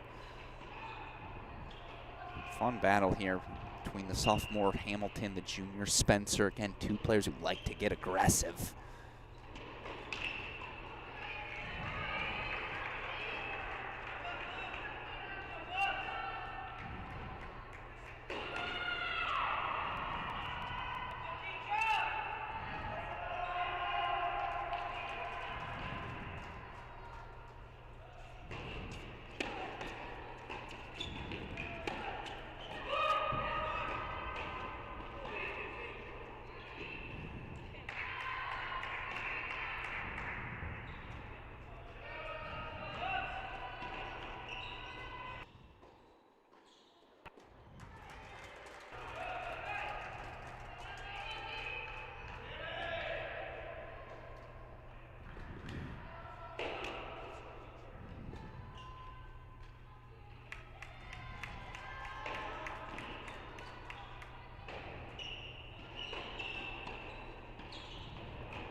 Double break 3 Love Chavez. Don't you worry, we'll get you back to it.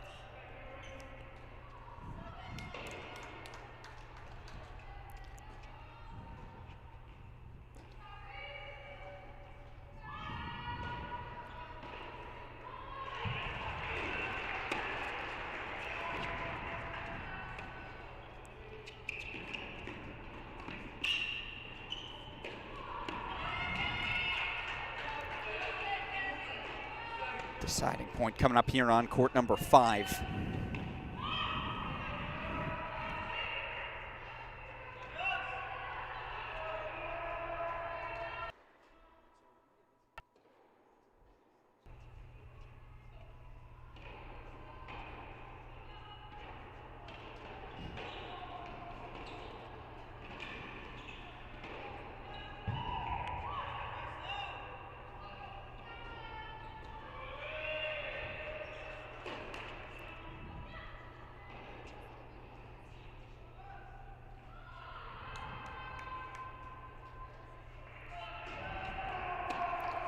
Double fault off the racket, so Hammy out in front, 2-1 here on court number 5. Last, but certainly not least, court number 6. And again, this is someone who's been ranked top 20 in the country. Hasn't gotten off to the sort of start to the season she was looking for, but Thea Rabman at 6 is just like, come on. It's a national championship ingredient for sure as they trade breaks here early. Rabman trailing 1-2 as she takes on the big hitting lefty, Hefziba Oluwaderi. Number 6 singles spot here, 2-1, and again, show you where things currently stand across the board. Double break, 3 love Tar Heels at 2. Let's pop back over to it.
That's the game back for Kajura. A little bit of momentum as, by the way, Luciana Perry 4-1.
Yeah, it's just the firepower. It's so easy off the racket of Chavez. And again, looking at our scoreboards here.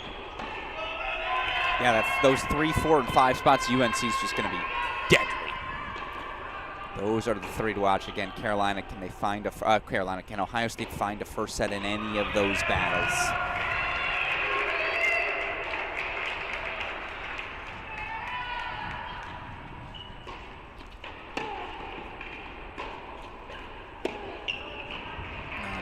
Sailed long again.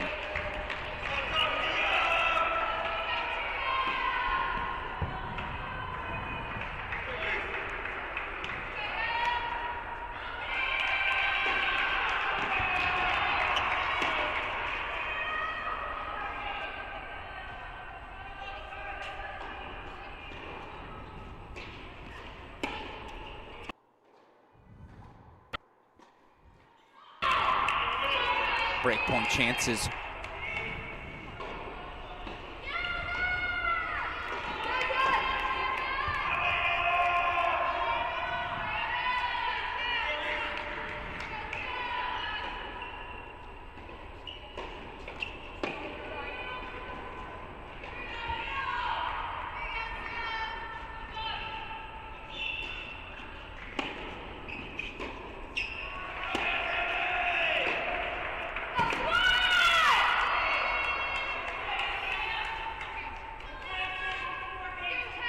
Chavez does break, double break, 4-1 lead extended again. Let's go check in on that bottom half of the lineup. Where are we gonna go look? A lot of good matches to pick from. Let's go check out court number 3.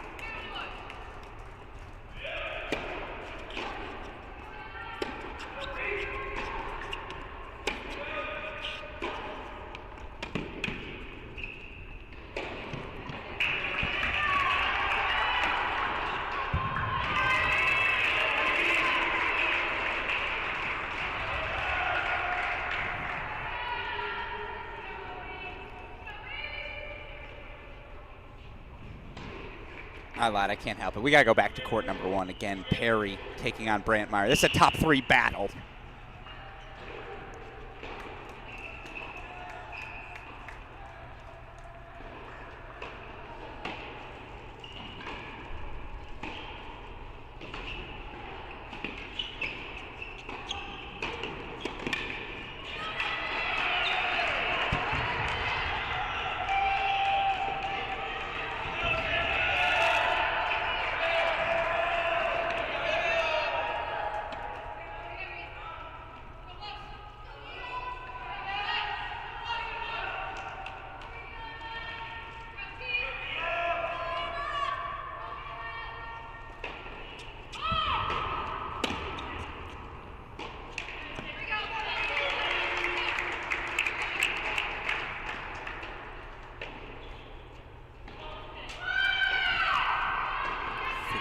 Spot again, show you those scoreboards. 3-1 leads in a couple of places. 3-1, 30 all on 5. Olowoderi looking really good for the Buckeyes at 6.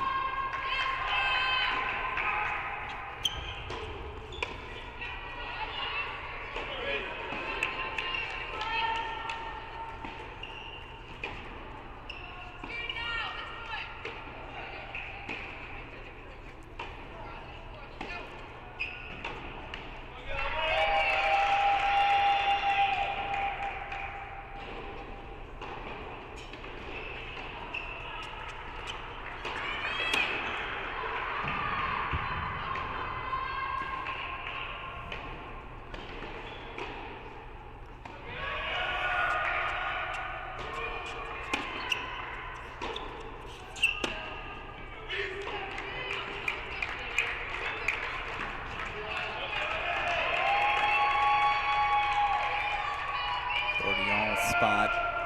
All right, again, gonna work the split screen here. We got a couple deciding points. Kajuru's got a break point chance for 2-4 to try and keep it that single break deficit, but Hamilton looking for a double break deciding point on court 5.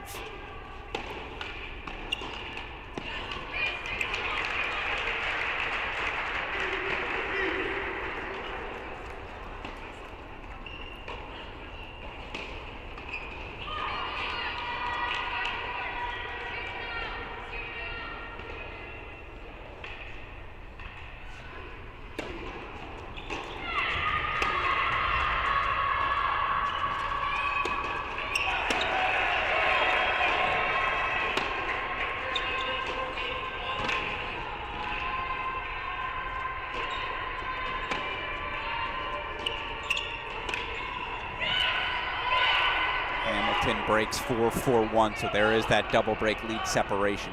No, not Anna Fry. Obi Kajuru gets the break back as well. You know, let's just go full screen for the deciding point.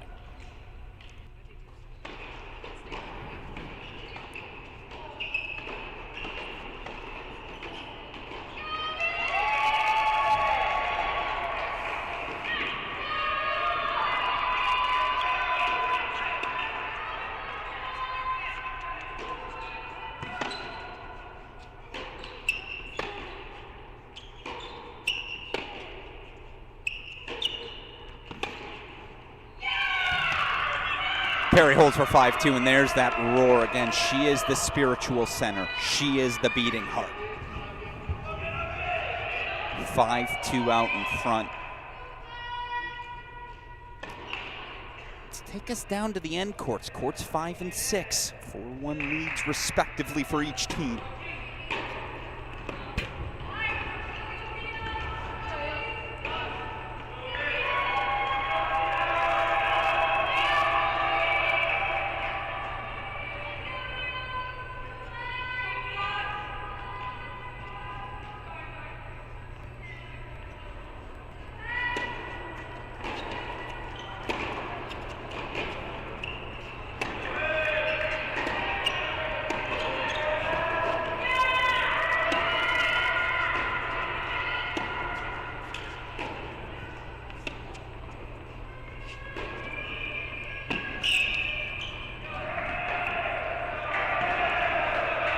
Just, again, right now the line drive for Alanis Hamilton feels like it is just messing with the rhythm, the slices, every ball.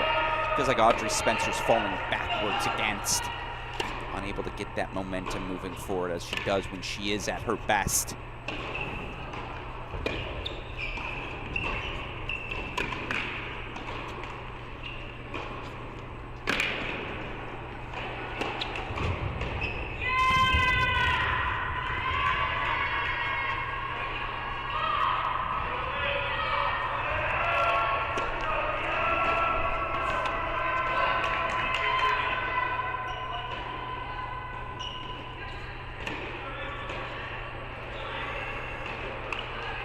You know, and all due respect to Oluwadere, we gotta go back to 1. Again, it's a 5-2 lead, and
break back from Spencer, signs of life.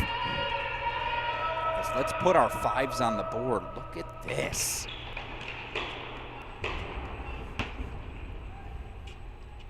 Oluwadere 5-1 up on Rapman. What is going on?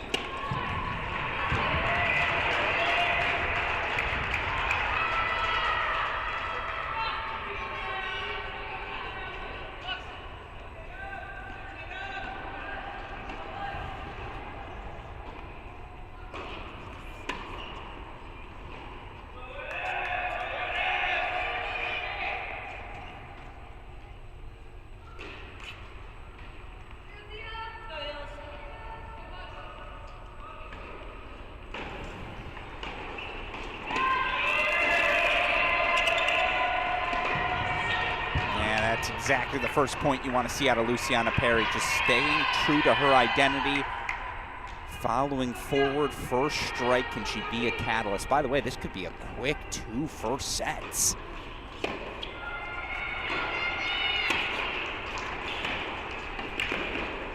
Olowadere has Radman on the string. As Luciana Perry does her thing, 2 points away from an opening set. The problem right now is where it's lopsided everywhere, and there are 3 lopsided sets going the way of the heels. That's all they need.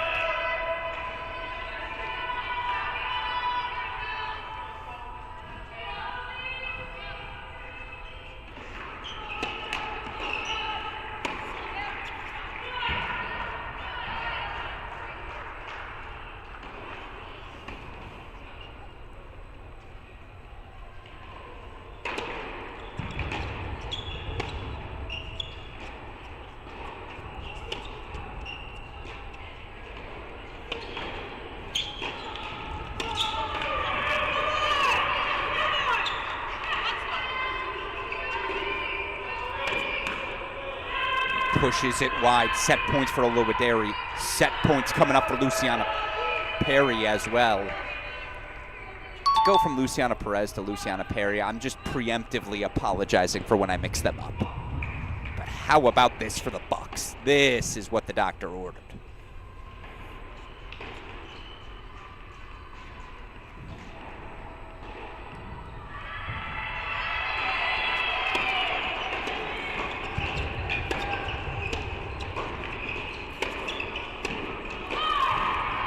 Take that swing. You're up 40 love. Why not?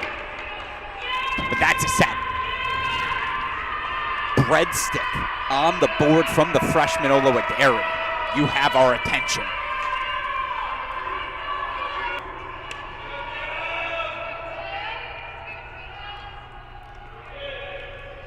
Let's go full stream for the set points.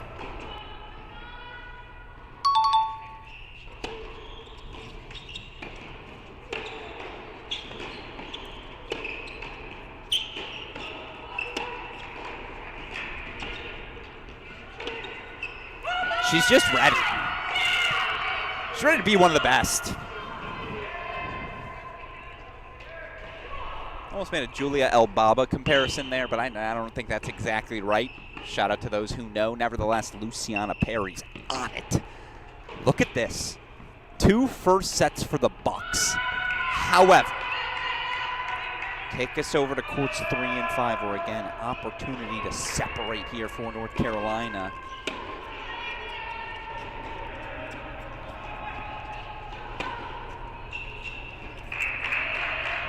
That does leak a little wide off the racket of Tatum Evans. She's still up a break, though, 4-3. Got to take you over to court number 2, where, again, Taya Chavez has been up a break from the start. Hasn't looked back yet. Chavez game point chances for 5-3. Yeah, a little sloppy with the footwork, but why not?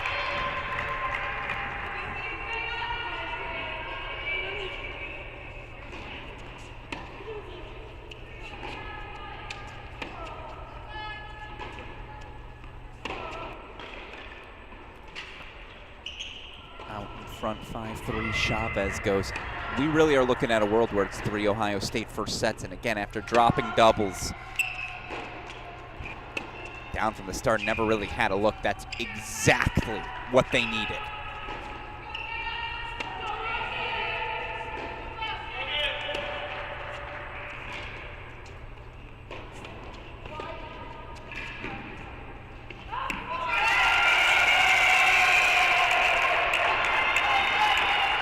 Deciding point, Alanis Hamilton. They quietly beat it.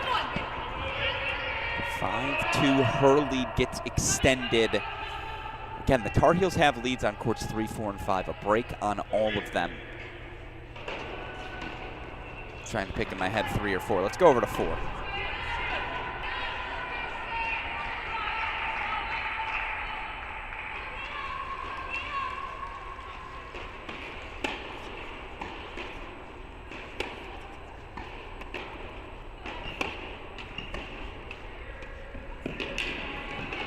Even the lat cord's going the way of Chavez. All working for the sophomore. As you know what, let's go full screen. She's 2 points away from a set.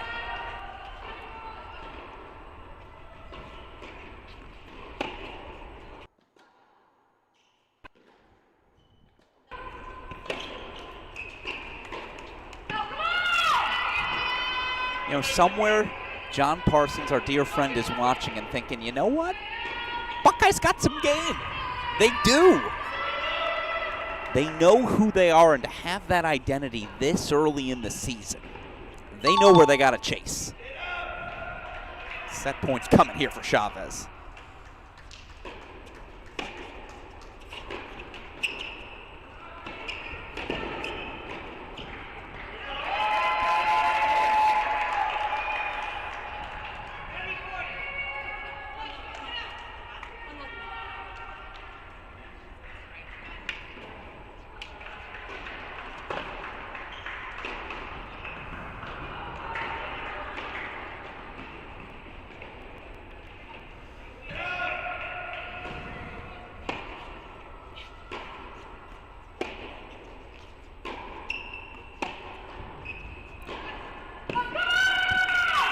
Buckeyes are making a push. 3 first sets as they're back on serve at 4. We've got ourselves a ball game, folks. If you were wondering again how much fight would be in this Buckeye team, they just didn't look ready for the start of doubles. They're ready now. First sets on 1, 2, and 6. However, Anna Fry broken back on 4, so on serve there. The Tar Heels, the lead's on 3 and 5.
It's a break back for Spencer. Game point chances for Evans.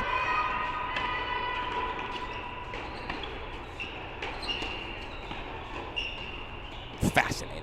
I mean, again, Ohio State has all the momentum right now, but 10 good minutes from the Tar Heels, and this match is back in their control.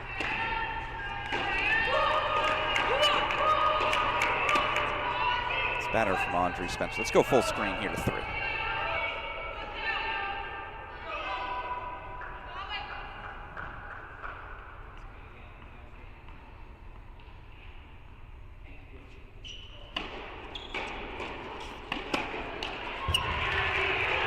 That's a gift she will gladly accept. Tatum Evans holding 4-5-3, and again, name of the game is staying in control. Get your break lead, hold on to it. Evans has done that successfully. Swing set right now is going on court 4, battle of freshmen. Anna Fry's a known commodity. Ohio State freshman Sofia Ignatiev, a little SO. I keep calling her a freshman. I apologize. Sophomore Sofia Ignatiev.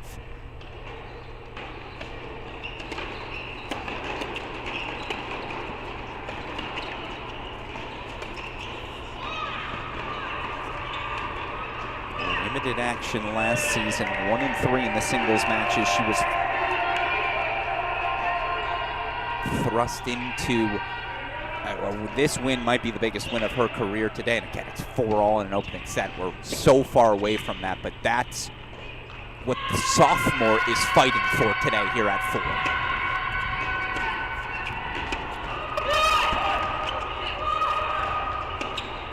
Ooh. All right, so that's the talent we're working with. It's one thing to see some weaponry in doubles. Obviously, it's a different sort of ask to apply it here in singles. Nice bounce back from Audrey Spencer. 4-5 as she finds her rhythm still. Alanis Hamilton can have a second opportunity to serve for the set.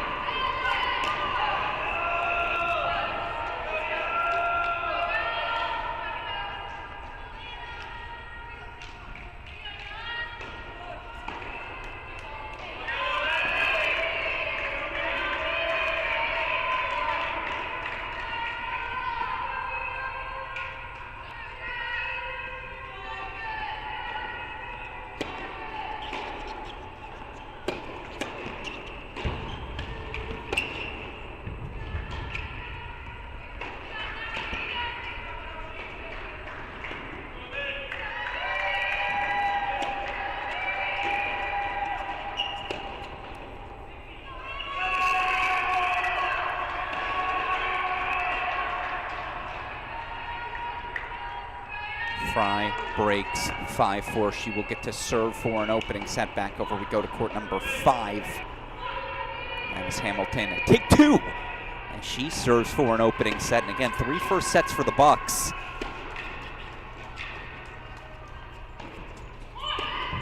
Might all that momentum again be seeded here in the next, seeded meaning C-E-D-E-D, in the next 5 minutes.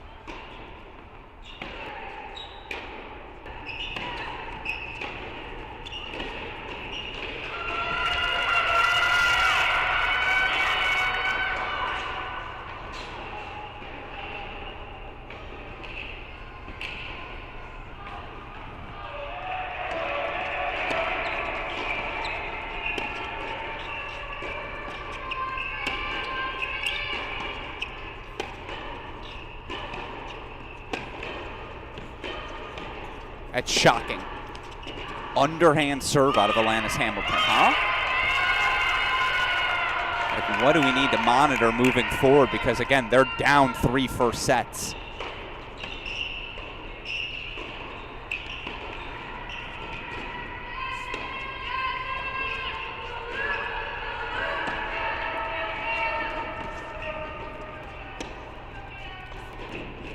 Unbelievable. I mean, again, it's all underhand serving.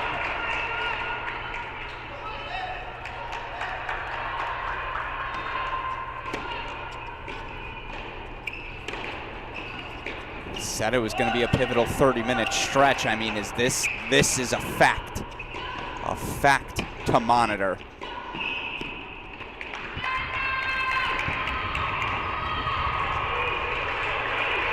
And is that the way it's going to be the rest of this match? If so, again, it is just a wrinkle.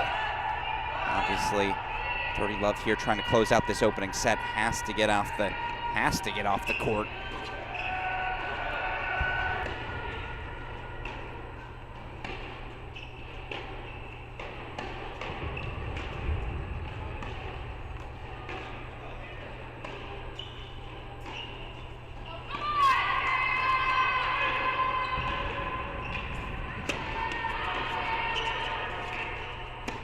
Yeah, it's ridiculous.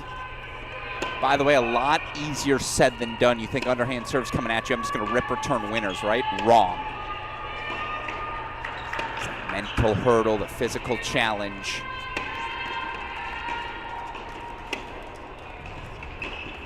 More than anything, can she just grab this first set, right? If you're UNC, you feel like, yeah, we lost at 1-3-6, but we've got our anchors in those positions. We're going to find a way back. And it's going to be set points for Hamilton, serving underhand. It's just nothing like this sport. Absolutely nothing like it. Fry serving for her first set. Evans now out on court serving for hers as well, but let's go.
Yeah, that leaks wide. Hamilton's going to challenge, but there's just not a doubt.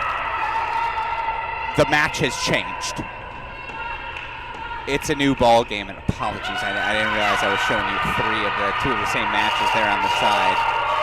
They are back to 5-all, and with 3 first sets already for the Buckeyes. It's momentum. It's a window. It's something. As Fry broken on a double for 5-all as well. What? I just...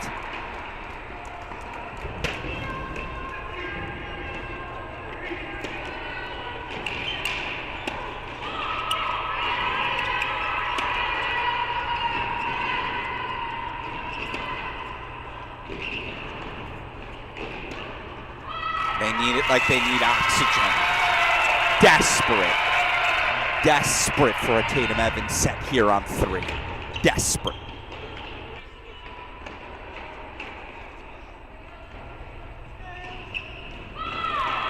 Oluwadere already up a set and a break for Ohio State at 6.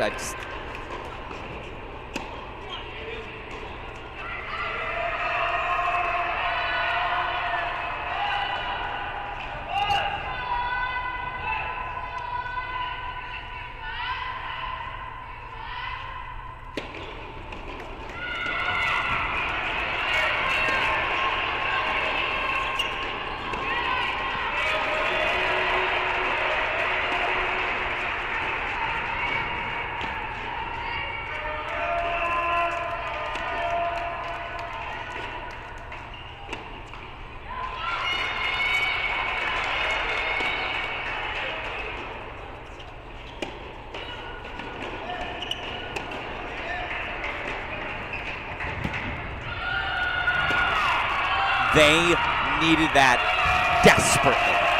That is clutch off the racket of Tatum Evans. Ooh, speaking of clutch, they know they're calling her number. Faced break points to go down 2-1 here in the second, and now it's Brantmeyer. She's sitting right underneath our massive scoreboard here at the Atkins Tennis Center. She's well aware of the circumstances. As, by the way, for Alanis Hamilton, looking at it, it is not a shoulder injury. It is a right ab. I don't know if it's a cramp. I don't know if it's a tear. I don't know what it is, but she cannot extend. You can tell even as she's walking in between points, almost in a hunched over sort of scenario. Oh my goodness.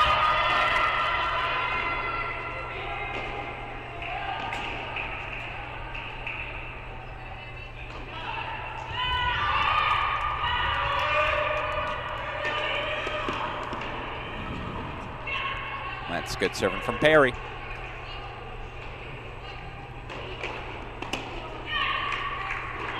Two break points fought off. Another one here for Brantmeyer.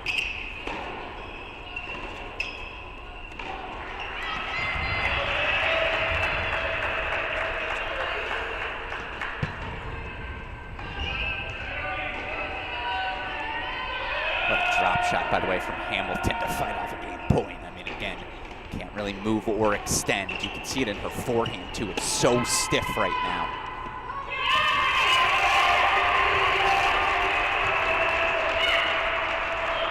Brantmeyer breaks for 3-1. Let's focus on our 2 first sets. And again, if you are just joining us, Alex Gruskin here.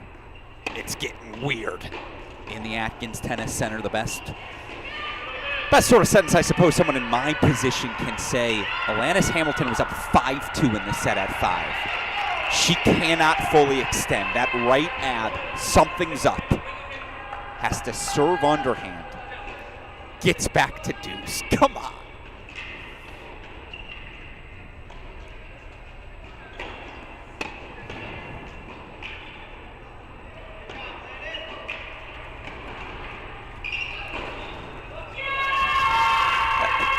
What?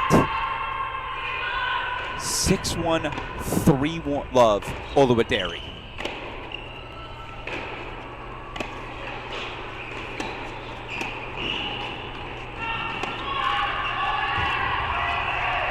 as it's a hold for 6-5 on 4 as well.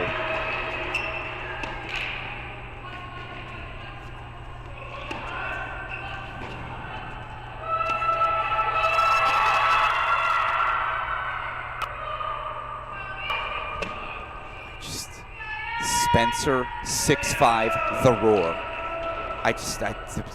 I'm speechless. I got nothing for you.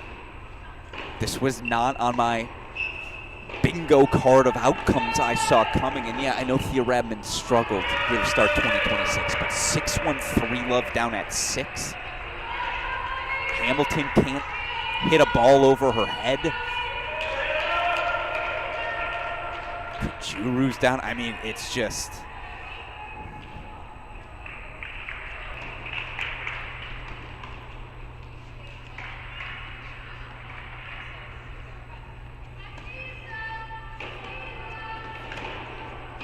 check in on a couple of second sets before we get back to the business end of those final first sets.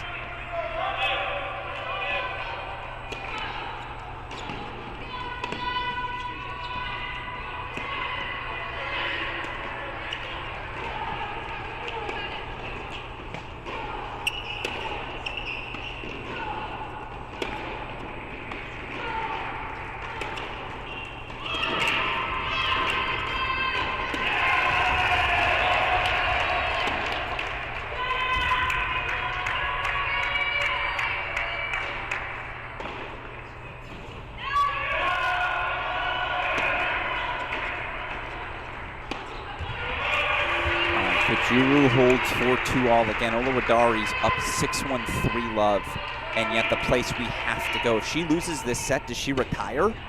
Like, it's a genuine question to ask here for sophomore Alanis Hamilton. Of course she's going to give it a go. That's just the sort of competitor that she is, but I don't know, man.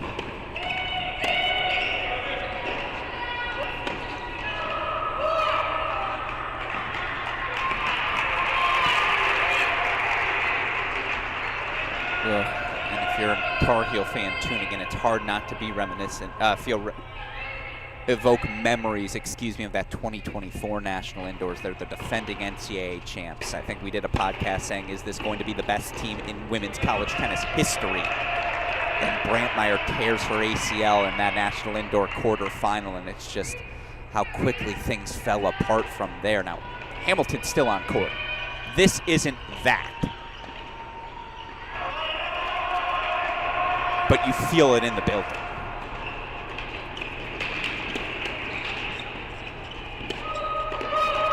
As it's set points now coming up for Audrey Spencer.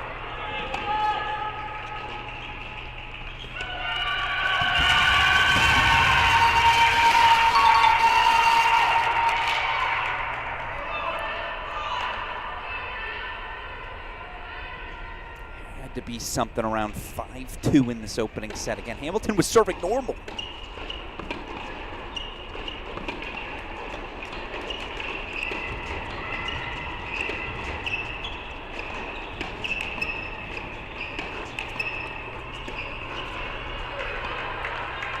Tiebreak to decide the opening set on 4, a must-have for the Tar Heels. As, by the way, it's official, Auburn 4, NC State 1. So it'll be Auburn, Georgia. Our first semifinal in Evanston on Monday. Who's going to face off against Texas A&M? You thought coming out of doubles it would be UNC for sure, right? Wrong.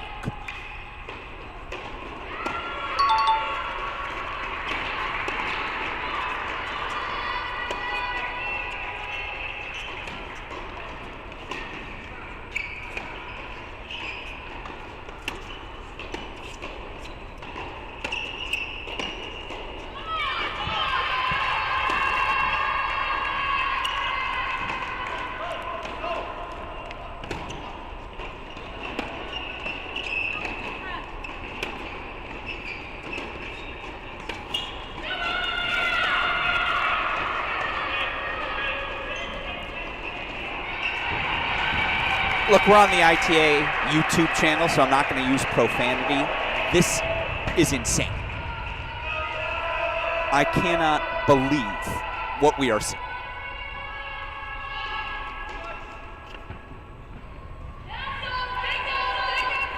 Deciding point, set point, coming up for Hamilton.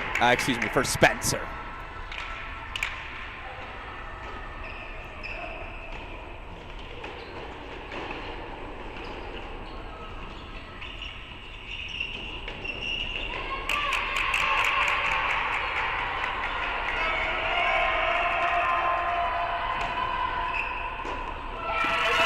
Opening set to Audrey Spencer. She was down 5-2. Yeah, these Buckeyes, they know who they are. There's just such a clear-cut identity.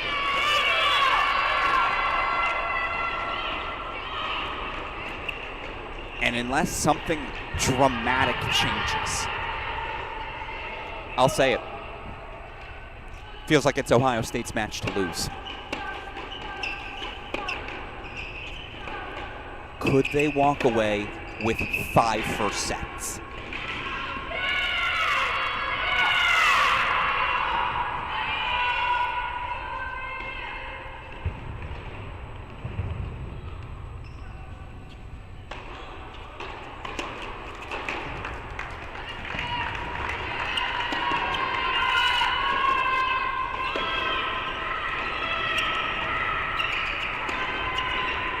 It reminds me of the Elena Yu match yesterday. Again, the Duke player at number 4 versus Spencer. Obviously outdoors, her consistency, the pedigree was there, but indoors, she just did not have a weapon to hurt Audrey Spencer with. That feels like what's going on at 6 as well. As Fry gets on the board, but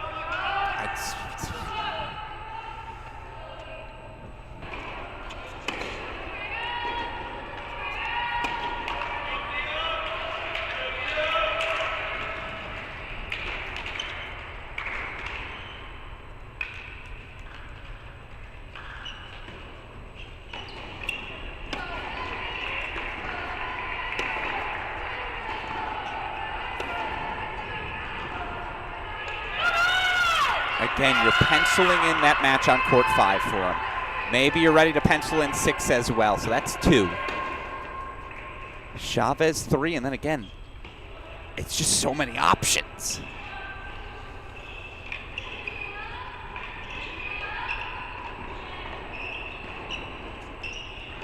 You know what, actually, we're gonna have more time with this one. I wanna go over to 6.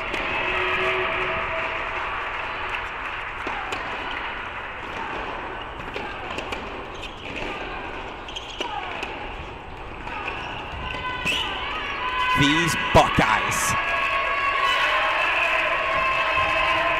they're just different.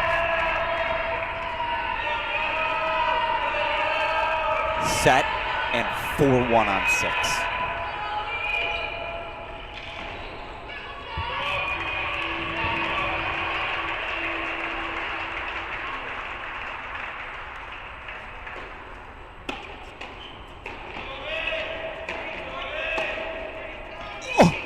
The best shot. Oh, I'm sorry, I have to show it to you. It's the best shot you'll see today. This is a joke. And be ready to cut the clip, someone, because. Oh.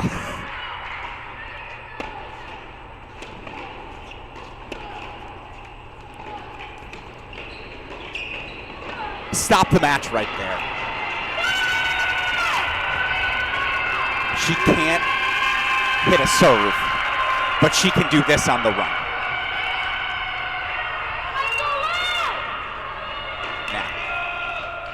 Yeah. Yeah.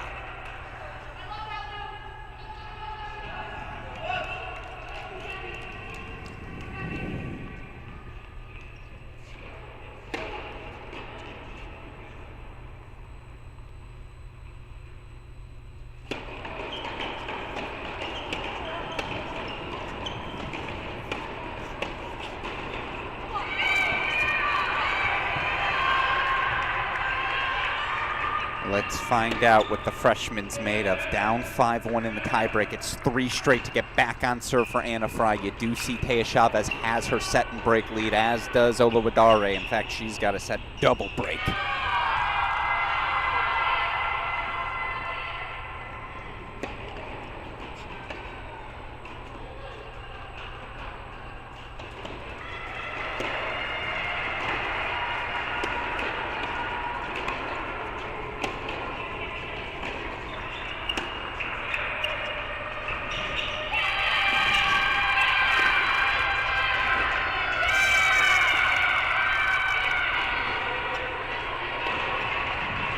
Set, points, Bucks for the exclamation mark.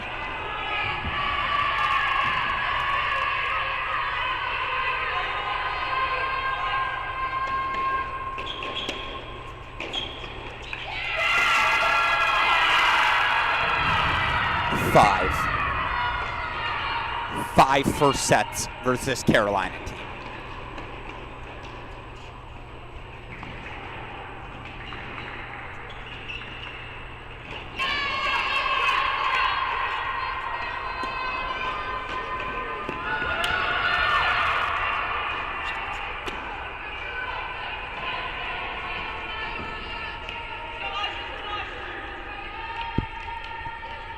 Five, 2, Taya Chavez in front.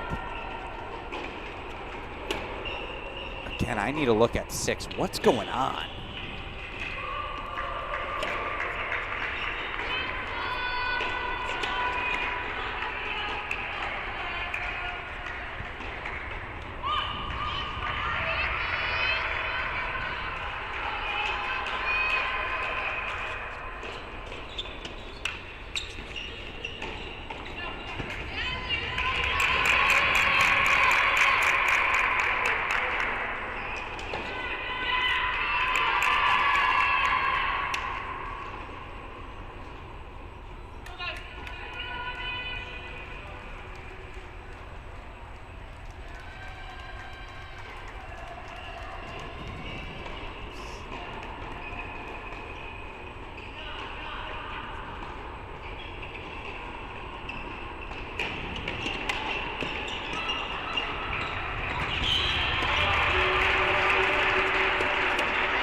They could be up 3-1 in the next 10 minutes.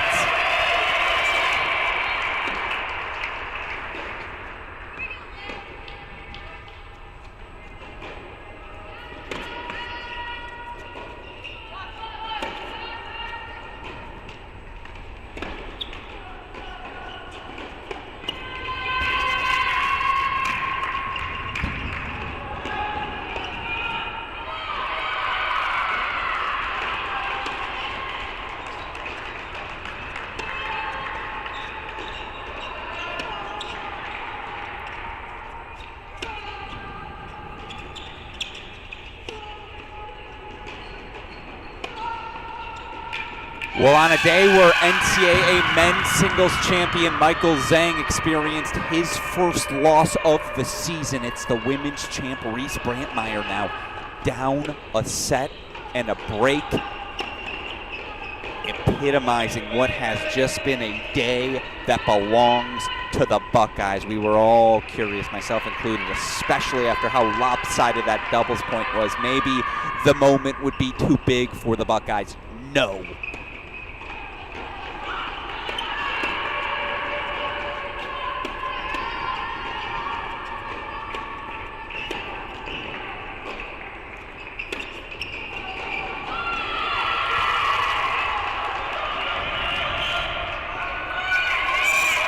Deep breath if you're a Tar Heel fan.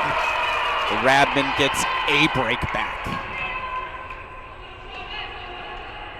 Haven't spent enough time with it, and that's on me.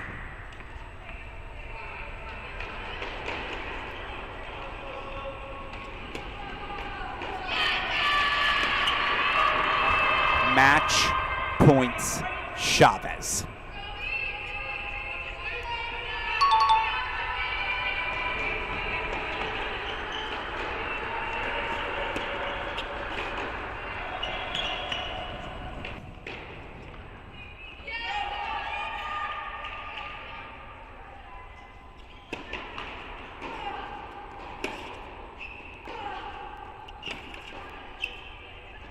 the Buckeyes level things at 1 apiece. Junior Taya Chavez, your reminder, she can beat anyone in the country. The upset victory over number 7 Obi Kajuru. 1-all overall. Let's take you over to court number 1. Again, split screen here as early second set action on 3, 4, and 5. And I just, given the injury to Hamilton, broken for 1-all. She got the break, but like she's not holding. It's going to be quite the path to see. She's not holding serve more than what, 2, maybe 3 more times. I think it's pretty clear. It's one of it's probably got to be Brandmeier. It's as simple as that. It's always got to be Reese for these Tar Heels. Yeah, there's nothing you can do. That's how Perry's played today.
Break point chances for Brandmeier, and for the first time, signs of life on court 6 from Thea Radman.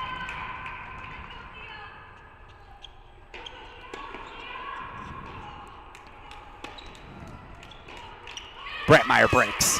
Of course she does. You thought the NCAA singles champ was going to roll over? Have you ever watched her play before? I got goosebumps. It's gonna be one of those Saturday evenings. Hit that Uber Eats app now. Order your dinner, because you're not moving for the next hour and a half.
Now all of a sudden, deciding point, Oluwadere.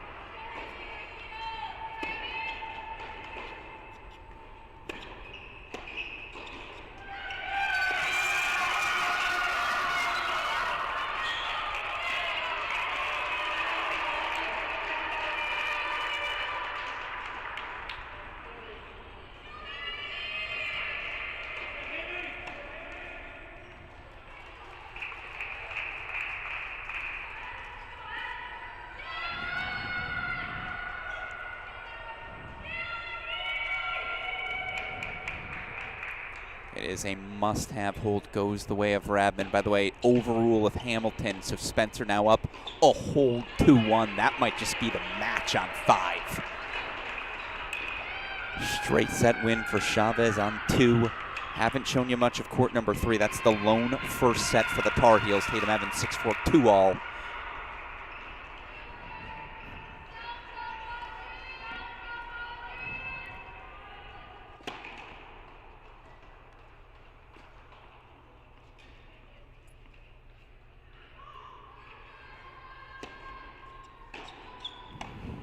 If you're just joining us, Alex Gruskin here. The Tar Heels dropped 4 total games in doubles. We're up 5-2 in the set on 5. We're up a break in the set on 4 as well. Anna Fry had a set point in that opening set. She's now down a set and a break. I just don't think that's one the Tar Heels can afford to lose. Ohio State is doing something special here today. Something is brewing in Champaign.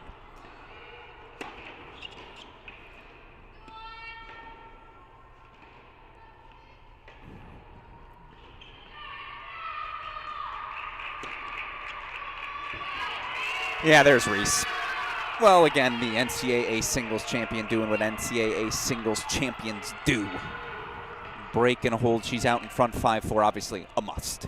A must for the Tar Heels here today. Let's go back over to court number 6, Thea Radman. Your other court number 6, my apologies, Thea Radman.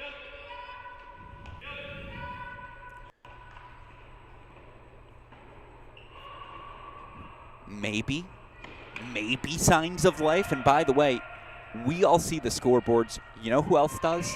Every player in this building.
It's intoxicating. Just one of those matches you want to inject into your veins, the drama as Thea Radman.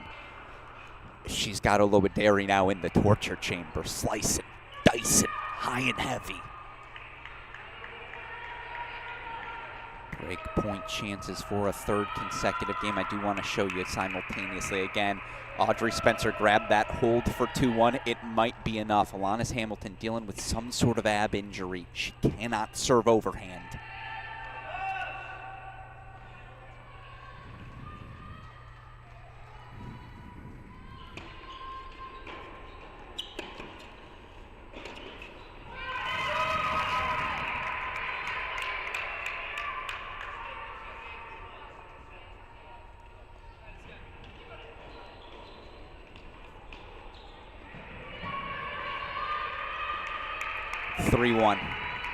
And again, even if she continues to struggle on serve, how many holds can Alanis Hamilton find serving underhand from here?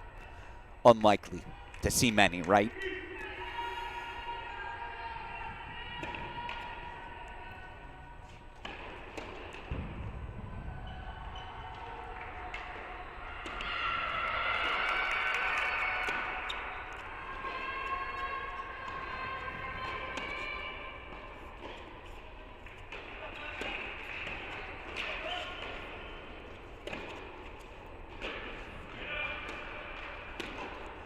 It's what she does.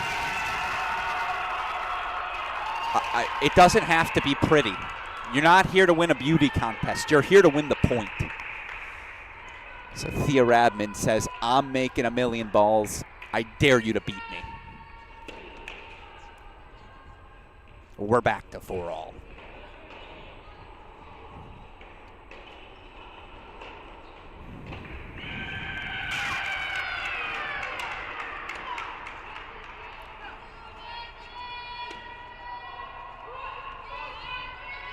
Luciana Perry holding for 5-all. Let's put the big dogs in the big screen. 2 of your top 3 players in the country right now. Again, Reese Brantmeyer, Luciana Perry, Brantmeyer. 5-all serving in the second set.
Show you court 4. Anna Fry's got breakpoint chances back.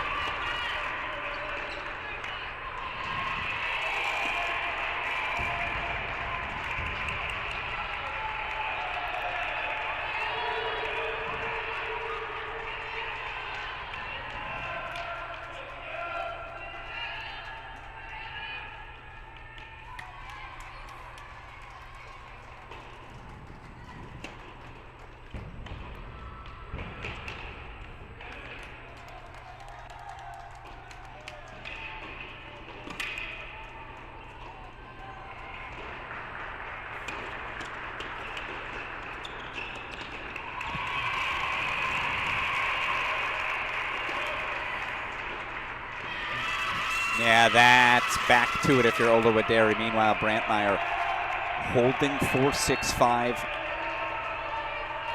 No break back yet from Anna Fry.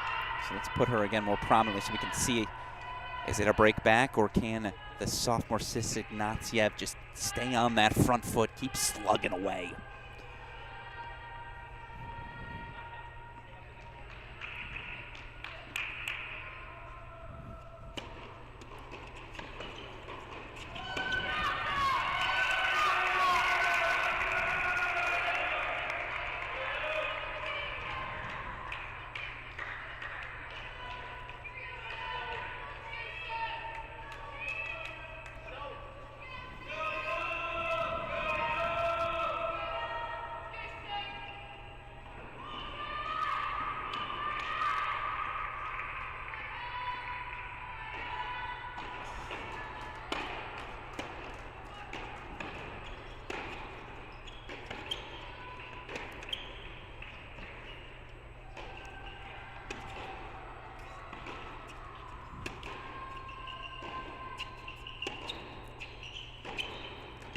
Oh, clinical.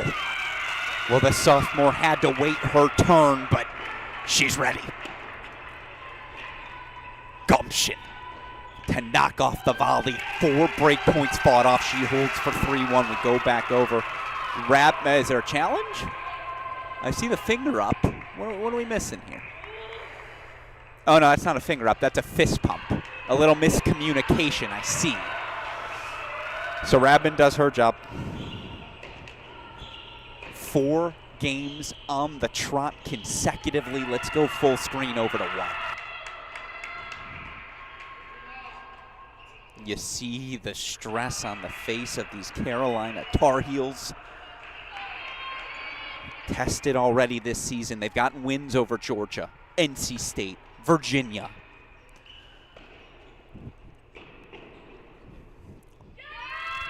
never faced this Buckeye team. And again, this Buckeye team, just their 5th match of the season. And this is what it looks like.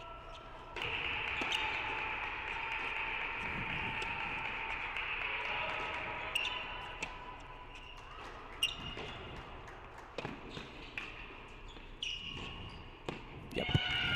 That forehand today has been, it's looked like the number 3 player in the country.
The running one-hander, we're pulling out all the stops.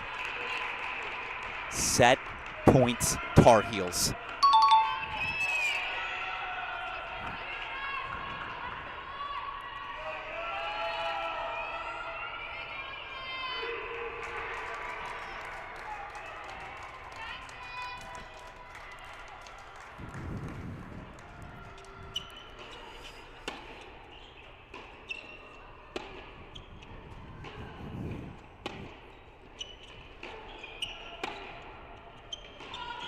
It's fierce.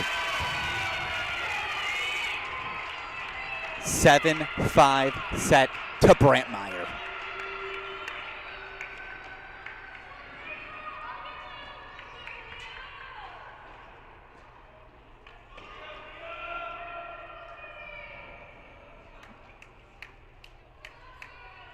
Another overrule of Hamilton at, so it's another break for Audrey Spencer, and you have a frustrated Alanis Hamilton on court 5. Apologies. As again, we race back over to 6. Double break 4-1 for Sissignatiev as well. Spencer's about to be elevated to 4-2 as it's an overrule by the ELC. And again, all these ELC overrules are just point penalties. You're going to see Coach Shai, saw Coach Schaub. I see Irina Kantos. They're both arguing their case, but I'm pretty sure the electronic line calling is just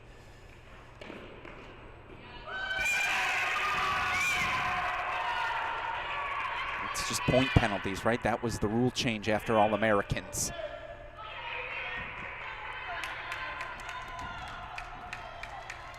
Ooh. Tatum Evans has a deciding point, break point chance on 3.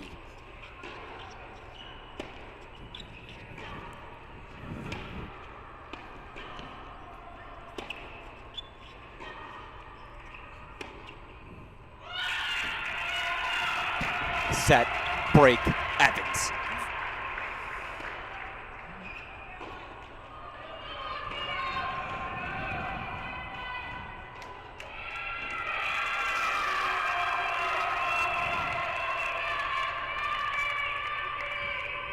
Full screen for the deciding point, set point.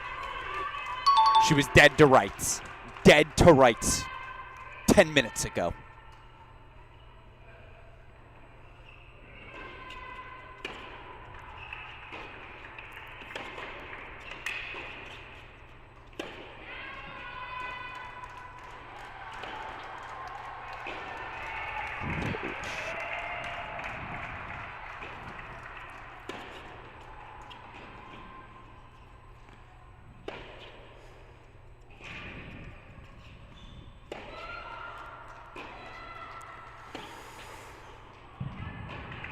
If I swear, don't tell on me, because they're coming close to leaking out. Fill in the blank. That's what I'm thinking. Holy crud. Thea Rabman takes 5 straight games. Don't look now. The Tar Heels have a path. Come on. All right. Business end of some second sets. Let's go take care of business. 3, 4, 5. That's where we got to hang.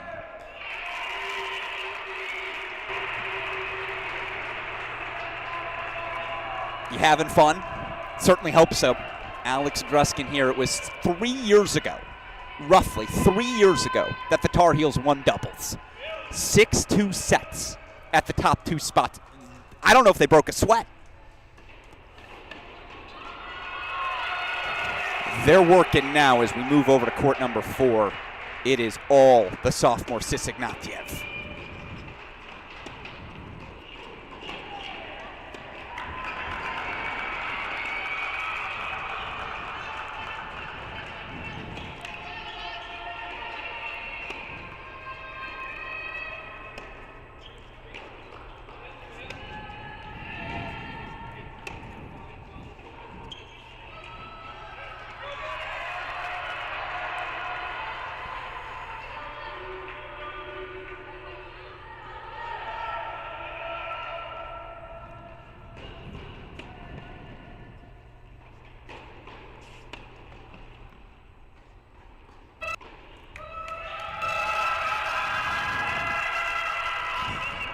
Quality of tennis on 5, considering only one of the players can serve over the head, it has no business being as good as it is.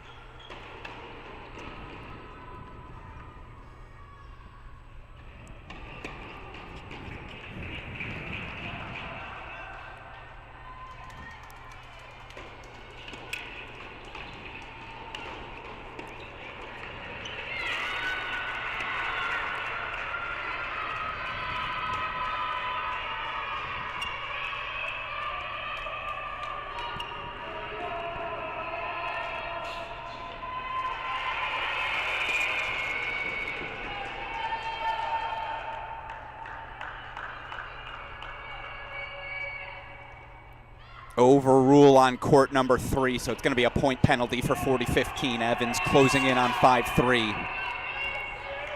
Sis Ignatiev, though, 3 points from the finish line. As you see, by the way, again, there has been 1 hold in that second set on 5. It belongs to Audrey Spencer.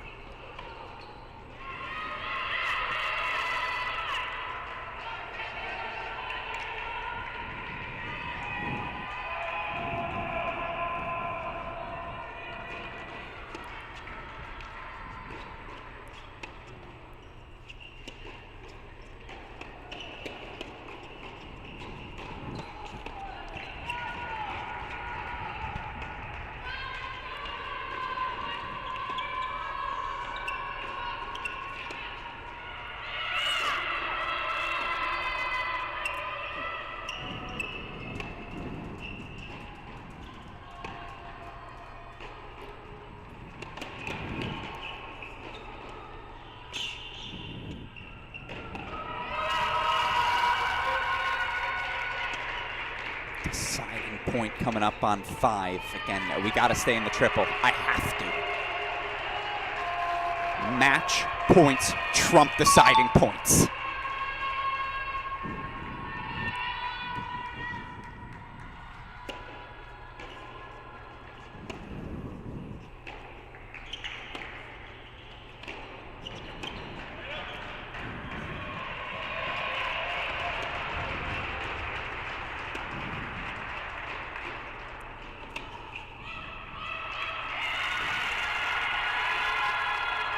Ignite the torch. Ignatiev gives the Buckeyes the lead. That's a steal. That's the sort of win you pull off in an upset victory. So good from the sophomore today. As Alanis Hamilton, stop. It's just, I don't know how she's still doing it. Stretch, winner, deuce point break. It's still that single hold deficit.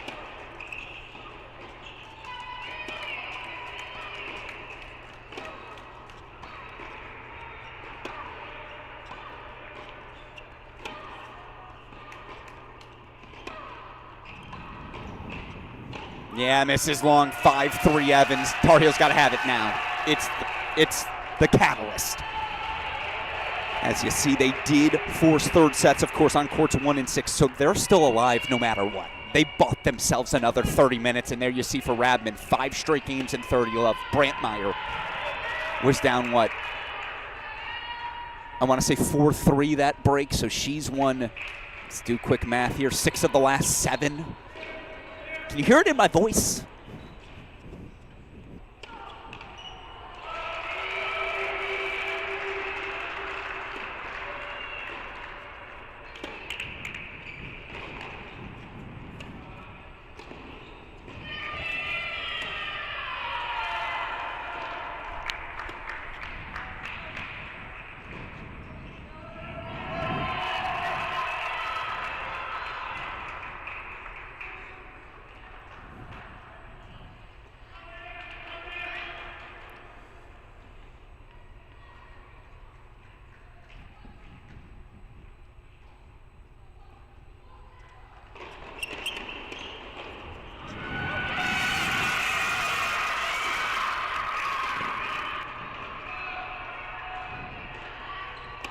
Obviously got to keep court 5 on our screen. That is a must-have for the Buckeyes. And it's my favorite question to ask. It's why we're on YouTube with the comment section open. 2-1 Buckeyes. Who would you rather be right now? Who is winning this match?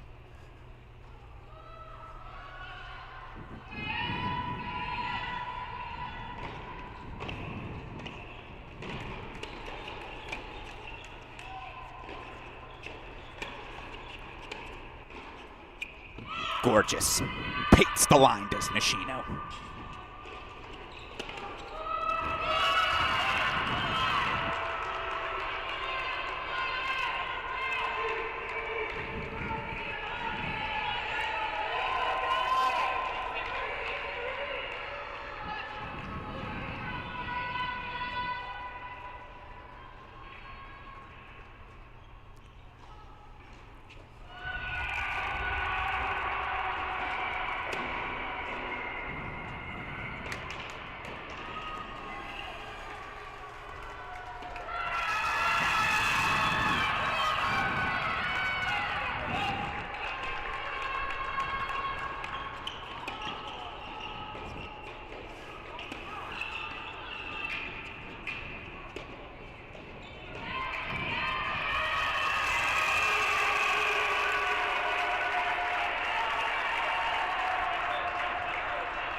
Spencer trying to finish things right here, right now, as is Evans, 2 points away in a match that is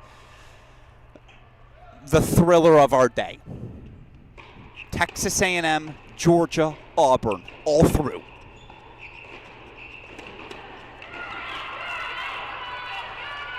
Who joins them here? Audrey Spencer's 2 points away from putting the Bucks 1 team point away.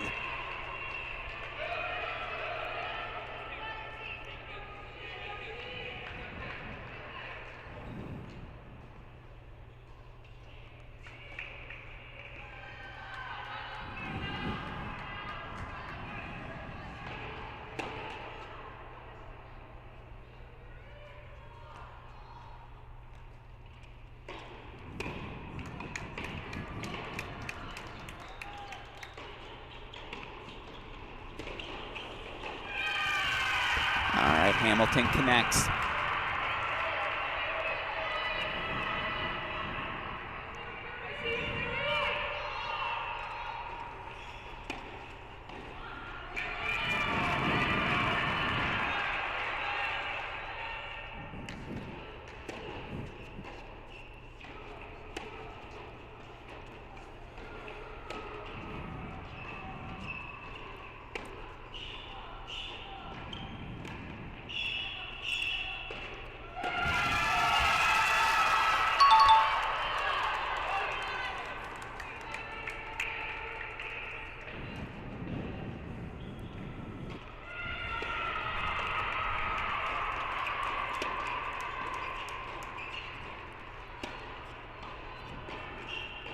Tatum Evans delivers. And the Tar Heels level the match, a 6-4, 6-3 victory for the junior. 3 matches to go. They ain't leaving your screen the rest of the way. Apologies, I knew Hamilton was going to win that match point, but another one here for Audrey Spencer. Third set's underway on courts 1 and 6.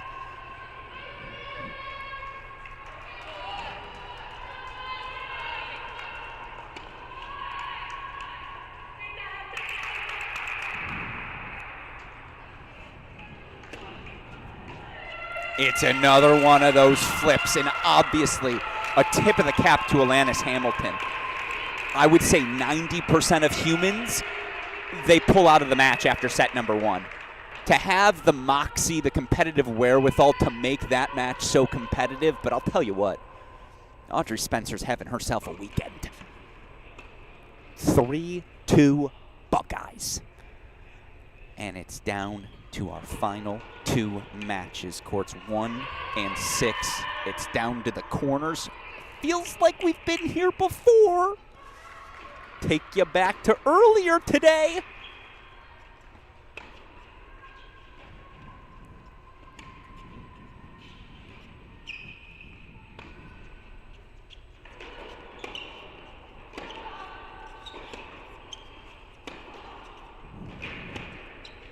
Thea Radman, of course, capturing 6 of the last 7 games just to get to this point, 1-all in the third. Obviously, Brantmeyer seeding that early deciding set break.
Perry holds for 2-all.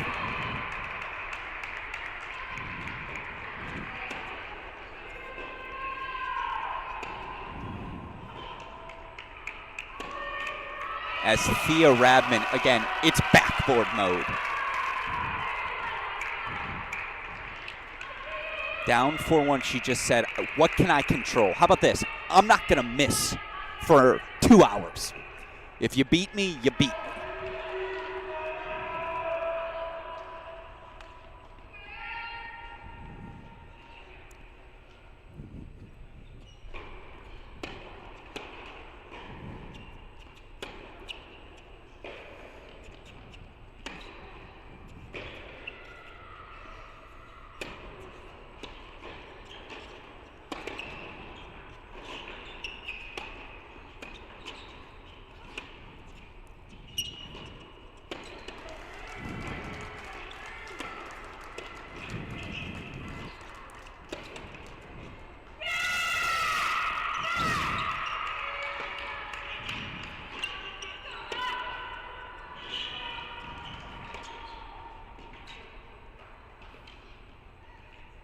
Feathery.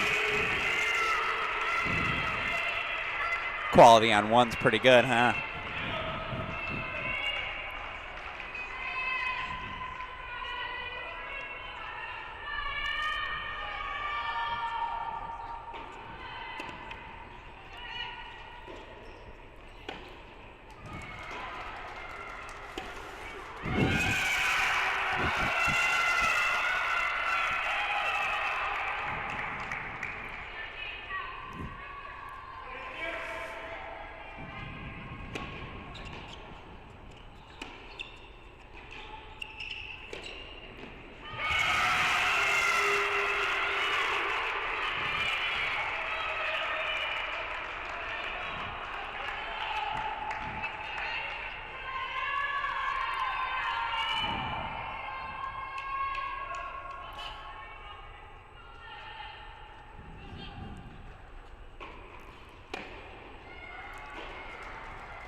Let's go to a deciding point on 6.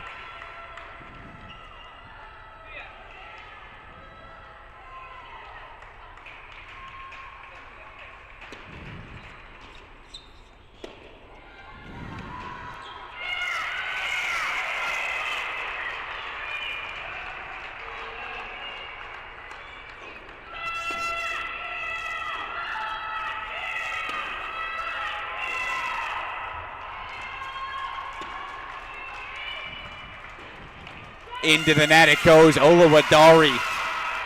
Break lead on court number 6.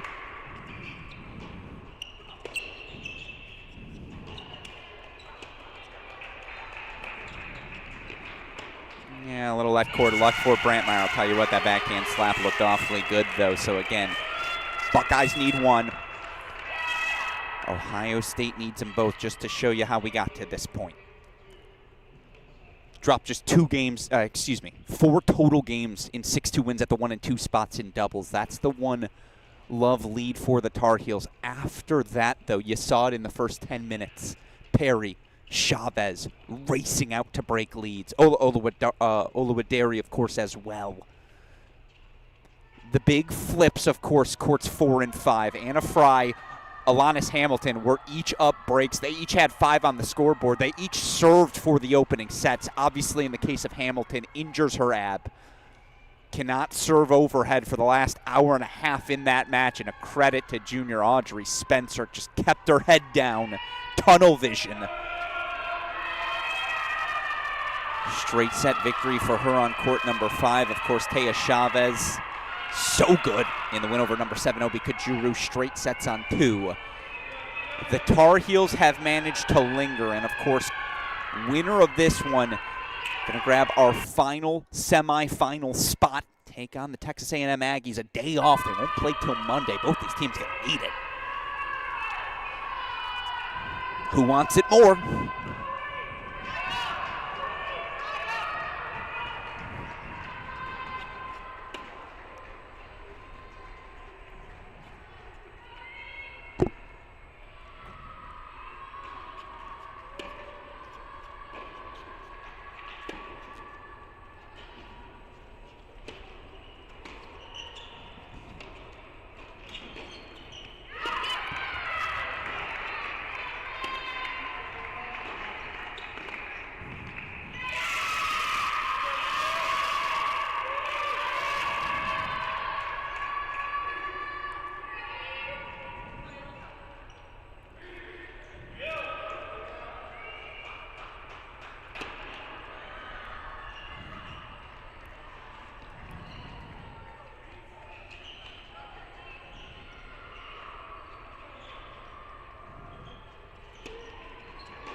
Wow, just didn't accelerate. That's a gift. Sets up game point chances for 3-all.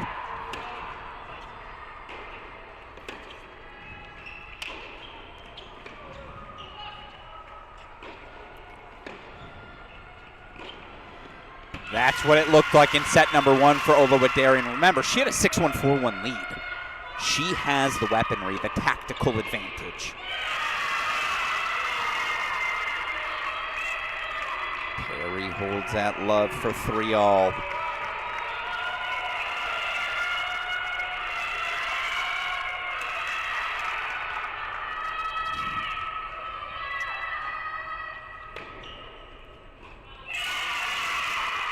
So hold that love for Oluwadari. 3-1 break lead consolidated.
Oh, the redrop, too good from Oluwadari.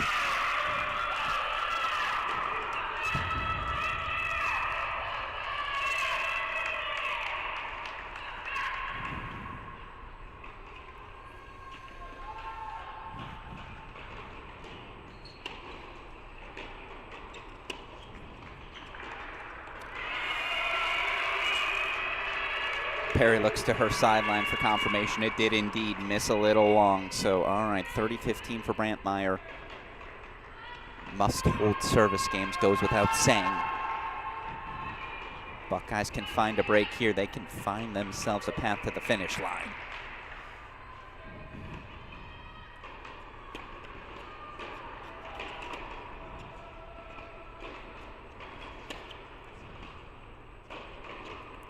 No, missed it long. Yeah, for sure.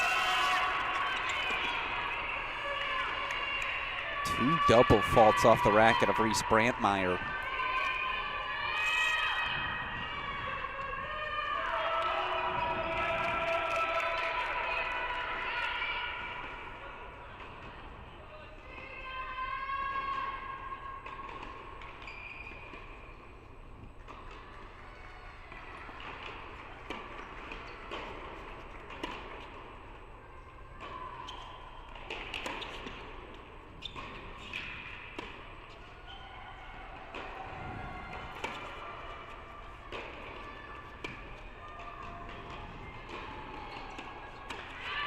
Make it 3.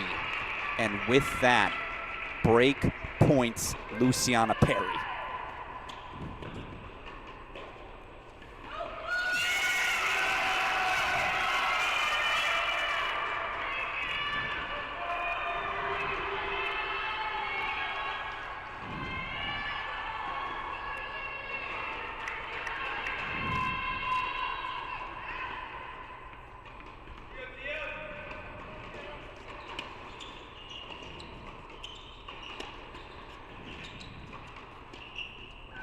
Perry breaks.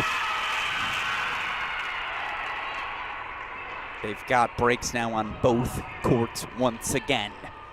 But of course, we've been here before as we take a full screen over Radman. 1-3, 40-15. Would help if we got to the right court, wouldn't it? My bad. There we go.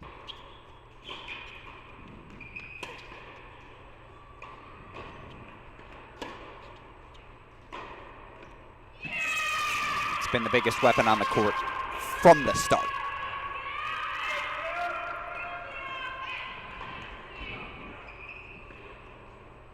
Reese Brantmeyer offering up a 3 double fault. 3 double fault service game at 3-all was just not what you saw coming.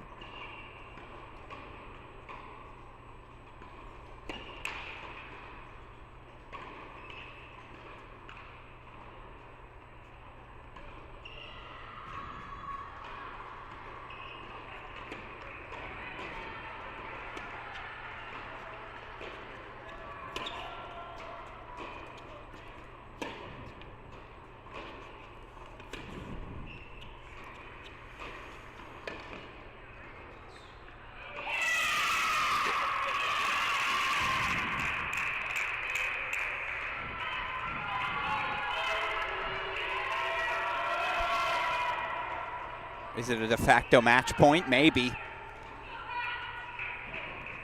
Saw her overcome a 4-1 deficit last set, but I don't know, man. Oluwadari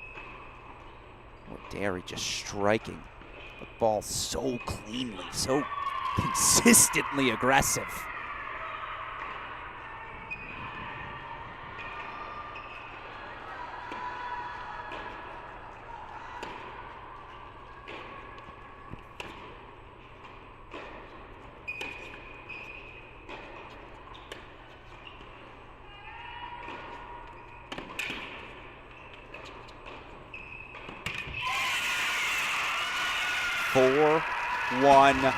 Buckeyes. Double break on 6, of course, a break here on 1.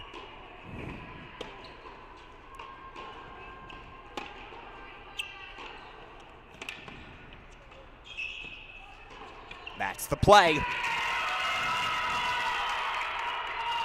She's going to give you that slice and give you time to work with. Luciana Perry's got to commit. She does.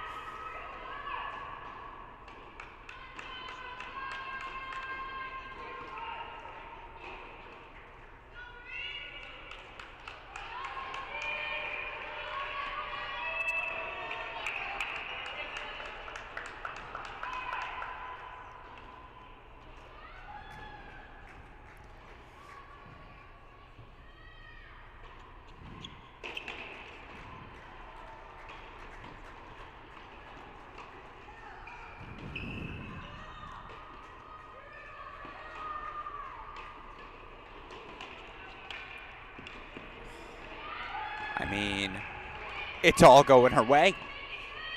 Epitomizing the left court ace. Gotta show you both because the Buckeyes are 2 games away in both spots. Double break 4-1 on 6. 40 love Luciana Perry.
Point, 30-15 for Brantmeier, looking to at least ask the question.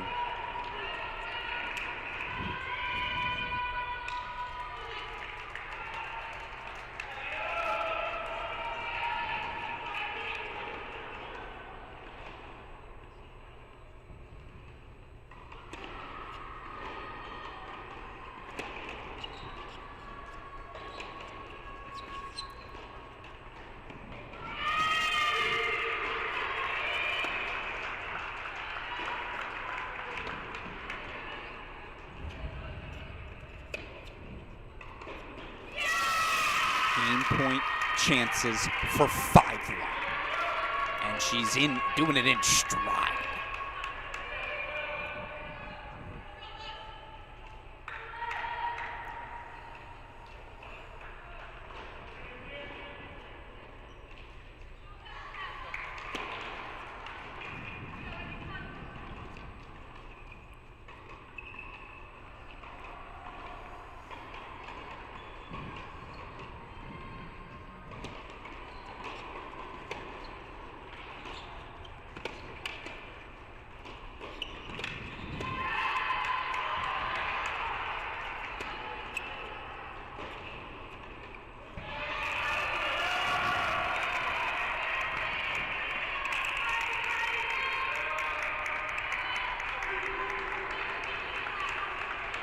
Got to take you all the way back to 2017. A thank you to our friend John Parsons. That's the last time these Buckeyes reached an indoor semifinal.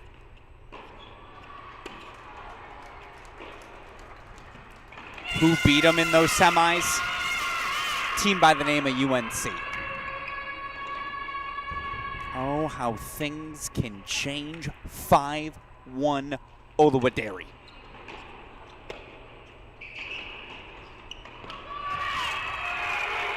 Brantmeyer does her job, but again, will it matter? She overcame a 4-1 deficit in set number 2. If Thea Rabman can do it again here,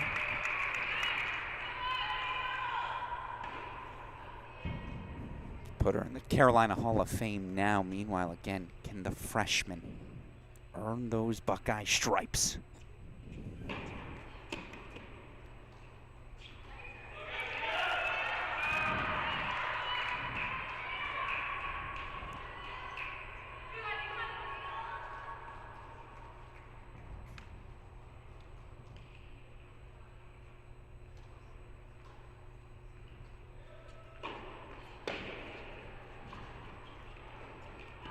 Nope.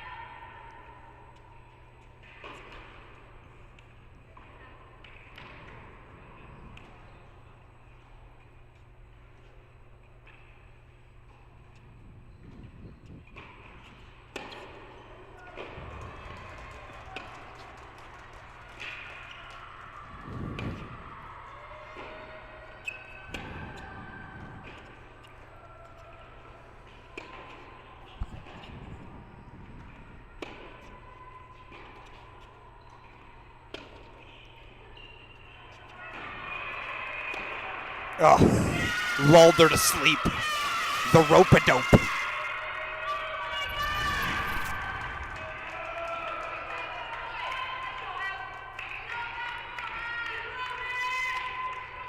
Take us back over love 15 for Brantmeyer after an early point error from Luciana Perry.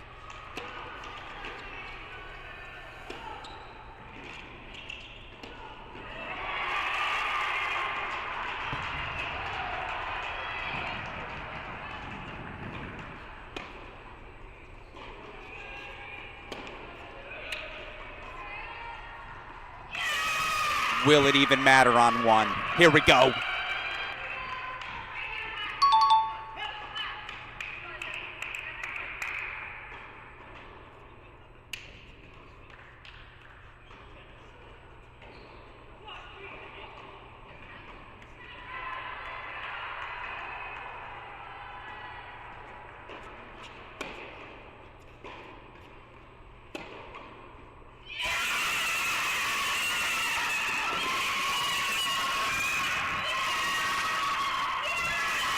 Put it on the list.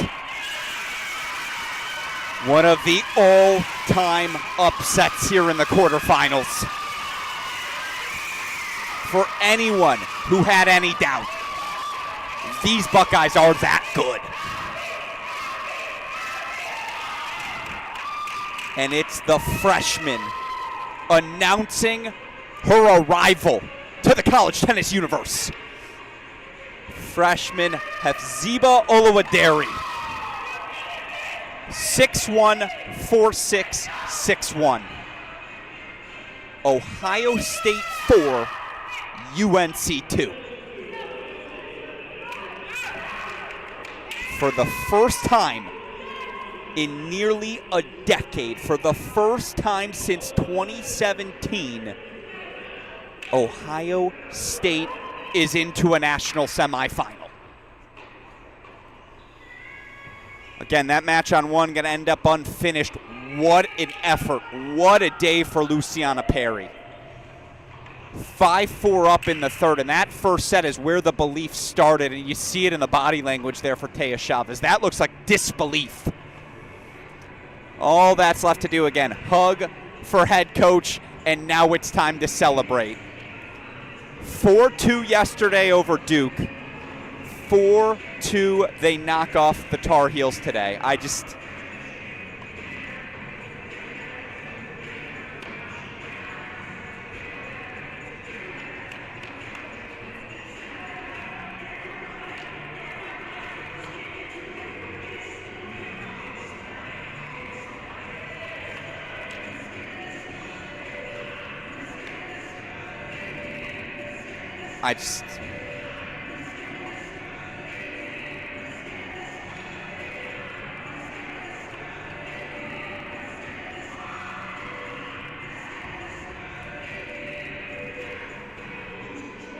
I'm out of words. That doesn't happen very frequently.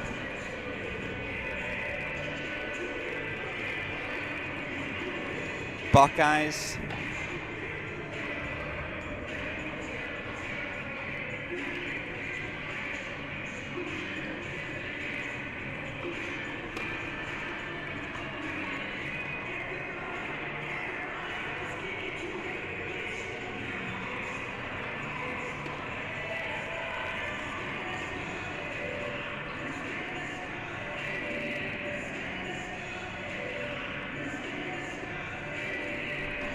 So next up, again, they are underway as I'm just trying to get organized, trying to figure out who's going to be joining us on our interview.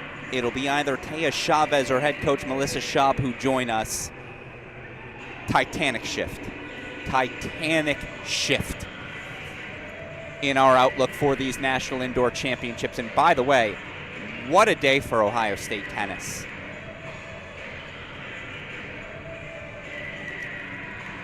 Number 2 Buckeye men knock out number 1 Virginia today in Columbus, and then here in Champaign. Ohio State 4, North Carolina 2. We'll step away for a moment. We will be joined, of course, here shortly by either Taya Chavez or Melissa Schaub. You're going to want to hear from them, folks, as the Buckeyes, your biggest upset of the indoors to date. 4-2, they knock off Carolina. Don't go anywhere as we get ready to wrap quarterfinal Saturday at the Division I Women's National Team Indoor Championships.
And joining us now on our broadcast to help us try to make sense of what was just a fantastic quarterfinal victory, it's Ohio State junior Taya Chavez, fresh off of the Buckeyes 4-2 upset over Carolina. First of all, Taya, a clap of the hands, a congratulations to you and the Buckeyes. Just talk me through, we see the smile on your face.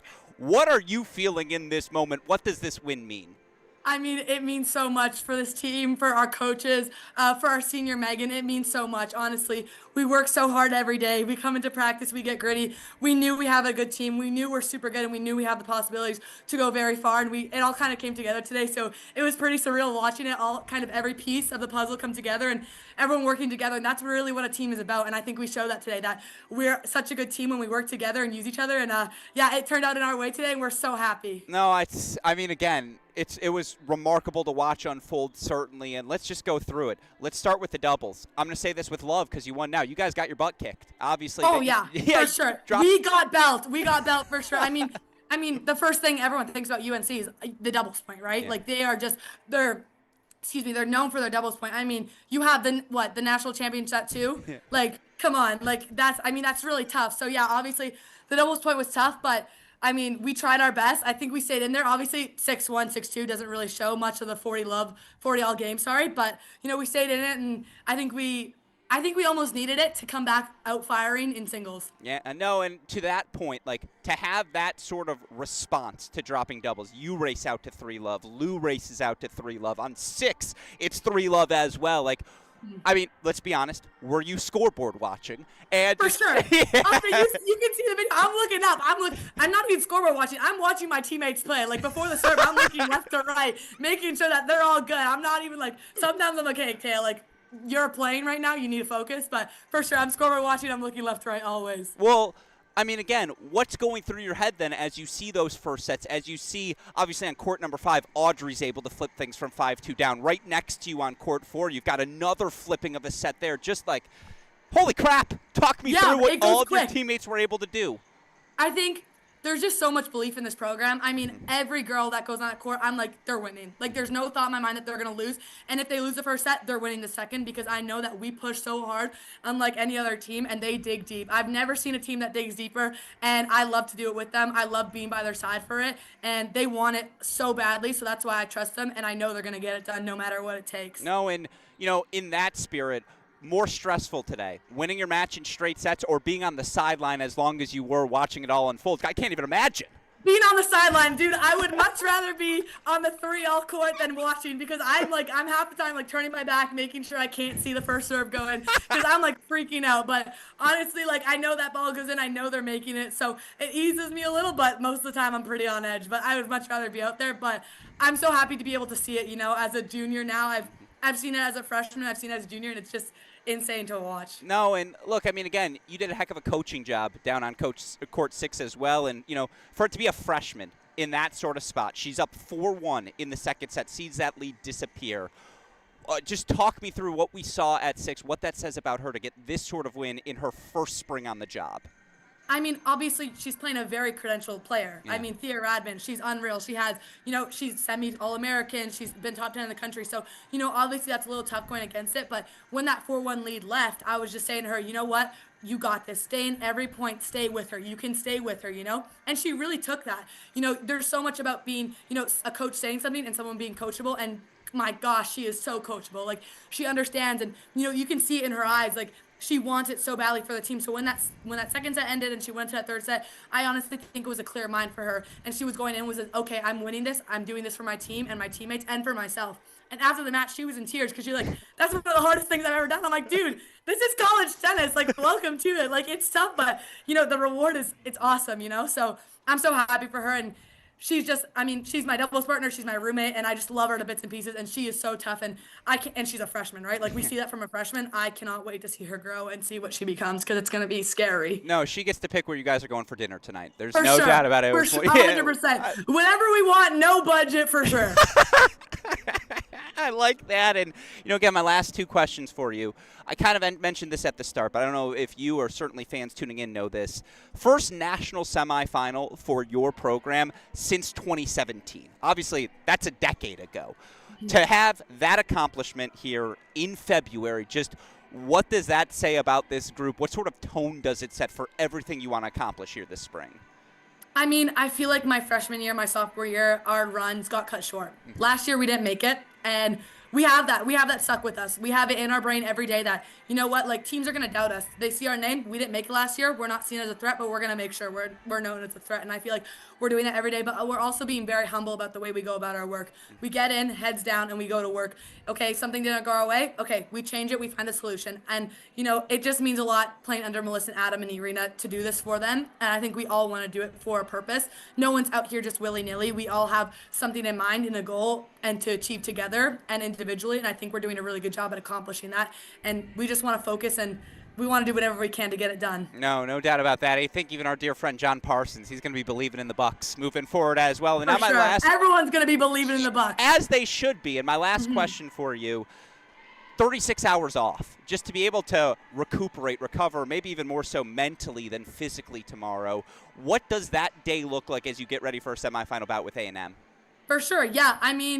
The nice thing is that our team likes to have fun. We like to enjoy it. Not everything is about tennis, which is why I think it's so good for us, is because we're not super routine, and we can do our things that we like. So I think we're gonna wake up in the morning, have some breakfast, probably do a team stretch like we've been doing the whole time, and then obviously we're gonna head over to Northwestern. We're gonna hit a little, maybe get some movement, and then probably do a team dinner. Just to kind of go over our day. What we're gonna do tomorrow and how to go about it tomorrow, and coming in with the same intensity that we've been bringing here and make sure we don't step off the gas. It's all gas from here.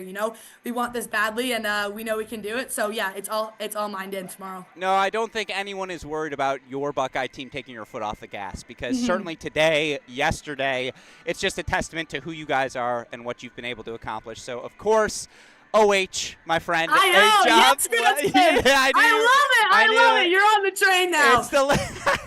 I wouldn't go that far, but it's the least I can do. Well-deserved, sincerely. Taya Chavez, Ohio State Junior, advancing to the semifinals 4-2 over UNC. I love that. Congratulations. A job well done. Thank you so much. Appreciate it.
So one more time, let's show you where things stand coming out of quarterfinal Saturday. Message sent. it was one of those days. One of those days in the college tennis universe we're all going to remember, and certainly, again, here in Champaign, stunning. Texas A&M from a doubles point down, 4-2 over Oklahoma. Ohio State from a doubles point down, 4-2 over North Carolina. Everything I thought I knew turned upside down here in our Champaign region. And again, Buckeyes versus Aggies. That'll be our semifinal coming out of Champaign. Of course, coming out of Evanston, things sticking to the script. Auburn, the number 1 seed there, they looked like it. Straight set singles victories in all 3 of their wins today against NC State. Georgia dominant in a 4-0 win over a Kayla Crossless LSU. So it'll be the Buckeyes versus the Aggies. Tigers versus the Dogs.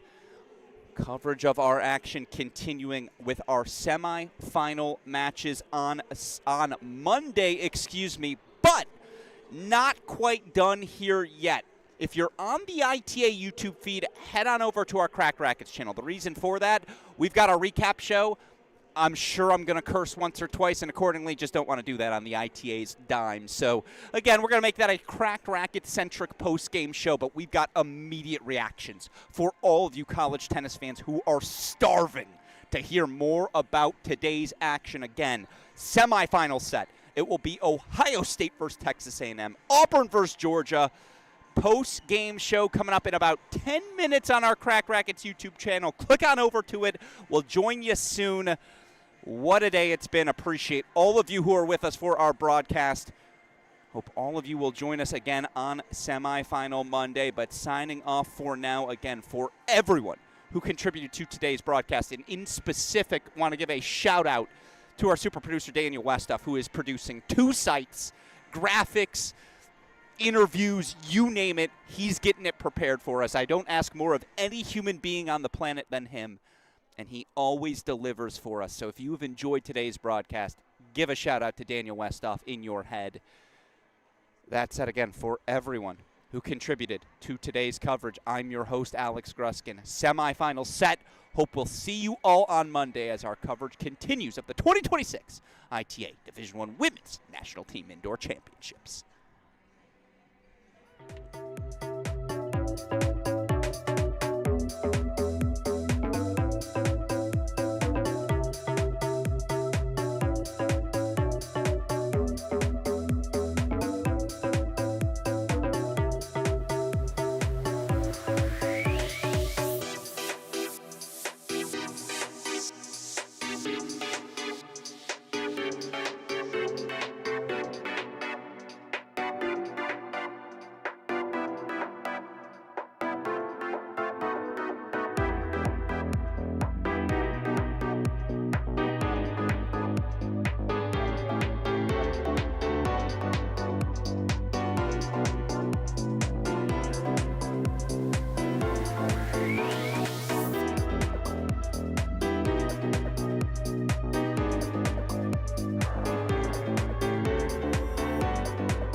welcome to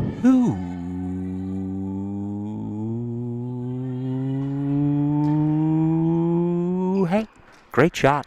This is the Great Shot Podcast, a Cracked Racquets and Believe Podcast Network production. My name is Alex Gruskin. On today's show, we've got our live reactions to what was a simply stunning quarterfinal day of action here at the 2026 ITA Division I Women's National Team Indoor Championships. Of course, the fact that we got a front row seat, the ability to broadcast all of that action to all of you college tennis fans across the universe, that's what keeps us coming back even after a 16-hour day here at Atkins on Friday.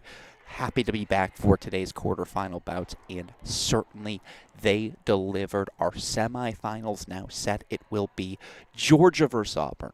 We expected that, but of course, coming out of Champaign, it's going to be Texas A&M taking on Ohio State. Obviously, got to reflect on how we reached this point of the tournament, and joining me to do precisely that here live on our Cracked Racquets YouTube channel, a man who has helped me steer the ship all weekend long as we explore and continue to expand our coverage of these indoor championships. He's a man you all know best as the forefather of the College Tennis Ranks formula predictions, never far from the listed UTR. He is a lean, mean Michigan Wolverine. He's our professor. He is the COVID version of myself. It's Chris Halioris joining us once again. Chris, hey, great shot. Welcome back to the show. In case you are wondering why I'm whispering or any of our viewers turning in, it's because currently going on in front of me, Duke, Illinois, final consolation match here of day 2 in Champaign. But I couldn't wait because holy fucking shit, did we have ourselves a quarterfinal Saturday here in Champaign particularly. But before we get too deep into it, Chris Halioris, your reflections from quarterfinal Saturday. How was it up in Evanston? Much more straightforward than it was in Champaign, I'll tell you that. I mean, just look at our draws. I got a bunch of 4-0s and 4-1s on my side, sans the NC State-Oklahoma State match, and today was no exception. And you got a heck of a match. We had a couple that could have gotten, I mean, they could have gotten tricky. They just didn't. There were, as always in these kinds of matches, when you get good teams like that and it gets to be, say, a 4-1 match, you're on there. We were on the precipice of, if that one didn't get closed out, it was going to get really tricky, but it just never worked out that way. And some pretty straightforward matches on my side. Your side, though, whew. No, anything but straightforward here in Champaign. And very quickly going to show everyone, here's where our draw sits as we, of course, come out of this 2026 quarterfinal Saturday. Chris, I know you can't see the draw, but all of our fans tuning in live can. Yeah, again, 4-Love Georgia over LSU, 4-1 Auburn over NC State. Surface level, doesn't feel like there's a lot to discuss. We have so much to discuss in relation to our 2 quarterfinal results here in Champaign. Each of them 4-2 victories, each of them seeing the team that dropped the doubles point ultimately overcome the deficit and grab 4 singles victories. And Chris, it's very clear where we have to start tonight's recap podcast as I come back to us here live on our Cracked Racquets YouTube channel. Ohio State, for the first time since 2017, into the national indoor semifinals, that they knocked out a North Carolina team that was the unequivocal favorite, not just to emerge from Champaign to the semis, but to emerge from our side of the draw to the finals. I mean, we'll get into the nuances, the nooks and crannies of the match here in a second, but Chris, I know your match wrapped up, so you were able to catch the finish. Just what did you make surface level of the Buckeyes pulling off this sort of upset, setting a tone for, dare I say, the rest of this 2026 women's season? I mean, I couldn't believe it. I tuned in and I'm watching Olowadari run off a 6-1 third, and after she blew a 4-1 second set lead. Like, what? Yeah, and Luciana Perry, I mean, breaks for 4-3, and I have a water at the door. I'll be back in 2 seconds. Oh, okay. I like that. Someone's at the door for Chris Halioris. This is welcome to live, folks. That's just how this works. Chris from his hotel is back. Okay, I like it. Literally had a water delivery at the hotel room. I like that. Continue, though. Your thoughts. Yeah, Luciana Perry, she gets that deuce point, breaks for 4-3, and I'm just, at that point, I'm thinking, wow, Now it's double break for Oluwadari. It's a break for Perry. I don't know how they lose. And somewhere in the back of my mind, I still thought North Carolina was going to come back and pull it off, right? They're North Carolina. Yeah. I mean, no, and I mean, hats off to the Buckeyes. And they got whooped in doubles. Yeah. I mean, whooped. And to take that and come back and do what they did in singles, just unbelievable. Well, I want to get to the North Carolina of it all in a second, because certainly some statistics, courtesy of our dear friend John Parsons, and just other things to keep in mind. There's so much to react to from the Carolina side. But we're a glass half full podcast. We celebrate excellence first and foremost. And we just saw some fucking excellence off the racket of Ohio State, off the racket of a Taya Chavez, of a Luciana Perry, of an Audrey Spencer, who has been fucking exceptional here through 2 days of action in Champaign. You mentioned it, though. I asked Taya Chavez about it in what's my favorite post-match interview we've ever done in the immediate aftermath. I was like, look, let's just be honest. You guys got your ass kicked, or I think I said butt whooped because we were on the ITA channel. And she goes, oh, no, they gave us the belt. Like, that's her exact wording. And, again, the Tar Heels should be that good at doubles. They don't have Maddie Zampardo in the lineup yet, and still they have 2 of the top 6. Not 2 of the top 16. 2 of the top 6 doubles teams in their lineup. They, of course, have the reigning USTA National Wildcard recipients in Brantmeyer and Hamilton playing number 2 doubles, and it's justified because Maltby and Kajuru, 6-2 at the number 1 spot. You had Brantmeyer and Hamilton, of course, 6-2 at the number 2 spot. It was an old-fashioned ass whooping from the Tar Heels, and to your point, as long I imagine with everyone else tuning in, thought, okay, Tar Heels, too much. Ohio State, great last night, not ready for this sort of moment. This team hasn't played in a national quarterfinal. They missed the indoors last year. They lost in the round of 16 of NCAAs as well. Maybe as good as that Duke win was, this moment too big for this iteration of the Buckeyes.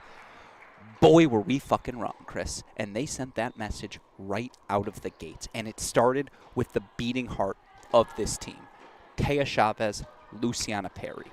This team goes as those two, the engine behind it, drives them forward. And to see both Taya taking on, by the way, Taya's 13 in the country. She's playing number 7, Obi Kajuru at 2. Luciana Perry is 3 in the country. She's playing number 1. NCAA singles champion Reese Brantmeyer. They were both up a break. In the case of Chavez, a double break 3 love in legitimately 3.5 minutes. And it was just, and then you had, to your point, I can't believe I'm blanking on her name, Hep on 6. Say her last name for me so I don't blank here. I'm sorry. Oluwadari? Thank you. Oluwadari, after I say it for 3 hours consecutively. I can't remember it now. I'll show you my... You know it's legal in Illinois, folks. No, yeah, you like that? I thought you'd laugh. Thanks, Chris. Yeah, for Oluwadari, I'm just not there. speaking. For Hep, we're just going to go with Hep. My brain's broken right now. It's been, anyways, she's up 4 love on Rabman in like a snap of a finger as well, and it was instant. It was exactly what the best teams in the country do, which is, yeah, we dropped the doubles point. Who gives a fuck? Like, this is where the real work gets done. And again, Chavez racing out to her first set. Hep racing out to her first set. Perry racing out to her first set. And yet, Chris Halioris, counter precisely to that, was a first set, was 5-2 leads for the Carolina in 3 different places. You had the 5-2 lead for Tatum Evans, who, by the way, we're not going to talk about today, but was exceptional in a straight set win at 3. It's just like it wasn't the notable match in the tournament, so I do want to be clear. She was awesome at 3. She's up 5-2. Undefeated Anna Fry, the freshman, up to the number 4 singles position, is up a break and serving for the set. And by the way, they pulled Flo Johnson from the lineup at 6. Ultimately, again, a little bit of a change. They play Sophia at 4. They move Spencer down to 5, and again, ultimately, thus they're able to have Hep at that number 6 spot. A pull of a Flo who had been a lot, again, got the straight set win over Rolls against Ohio State. She was awesome last night, of course, for the Buckeyes as well. I guess she took the L last night to Claire on. But the point is, again, 1, a lineup change. 2, it didn't matter because Carolina was still right where they needed to be. And where did this match turn, Chris Halioris? It's rare you can crystallize like a particular point and a particular moment. But 5-2 up, Alanis Hamilton, first set, court number 5, cruising.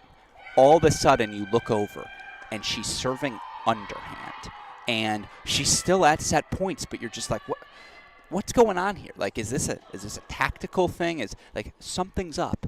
She gets broken, holds for Spencer for 5-4. By the way, Hamilton had set points there. Next game, Hamilton's serving underhand again, and so you say, okay, something is wrong. And she was walking around just like she was always so crouched over, and just you could tell something was wrong right away. And it was, oh, okay. It's her ab. She can't fully extend with that ab. You know, again, she has to play, like her posture on her forehand. She could never fully extend into it. You could tell she didn't want to move forward to the net because she couldn't play an overhead and was just so susceptible to the lob from there. For Audrey Spencer to put on the hard hat, fight off set points, stay so consistent, so sound. It's funny because it was the opposite of Alcaraz Zverev, where it was like they just kept putting holds on the board. In this one, it was one hold that was the difference in that second set. But again, like you pointed it out, it's the seesaw, the tug of war of this match. So Carolina races out, drops just 4 games, 1-0 lead in doubles. Ohio State first sets at 1-2-6 in the first 25 minutes of singles. Carolina break leads at 3-4 and 5 in the first sets over the next 20 minutes. Then the Buckeyes come back. Again, that turnaround on 5, the turnaround on 4. We're not going to talk about it enough because there's so much else to discuss. But again, Sophie at that 4 spot, just the weaponry playing downhill against Anna Fry, so bold on that court. She grabs that set on court number 4, and all of a sudden you're like, wait a second. Ohio State just took 5 first sets. I think the Buckeyes are in control moving forward. But of course, Chris, what happens next? It's the next tug. And you see, of course, NCAA singles champ Reese Brantmeyer. She's not going down quietly. She races out to an early break lead in the second set. You have Thea Radman down a set in 4-1 at that number 6 spot.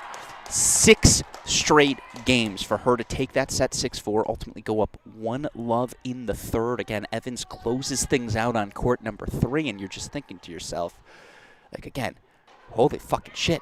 Carolina's going to find a way back. They've got the NCAA singles champ still on court. They've got a former top 10 player in the country in Thea Radman at 6 against a freshman, and they've got Tatum Evans cruising. It's like, despite dropping 5 first sets, despite all the circumstances, Carolina might pull off the Houdini act, and yet, in the end, Chris, Chavez, the beatdown of number 7 Obi Kajuru, she would not be denied brilliant baseline power in what was ultimately a straight set victory at 2. Of course, then again, Audrey Spencer does it again. The discipline of Audrey Spencer in this match, Chris, I'm going to be talking about it for a while because it's been a while since I've seen something that impressive. Again, just Hamilton was in the fight. This was a ground stroke game, and Hamilton was working her corner to corner, and Spencer just said, that's fine.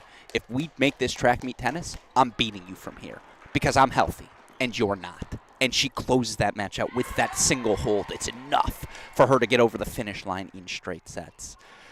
Sofia Sisig-Naktiev, again, the downhill tennis she was able to play. 7-6 first set after being down 5-3 in the opener. She runs away with the second set as well. And in the end, Hefziba Oluwadere. There it is, Chris. I always got it when it's most clutch. Much like the freshman for the Buckeyes, I come through clutch as well. 6-1, she grabs that deciding set. 4-2, Ohio State takes it. And again, it's the 5 different seesaws. Apologies for the monologue there, folks. But it's the 5 different tugs. First, it's UNC with the tug for doubles. Then the Buckeyes racing out to 3 first sets. Carolina looking good in the middle of the lineup. All of a sudden, Hammy drops her set, and Ohio State starts to separate again. But wait, Brantmeyer and Radman say, not so fast, my friend. And yet in the end, again, it's a freshman-sophomore combination, right? It's the sophomore Sophia who did not play much last season, playing in the number 4 spot and getting that win over an undefeated Anna Fry. And then again, for a freshman to beat Thea Radman, I don't care about Thea's struggles here to start the season. You earned your stripes today if you're Ohio State.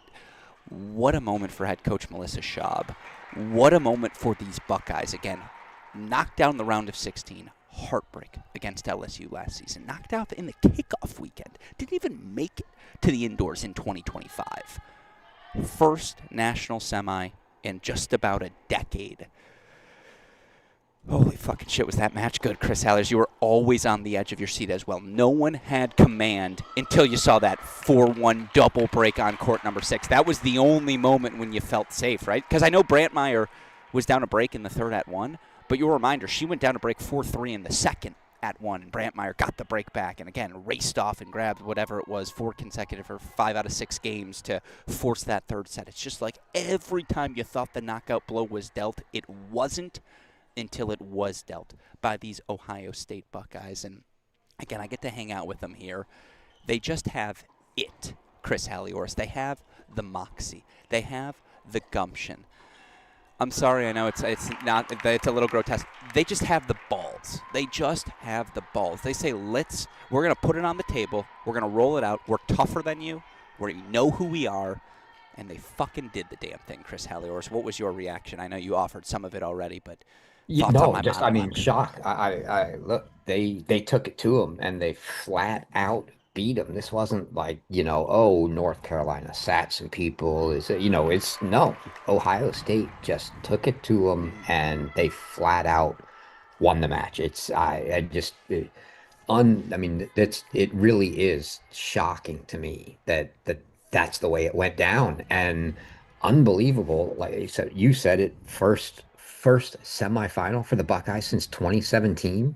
I mean, yeah, it really is. I think in the end we all expected, if you would have said, give me one lock that's making it, that's the one that we all would have said North Carolina, right, is making it. And for Ohio State to come in and do this, it's just, credit to them, and credit to you and Taya. That absolutely was.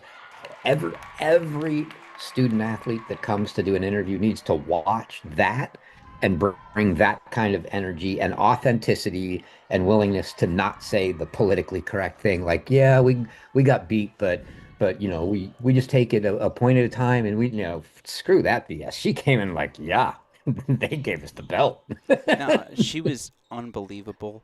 And by the way, again, it just epitomizes getting to hang out with this team. We said it back in 2024. It's one of those moments that I will always remember. Media Day at NCAAs. Media Day, you saw it at indoors as well, but Media Day at NCAAs. TCU walked into that field house, and you could just tell this team had it.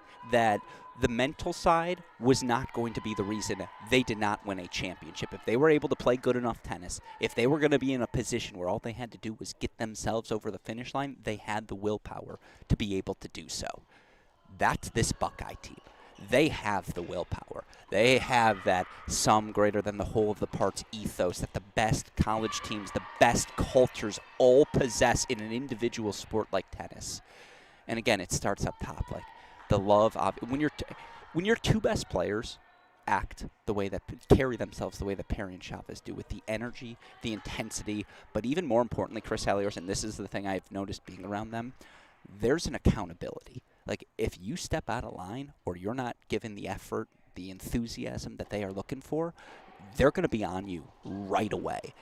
And when your two best players do that, you can't push back if you're the 4, if you're the 5, if you're the 6. Because what? You're going to tell Taya Chavez, like, no, I'm not doing that, when she's going to go kick your ass 2-2, like down in practice the next day? You can't have that. And again, the jump in level from a Luciana Perry, who was good the moment she walked in the door, but now she's ready to be the best of the best. Again, her and Taya Chavez right now are the co-leaders in the I'm the Gal clubhouse coming. And obviously Reese is in that clubhouse hanging out as well, because I needed to see Luciana beat Reese before I was going to believe it would even come close to actually happen. I know she was, 2-3 points away, but, that's a long 2 to 3 points when you're playing Reese fucking Brantmeyer. I cannot say enough about these Buckeyes. It's like watching 2024 Tennessee. It's like watching, I'm trying to think of last year's equivalent. Last year was just Georgia A&M and everyone else was chasing. It's like watching 2022 Oklahoma. like those are the special chemistry teams of the last half decade who also had the goods, but they had the goods and the sum was greater than the whole of its parts.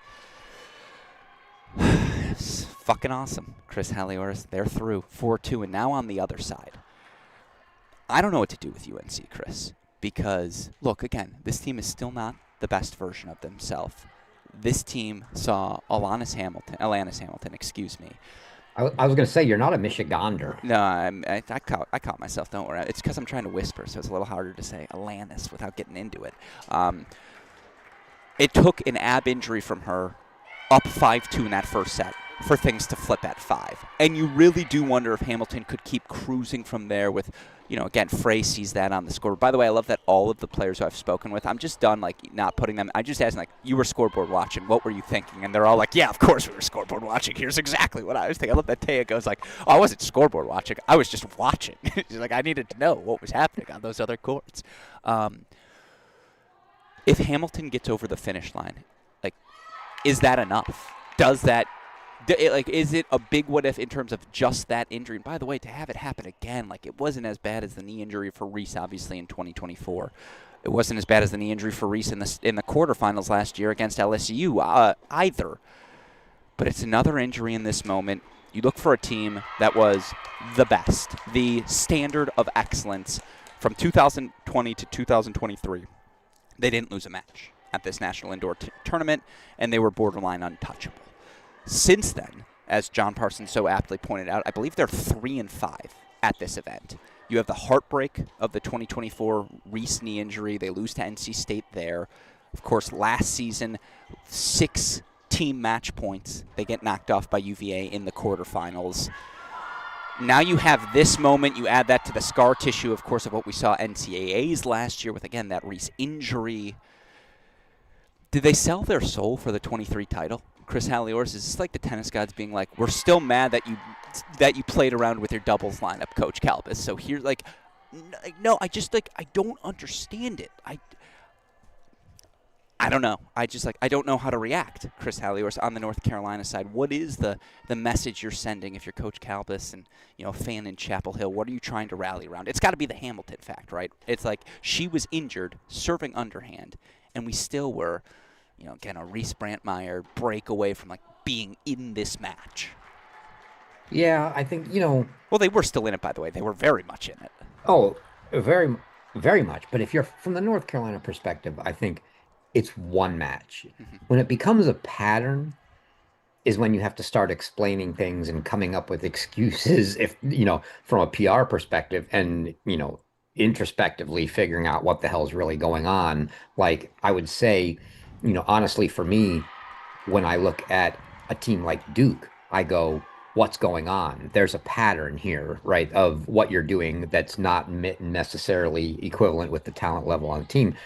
All we saw in North Carolina was one match, and maybe what we saw was Ohio State played the match of their frickin' life, and they just stepped up and beat them. They took it. And yeah, and really well that's said. all there is to it. And if North Carolina comes right back to resuming their ways, now the only thing that I will say, the other thing I'll say on that front is they played that 4-3 thriller with NC State. And they played a 4-2 thriller with Georgia. That match had 4 or 5 3-set singles matches in it. That, the NC State one might make you go, ooh, now after what we saw from NC State today, but maybe that was just a really good Auburn team, you can question it, but I still think until you actually see them, drop a couple matches like that, and then maybe you start to go, okay, what's going on? One match when you got a team that just played lights out like they did, like Ohio State did today, I'll chalk it up to Ohio State took it to them, and that's all there is to it. They'll be back. Just like, the Georgia, beating not beating, but they lose to North Carolina, and I think it's the best thing that could have happened to them. Yeah, you're going to see especially for a young team like Georgia has, that you expect that to maybe happen. You just don't. I think it's unrealistic to expect that you think you're just going to run the table and go undefeated for the year. And so, you get beat. And as long as you feel like you got beat just because they were better on the day, sure, the Alanis Hamilton thing is rough, but outside of that, you still got beat. I mean, you got a beating from a team in singles that you didn't see coming, and they'll take it and learn from it. No, and again, you still have Zampardo sitting on the sideline. If you're a Carolina fan, I think it becomes evident you do need that extra piece, her in singles, to get you over the hump, provide that additional depth that just makes it unimpeachable. Yeah, I mean, again, it's February. There's a long way to go between now and the NCAA tournament. You are the professor. You are our math guru. So I am curious, Chris Halioris, how fucked is every other conference now that UNC lost? Like, we talked about this in previewing some of the action. I don't know, with Georgia, Auburn, with it being Georgia, Auburn, A&M, and Ohio State, who just, like, does not have the non-conference matches that UNC has to this point. And sure, like, North Carolina and maybe now even Ohio State, if things bode well for them, like, can still be top 8 seeds. But I feel like we're pretty fucking locked in now. Like, there's just no way the SEC doesn't get 6 of the top 8, at least. Yeah, and although I think it's not just Ohio State now. Look, the way these things work is Ohio State just grabbed some points for the entire Big Ten if anyone can beat them. Yeah. Right? So Sure. those are points, which is what, traditionally the SEC does, is they spread points around amongst themselves. If I may interrupt, the reason I want to ask is, you're right, they gained points for themselves, but they weren't SEC points. That's why I wanted to ask, because they were ACC points from North Carolina. So I'm almost wondering if, like, by virtue of that, both the Big Ten and ACC are both screwed now because neither of them will have a contender capable of knocking off anyone in the SEC. Like, that's the math equation I'm looking for, if that makes sense. Yeah, no, I mean, it'll be interesting to watch as we see those computer rankings. It's fun already watching them just as result by result comes in, and you see it's so early that we see them affected by these pools of play where you have, like, 4 teams that have kind of played round robin, beat each other, but they're all at the top. So they're all propping each other up. And I think we'll see that. I don't know that it's really well, first of all, we're going to have to see that SEC play. Like, what is going to happen in the SEC? Will we get a bunch of beating each other, or are we going to get, say, for example, Georgia and Auburn, like, beating everybody else, and then the next tier? But if you get all of these teams here between Georgia and Auburn and Texas and Oklahoma and Texas A&M, and they kind of just all, take a loss or 2 against each other, yeah, it's going to be really, really tough. I mean, I think what those schools like North Carolina and like Ohio State are hoping is that you actually do get 2 to 3 teams that are all, like, 14-1 or whatever. I can't remember how many teams there are in the SEC anymore 15 now. matches. I'm so glad you bring that up, because I spoke with every SEC coach in the building in Champaign this week, and I asked a question that wasn't going to be on air, but it was, what is the winning record of whomever finishes first place in the SEC? Like, is it 12-3, better or worse? My number was magic number, over under 2.5 losses.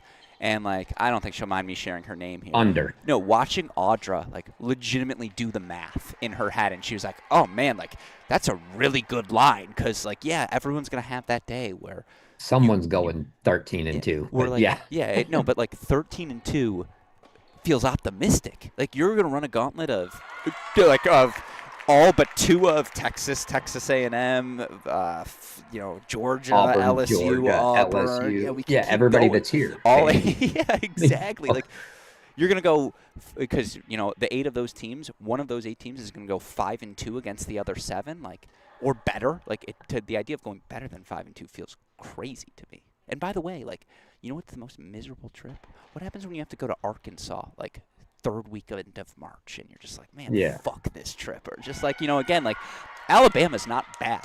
They're not on the level of some of these others, but that's a tough out, man. Everyone, like, Mississippi State's going to be a little bit better this year as well.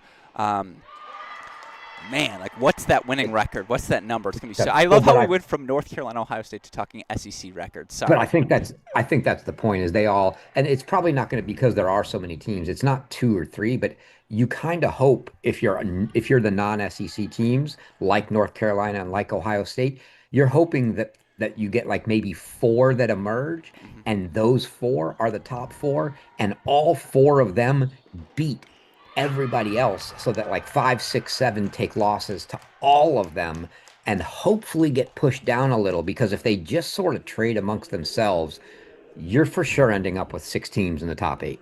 Yeah, I mean, again, it's a credit to the Buckeyes, who now work themselves into that conversation and are hoping North Carolina runs the table in the ACC and they can just feast off of those points for the remainder of their season.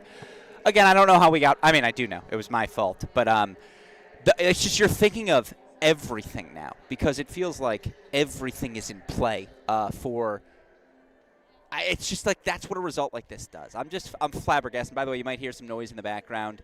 Doubles point to Duke in our final match of the evening. Shout out to the Blue Devils. Wins at the 1 and 2 spots. Can't hear a thing, so that's good. Good. Shout out to the microphone. It's working. Yeah. Again, just the final note is, it's cool to see people who are committed to the process rewarded, and these Buckeyes are fucking committed. Like, again, it's just like Taya Chavez is college. You know what? I'm going to say something crazy here. Not since Iñaki Montez has someone better personified what college tennis is about, right? The grit, the intensity, the idea of the camaraderie with your teammates and trying to pull them up with you, and a rising tide lifts all boats. Like, I'm putting her in that Iñaki category now, Chris Hellers. And that's not meant to be disrespectful to Luciana or Audrey or any of the other, again, they're quick always to point out Basil, who's the senior on the roster. Like, Megan's done a great job with leadership as well. I saw it as they were on the sideline OHing their way through the end of that match. That was one of those where were you moments where it felt like, okay, this Buckeye team is here to stay, and it opens up the start. It's not just this year, because, again, they're juniors. Perry, Chavez, Spencer, Nishino's a sophomore. All of these pieces can come back next year. It just feels like this result, the Ohio State window is now open. And it hasn't been open since Francesca Di Lorenzo. So that's a massive accomplishment for this side, of course. Next up, they're going to take a team who is just an institution at this point, Chris Hellers. And by the way, I promise you, we're not going to spend an hour talking about every match. Obviously, we had to react accordingly to UNC Ohio State because it was that good. I've been as impressed by Texas A&M as, no shit, they're 2-0, but there's just, I said this yesterday, I'll say it again today. Championship DNA. You know it when you see it. And for another team that maybe didn't quite get run out of the building in the doubles point the way that Carolina ran Ohio State out of the building, but certainly, again, comfortable for Oklahoma in their doubles victories on the day. You look for the Sooners, who, of course, were able to grab a 6-2 victory at the number 3 spot. They played from ahead. They actually served for the match at 2, got broken, but then were able to close things out again with a 7-5 win there. Doubles point to the Sooners. And to see how A&M responded from there, they grabbed 4 first sets, Chris Halliors, and very quickly reasserted, again, Darius Smetanikov was so good at the number 5 spot again. Smetanikov 1-3. She gave a great interview, by the way, as well after her match. 1-3 over Salakip Onwang, who was maybe the best player for Oklahoma in the building yesterday in her 3-set win at 5. You had 1-3 there, and that wasn't even the fastest match off the court. Lexington Reed, I have never seen her drive the ball with the authority that she did today. Reed 3-3 over a Chloe Noel, who has obviously been so hot to start this season. Luciana, we'll get to Luciana Perez, actually, because that match was a little bit more complicated and played on a little bit later. But, Chris, that's the thing. When you get punched in the face, how do you respond? And for Texas A&M to respond with 4 first sets, I'm saying this with love, and if I get an angry text, I don't think I will, but Coach Cohen, Coach Cobra, Coach Ortiz, I'm saying this with love. Do you know what I didn't hear throughout the course of my first quarterfinal match, Chris? I didn't hear Boomer. I didn't hear Sooner. I just, they did the hardest thing in the world to do, and I mean this sincerely. They shut Oklahoma up because they were just you're not winning anywhere. You have nothing to celebrate. We're here to beat you.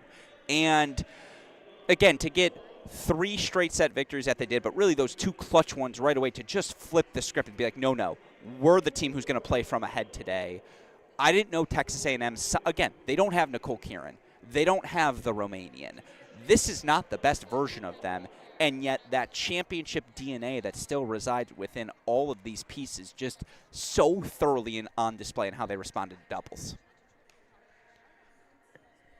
Yeah, and this is a team that we had just a lot of questions about coming in because no Nicole Kieran. And look, they took a loss to Pepperdine that made you question the fact that they were sent to this site as when, they didn't end up the 1 seed, but They when were they the decided seed. I'm they so site glad you bring that up. They were breakup, they were the top seed for this site. Yeah, no, I apologize. I didn't mean to interrupt you. They were the seed everyone was complaining about. That's so correct. Yeah, and now they get the last laugh because everybody said that's ridiculous. You made the site distribution's bad, and I think people thought they're not getting past Oklahoma if it was going to be Oklahoma, and sure enough, they looked great, and they've to your point, how scary is this team going to be when they've got the full lineup? No, again, it was everywhere. The level from Mia Cooper's at 1 today was a fucking joke, where it was just like, oh, okay. Like, even if Kieran's back, even if the Romanians as advertised. I know Cooper's didn't finish her match, 4-3 in Laskovic. Avi Laskovic can play. Chris, you would love her game. It's just like, imagine Lane Sleeth with a little more pop, where it's just like, and by the way, you think about Lane Sleeth with more pop, are you like, is that one of the 20 best players in the world? Like Laskovic, it's just all so easy and so fluid for her. That match at 1 was so good. But Luciana Perez indoors has been a revelation for me. 1-1 win over Valeria Ray yesterday. She's up a set, but down 2-4 in the second against the senior Julia Garcia Ruiz. And look, neither of these players would choose to play this match indoors, of course. So it's advantage really to neither one, but the way Lou's hitting her forehand, I haven't seen her be able to hit the forehand that comfortably indoors ever.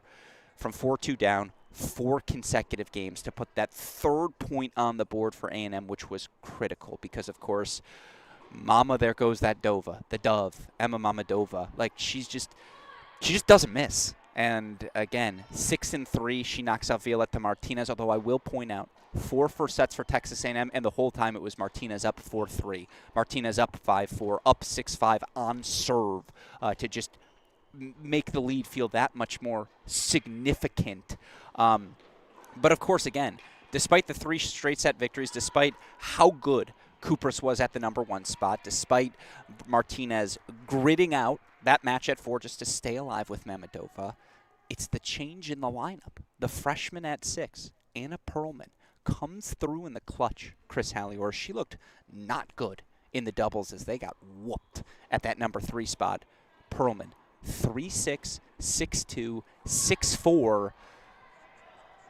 I mean, look, there's a couple missed overheads for Onyolomo Quadre down the stretch in that 3rd set that she would want back desperately. And I do think it is still worth pointing out.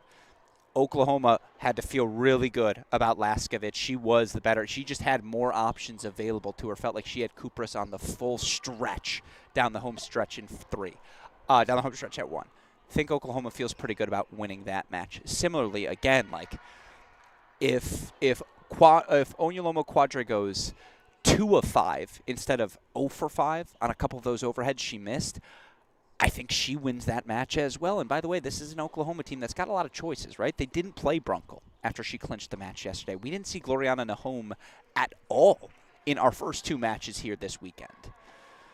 By the way, Oklahoma versus North Carolina tomorrow just feels like a punishment for both of those teams. Like, sorry, you guys both have to play after that heartbreak, and you got to play each other as well. And it's just like, that will be such a good litmus test to see, okay, how mature are you? How do you respond? But it's championship DNA. And again, it's Kupras fighting like she did at 1. It's Reed, that sort of performance in a big moment. Smetanikov, that sort of performance in a big moment. And then you win national championships, you get to land recruits like an Anna Perlman, who, of course, delivers in this sort of moment as a freshman. I'm not selling any Oklahoma stock. They were right there in this match, but you kind of alluded to it earlier. Not kind of, you did perfectly. Everyone was doubting the Texas A&M seed, myself included. To name them the 2 seed after the loss to Pepperdine after a 4-2 limp over San Diego felt so extraordinarily unwarranted. No longer the case, Chris Halliors. They earned every bit of it, and you could hear for Smetanakoff. She made the best point. She said it was us, it was our mentality. And I do think in the past, mentally, they didn't have an edge. Yeah, they won the 2024 title, but they were just the best team on paper by far over everyone down the home stretch. Last year, they were good, but you never saw that edge. Like, they never threw a punch, it felt like, against Georgia in either of the National Indoor Final or NCAA championship matches.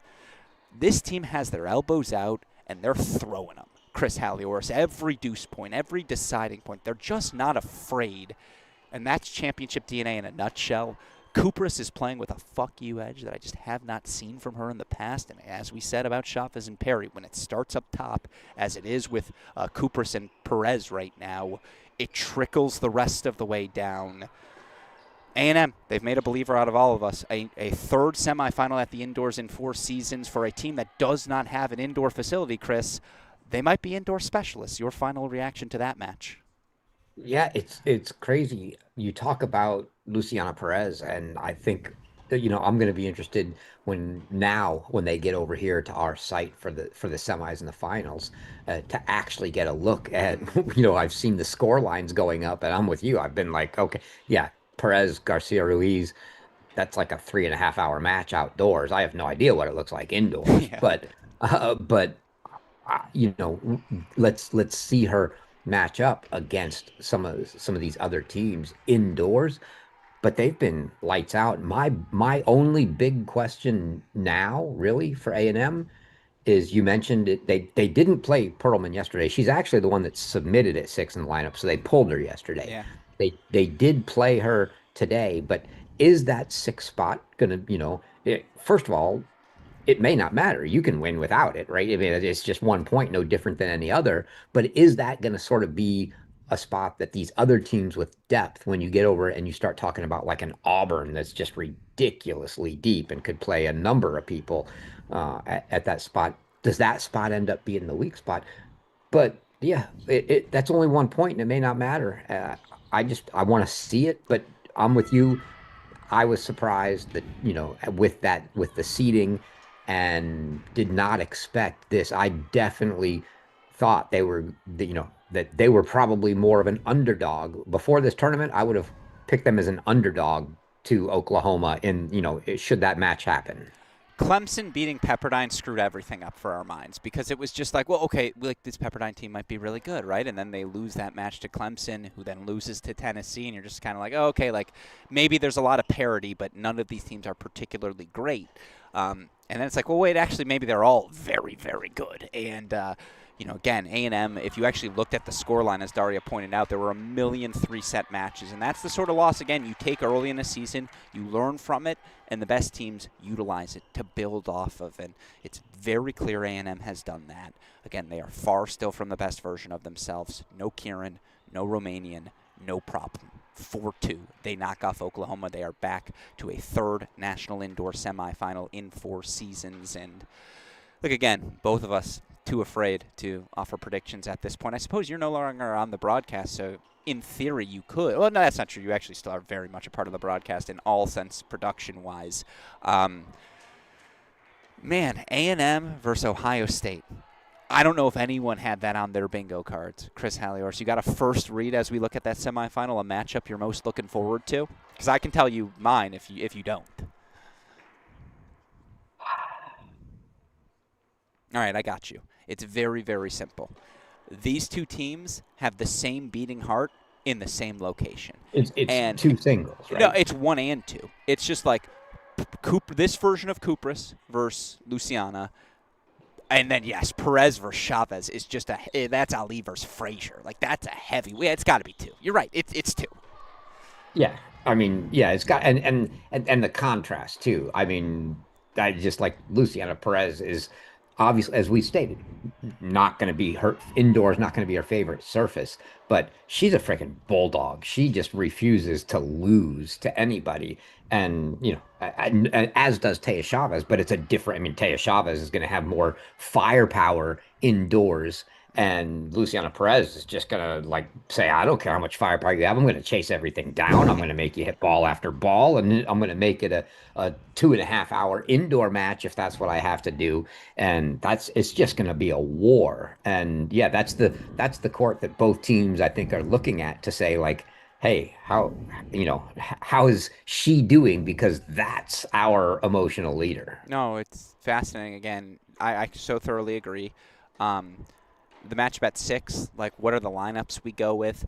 If it is Smetanikov or Spencer, those have been my 2 favorite players maybe to watch in this building thus far, and that's going to be a potential battle at the number 5 spot. Who do you think needs doubles more? Like I would probably lean towards A&M. I just don't know, given how thin they are. Like, can you overcome a doubles point deficit twice? This Ohio State team, just again having the returning core 4 that they do, and Perry, Chavez, Nishino, and Spencer. I just feel like, again, after what we learned from them today, they just are like, who gives a shit? Like, it's 1 of 7 points. We'll just go find 4 different ones. I'm not saying Texas. I guess even after watching Texas A&M do it, I still am like, yeah, but I'd like to see them do it again. Versus, like, again, we know this Ohio State core. Who needs doubles more? Like, who do you have as the favorite, I suppose, entering that match? That's tough. I mean, I would have to say that based on what I saw today, I think I've got to make Ohio State the favorite. I mean, how do you knock off North Carolina and be as convincing as you were in singles and not be? But A&M's been equally impressive, but I do kind of think that I would probably favor Ohio State, and I have to like uh, indoors. I gotta like Ohio State at the top. I mean, it's good. Perry and Chavez are just gonna be so tough to get out for A&M. Make that to that point, I think it does make the doubles probably more critical on the A&M side because I think they'll be fighting that uphill battle out of the gate at the top 2 spots. The other thing that I'm looking forward to is neither one of these teams. I don't. I was just checking the lineups from both days. I don't believe either one of them has actually used any of their swaps. So No, they did at 6 today. Oh, no, it's not a swap, though. That's not a swap. That was just an insert it was a removal. pull. Yeah. Yeah. So So wait, they then have who did Ohio State pull? They must have pulled. Oh no, they pulled Sophia yesterday. They pulled 4 and 5 minutes correct. before. They Yeah, pulled okay, 4 and gotcha. everybody else slid up. And so you get of your first 3 days, you're allowed 1 swap. Neither team has used it. So neither team knows that the other team is locked in and they can play the matchups if they wanted to, you know, go with any of the swaps. They're not sure the other team doesn't do it too, but it'll be interesting to see uh, if that happens. For folks that don't know what I'm talking about, you can say it's your 4 and 5 spot. Whatever you submitted at 4 and 5, you on the women's, the men can't do this. The women can do it. They can swap them one day. You have to play them in order 2 out of the first 3 days, but in one day, you're allowed to swap a position. So you can swap 4 for 5. You can go 1 position swap. Now you can't do 4 for 5 and then the next day swap 5 for 6. You can't have a person go both directions. But you can use that swap. Neither of these teams have. When we get to the other side, we can talk about Georgia, who's used a couple already and burned them. So Auburn might have a little bit of a matchup advantage where they get to look at it and pick. But yeah, I think that'll be interesting. But yeah, I think based off what I saw today, I would have to favor Ohio State coming in. First of all, hold on, sorry, and yes, Westoff texted me about some camera stuff. Really well said. Like, really, really well said. I love that we are now at the point where the coaching in college tennis is so good that it's like, yeah, I'm going to save my outmaneuver to outfox you as Jordan Szabo does. And, yeah, by the way, Jordan versus Drake, like, I'd watch them play a match. I was talking about 2 guys who are hosses at 6 in their respective lineups in singles. The anchors down low, now leading, obviously, their teams to national semifinals. But, yeah, I mean, again, we know the Aggies. This is what they just keep on doing, what they've been, one of the top 5 programs of the last half decade. And it's the championship DNA that propels them over Oklahoma. An Oklahoma team, again, I'm not selling any stock in. I'm not selling any North Carolina stock either. that's the tone. We knew there was a ridiculous amount of depth, a ridiculous amount of talent across the board in women's college tennis this year. Certainly our Champaign Regional displayed that fact. And yeah, I mean, again, the big winner is me for picking to come here instead of forcing you to drive those extra 2.5 hours. I knew what I was thinking. Chris Halliors went in, oh, the heavyweights are in Evanston. Why are you going down to Champaign? Because that's where the drama occurs, baby. When in doubt, I'm taking that ride 2.5 hours south, 2 hours south, whatever it is. That's my monologuing. Done. Chris Halliers, you know what I'm going to let you do now on this show? I'm going to let you speak because obviously you had the opportunity to steer the ships, and we're so grateful to have you in Evanston for the National Indoors. Obviously, 2 fantastic quarterfinal bouts. I'm going to show the draw one more time just again. They were straightforward results on paper. Auburn 4-1 over Georgia, 4-1 over NC State. Georgia 4-love over, yes, a K-lacrosseless LSU, but 4-love nevertheless. Chris Halliors, as we try to figure out which of these matches to discuss first, it's pretty simple. Which was the more impressive victory to you and why? Well, so let's just do them in chronological order. I think impressive. It's tough to say. I think I'm going to go Georgia for the mere fact that it really was, even though when you look on paper, it's not going to seem that way. But if you watched both matches, it was a bounce back match for Georgia. Yes, they beat Virginia, and on paper, it looked like a pretty comfortable victory. It wasn't as comfortable as it looked, and it wasn't as pretty as it looked. And I can 100% guarantee you that those girls got a tongue lashing after the match. Really? It just like I can assure you the coaching staff was not happy with the performances on day one. And so to see the turn on day 2 and the way they came out, they didn't come out and get down early breaks in doubles like they did on day 1.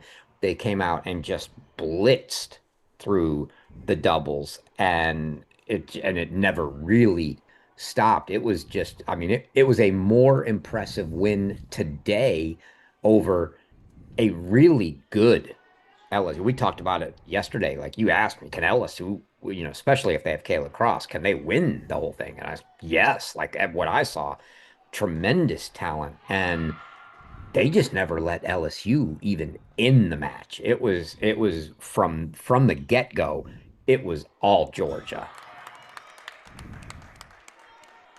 Sorry, someone's looking at me for a call, and I'm like, I thought it was good. Sorry, got distracted.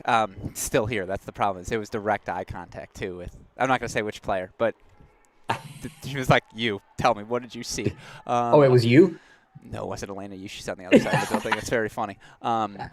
Anyways, to your point, just for those who don't know the score, 6-2. Sorry, I didn't mean to cut you off if I did. I total loss. This is why we don't do it live anymore, because as Westoff always says, Alex, you are the best at focusing when you want to, but that's the key is when I want live from next to a court. But it was 6-2,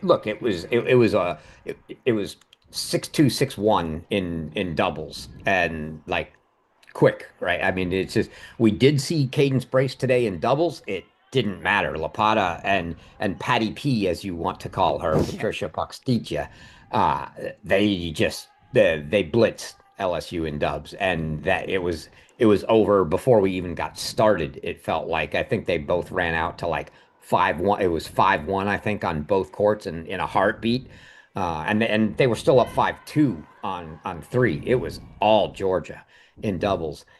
And the singles, the most remarkable thing I think that I've seen in quite some time, the far left, we're playing, I'm not sure how you play it. I think you do the same at Illinois. You play 1-3-5, one direction, 2-4-6 the other, right? Out from the center. It's 2-4-6 to the left, out from the center, and courts 4 and 6. At one point, I'm showing it on the broadcast, and it's Chaps he's standing between 4 and 6. Those are his 2 courts. And at that point in time, the 2 courts for Georgia on 4 and 6, which were Anastasia Gareva and Sofia Rojas, they were up 18-1. It was 6-love, 3-love Gareva, and it was 6-love, 3-1 for Rojas. Like 18-1 they were up. In the end, it ended up 24-2. Gareva 0-0, Rojas 0-2. Absolutely, I mean, I don't even know what you say. Like Decker's against Gareva could hit a couple really good balls, and it didn't matter. Gareva just waited, outlasted, till she got one that wasn't tremendous, and then just hit a winner. I mean, when she's on, and Coach Bernstein talked about it, when she's on, it's unbelievable. Obviously, it can't always be that way, or she wouldn't be playing four. But that's unbelievable tennis. And then Sofia Rojas, we know.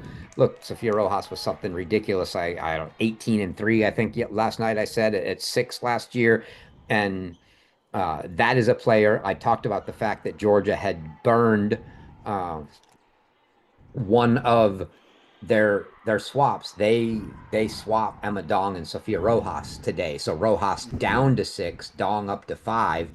So they burn that swap. Then they have to go back the other direction now against Auburn. So Auburn knows they're going to have to play. If they continue to pull Paxticha, which you would assume they will, it's going to be Rojas 5, Dong 6. And so Coach Zabo can get a little look at that. And if he likes a matchup, because he has so many options at 5 and 6, he can pick the matchup that he likes there. That one will be interesting. But yeah, I mean, and Emma Dong, who was super dominant yesterday, we talked about Addison Lanton on the LSU side. She was 0-1 yesterday. She drops the first set. She comes back 6-1 in the second. So she and Emma Dong going 3. That was a great match, but they don't finish. But that was that bottom half of the lineup, and the bottom half of the lineup for Georgia looks tremendous. And I said before we started and talking to Coach Bernstein, I said, look, you can't get through this whole thing without winning a match at 1 and 2, can you? Because that's exactly what they've done so far. They haven't lost a match at 1 and 2, but they're not winning the matches at 1 and 2. They're just Mert and Lapata, and they swapped them as well today. Today it's Mert 1, Lapata 2. Yesterday it was Lapata 1, Mert 2. So they'll be back to Lapata 1, Mert 2, but you're not going to see Auburn swapping 1-2 for matchup purposes. You're going to see DJ Bennett at 1, I assure you. But they're just playing. They're playing really poor, to be honest. First sets, both of them. They've dropped all 4 first sets on those 2 courts, but then they come back and fight back and get themselves in it. I think Cadence Brace was on match point today against Mert when the match ended, so that didn't happen. But those were, those matches were still long ones, and a good bounce back today for Denise Dillek from at the 3 spot over Carolina Cool, who we know what she can bring. Top 400 player in the world. Yeah. Yeah, very a first year there, but yes, highly ranked, and so a good bounce back for her. They just look super impressive. Did Georgia today? A much different story. Sure, 4-1 yesterday, 4-0 today, but the 4-0 today was a totally different match than the 4-1 yesterday. Well, just first of all, a couple of things. Pastici, what did you call her? Paxticha? Oh, you mean Patty P. Okay, I just wanted to make sure we were talking about the same person here. That's one. 2, just to talk through those doubles points again, you talked about the scores. Dilek or Dilek? Dilek, thank you.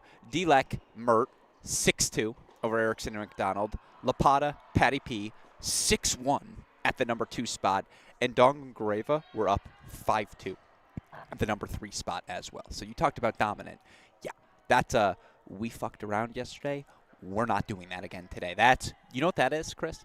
That's good coaching from Drake and Chaps, and Will, of course, as they get the job done. Yeah, I mean, you look at those scores. Here were the first set score lines for for Georgia. 6-love at 4, 6-love at 6, 6-3 at 3, 6-3 at 5. That's command. That's control. And to beat an LSU team that is a Kayla Cross short, right? That's their number 2 singles player. So everyone's got to jump up in the spot. What does that mean? It means for a Georgia team that had everyone available to them, you better win at the bottom of the lineup. And again, 0-2 from Rojas after, and I say this hyperbolically just to make a good point, after the demotion to the number 6 single spot. That's how you want your senior to respond. Respond she does. Gareva 0-0 against Deckers, you mentioned it. That's just ridiculous. But again, no Patty P in the lineup, no Vecic in the lineup. Like, there are still, there's another. I was going to say, you say a Georgia team that has everyone available to them, but no Vecic. Well, exactly. And so it's like, we still don't know what the best version of this Georgia team looks like. And yet with every data point, they play North Carolina tight right out of the gates. They have yesterday where it's a little bit of a limp over the finish line. And now today, just finished with authority as, again, Georgia 4-love over LSU. When you win doubles and drop just 3 games, when you drop just a collective 8-10 games, and 8 of those games came in one of the matches in singles as well, doubles and 3 straight set victories. That's the name of the ball game. Georgia's finding their pathway to doing exactly that. Obviously, again, for the LSU side, it just sucks that we don't have Kayla Cross, but I want to focus on the positive. I'm not jumping into that discourse tonight, Chris Halliors. I'm not in the mood for that sort of smoke. So what should college players be able to play pros in the spring?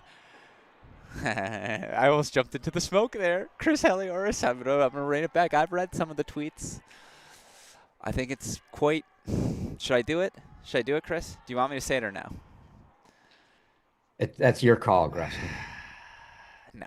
I'm going to be mature. Let me tell you. Younger me, had today been another 12-plus hour day, I would have jumped into it. But, yeah, again, I'm not going to here today. We'll leave that discourse to the side. Still haven't gotten to see the best version of LSU quite yet, although, again, Brace looked the part at 1. McDonald to be asked to step into the 2 and go 3 sets with an NCAA singles finalist. You're confident in McDonald. Again, you mentioned the Lanton piece getting better.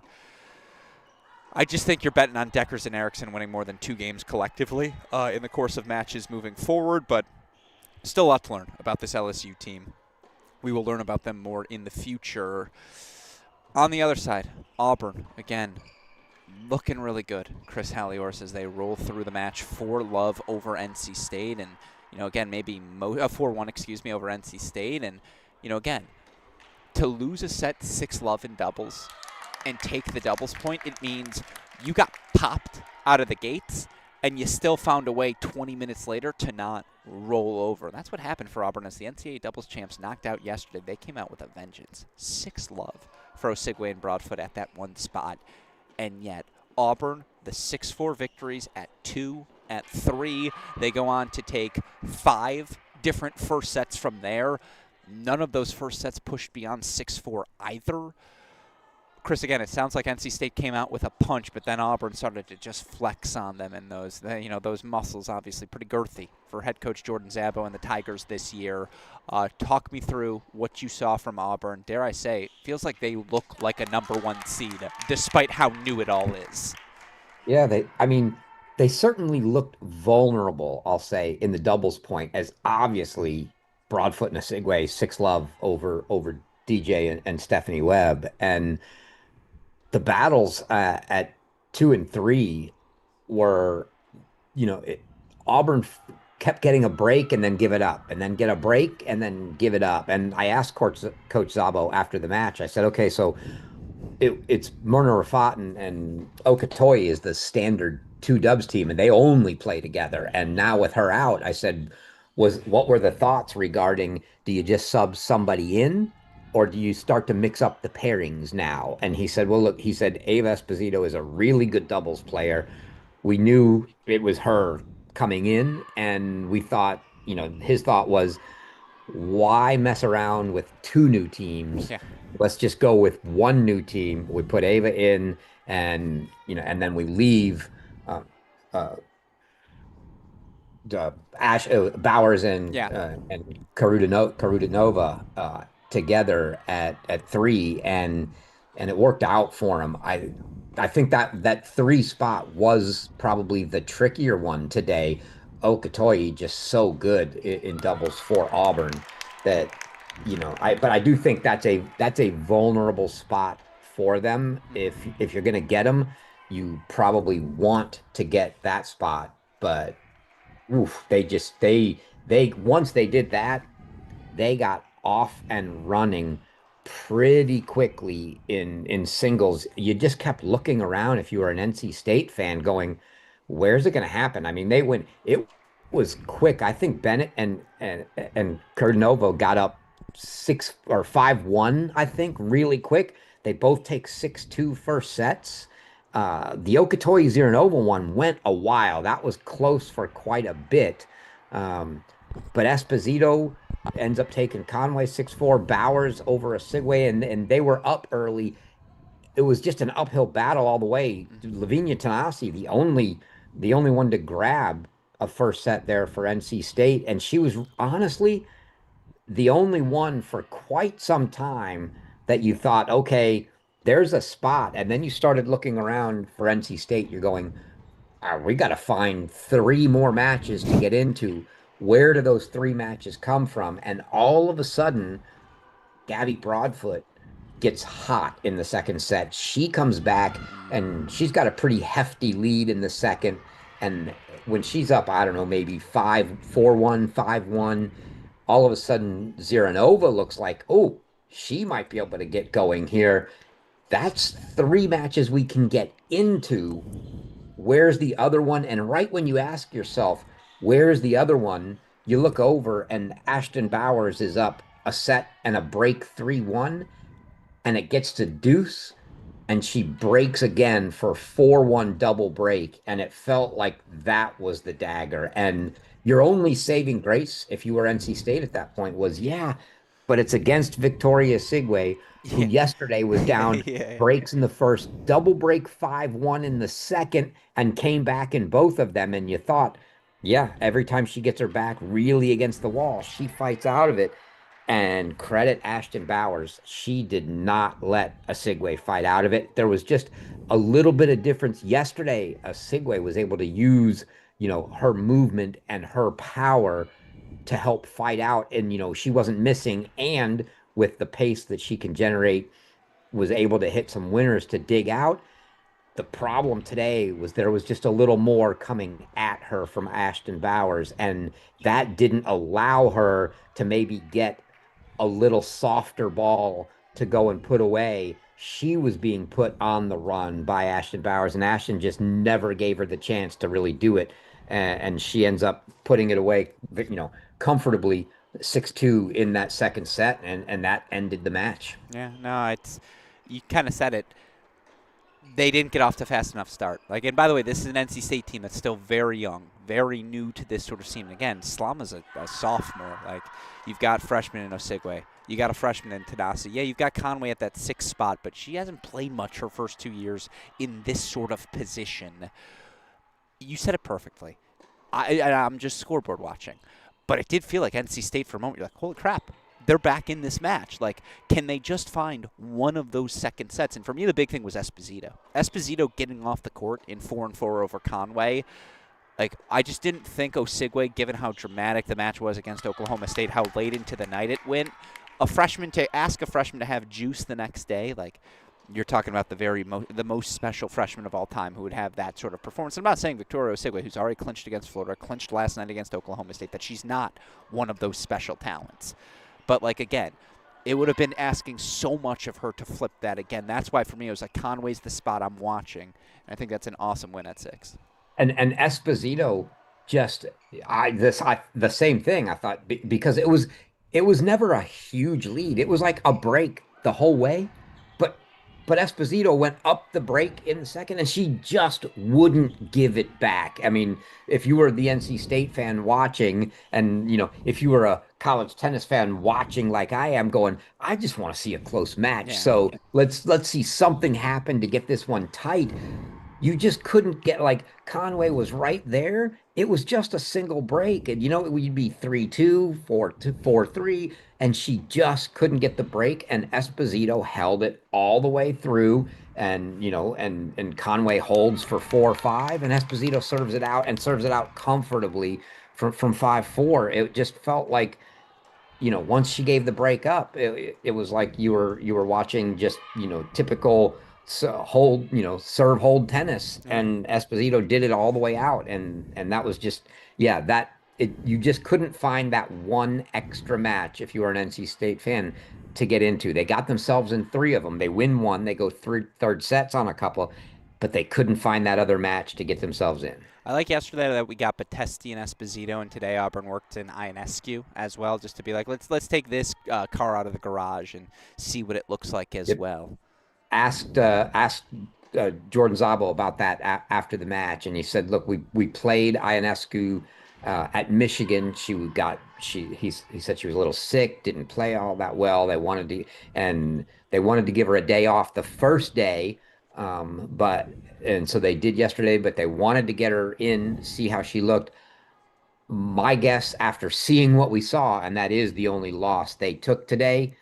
My guess is we don't see that again on Monday, but who knows? Maybe there's a lineup matchup that they like. She just frankly, wasn't that impressive for them. And I don't know if she's still under the weather. And maybe that's her demeanor. First time I've seen her, but she had that sort of either I don't feel well or that just business-like demeanor that you see from like an Anastasia Lapata or somebody where no big highs or lows, not screaming and yelling and going, I'm terrible at tennis, or getting too high either.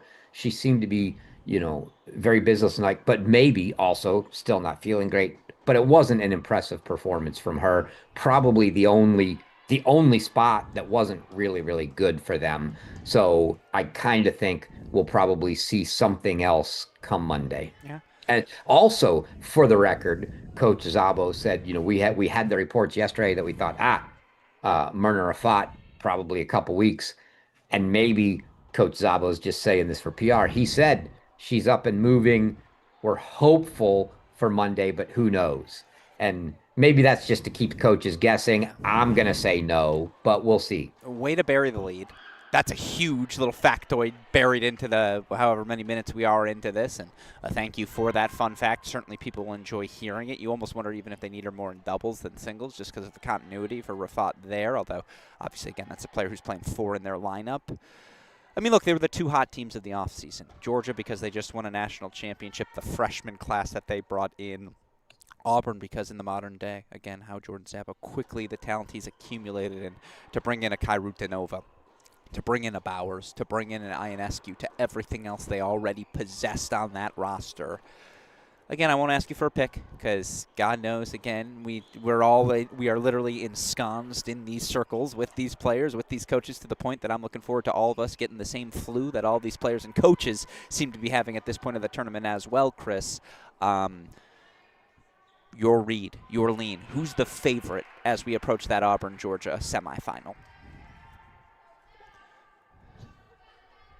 Really tough call. I mean, Georgia obviously was still the number 1 team. I think before they redid the rankings, Auburn ends up with the 1 seed here. A lot of respect for both teams.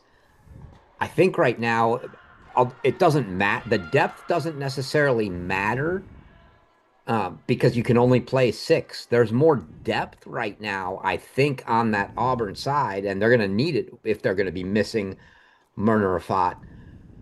Boy, that's a tough call. I kind of want to lean Georgia in doubles. Like, it's just they're so good in doubles, and Bennett and Webb's just gotten here. That's pretty new even there. There's a lot more continuity, I think, on that Georgia side, but no easy task. I kind of lean Georgia there. I think for that reason, I would say Georgia looks, I would say, maybe a slight favorite, but man, oh man, especially if they play like they did today. But Auburn obviously has played lights out. They're both so good. I'm very intrigued to see all these new players. We're going to get so many good young matchups in this match. I mean, Georgia's playing a whole bunch of first years, and Auburn is as well. We'll see how these girls perform under pressure in a semifinal match. No, I love it. It's, again, I don't know if we can call Texas A&M blue blood. I mean, it certainly has felt like it over the last half decade, but it's blue blood and new blood, right? It's A&M, Georgia, the institutions from last season, taking on the new faces in the upstart Auburn program, in the 10-year burn that has been Melissa Schaub and Ohio State's rise in women's college tennis. It's a perfect semifinal Monday. And, of course, we will have coverage of all of that action kicking off. I honestly could not tell you what time our first semifinal is on Monday. I'm going to guess like 2 or 3 because that's when media day is tomorrow. Probably 3:30-ish. Yeah? Sound about right to you, Chris? I like that you have no clue either. Great. No, that's a great. I was just assuming we were keeping the same match times. And they'd be like 3:30, 6:30. Yeah, that's probably accurate. But I don't know that that's true. I just assumed it was. There will be a tweet. You don't have to worry about it. We'll get those dates out there because certainly, again, those times out there because certainly we don't want to miss the action. We know none of you college tennis fans want to miss the action as well. That said, it's not a day off, technically, for us tomorrow. Certainly not for producer Daniel Westoff, who's going to have to get going to get our production ready for our championship site matches. We got a second media day tomorrow. By the way, this is why he's the best in the business. I'm going to show it on the screen.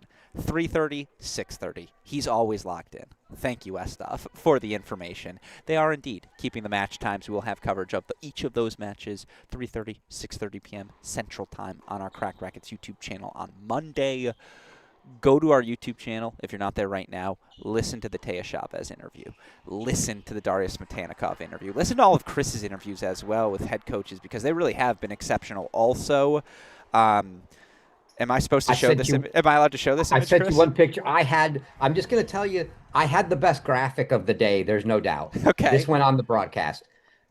This picture I sent you. Is that Lloyd? Pete Francis, assistant coach in the middle. Pete Francis, the assistant coach for Auburn he's the young kid on the right, maybe a year older, or he's in the middle, a year older on the right, head coach for the UCF men, Lloyd Bruce Burgess, as the article says, the young Hampshire hopefuls, okay. Pete Francis and Lloyd Bruce Burgess. Can we just say though, behind those Lloyd Bruce Burgess cheeks already is mischief. Like, you just see, like, that is the most mischievous smile possibly. That's a man whose teams are just going to be a living nightmare 30 years later, however, 25 years later, when you face off against them at the collegiate level. No, that's a great graphic. If you got any good ones of Chaps and Zabo, because I'm pretty sure they grew up together or similarly around each other. Or Zabo and Chaps, either way.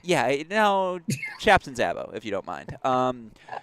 But again, Drake's a little older than Jordan, but in theory it would have been cool if they had overlapped Texas A&M, Georgia. I don't think that was the case. I mean, again, A&M versus Ohio State, like, we got some schools, Chris, as we approach our semifinals. And, yeah, again, the best part is we still got 2 more days of women's indoor action to come, so make sure you're subscribed to our Crack Racquets YouTube channel so you don't miss out on any of our coverage. Make sure you're subscribed to the Great Shot podcast feed so you don't miss out on any of the previews, recaps we do as well. By the way, showed you the text. He sends them. He's on call at all moments. I got a little pissy with him when I asked for a late graphic, and lo and behold, what did he do? He provided the graphic to us immediately. Happy. Undoubtedly from the parking lot of Best Buy.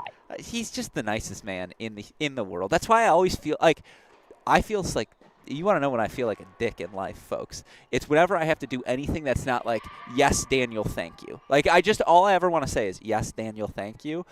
But unfortunately in our jobs, I said this on the broadcast, I ask more of Westoff than any other human being in my life. And, like, God, for some reason, he always delivers for us.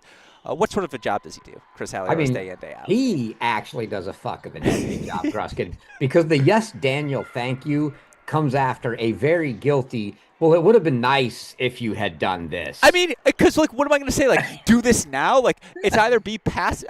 There has to be social. I'm not going to be aggressive unless it's passive. Like, with Daniel. Sorry. I'm a little too loud as they're playing tennis around me. It's a good reminder, and this is where we have to leave the show. I know. I didn't feel good sending the text. I wanted to, like, impart, like, but here's the thing. Do we want to litigate this argument live on air? I was right. We can leave that. I wouldn't have said. That's not much of a litigation. Yeah. That sounds like a statement. Well, here's the thing. When you sent that, we're 10 minutes away, I forgot that you two were together, and I thought you were ganging up on him. And I thought you were being like, oh, God. I started panicking. I was like, dude, Chris, don't be on my side. Like, defend West. I thought, because you were like, like, it's only 10 minutes away. You could totally do this, Westoff. And I was like, dude, shut up. Like, I'm already asking a tough enough thing. What sort of a job did he do? Say it one more time. a fuck of an editing job. And I can say it as loud as I want. I know. Best in the business. I love you, Stoff. Sorry for getting pissy. Yeah. The good news is 10 years in, he knows it's not personal. With that said, shout out to you as well. Chris Alioris, my fantastic co-host, our super producer Daniel Westoff, the ITA teams in Champaign and Evanston, and for everyone who contributed to our broadcast today. I'm your host, Alex Gruskin. Chris, what do we tell all of our listeners? Hey, great shot. And we will see you all for semifinal Monday.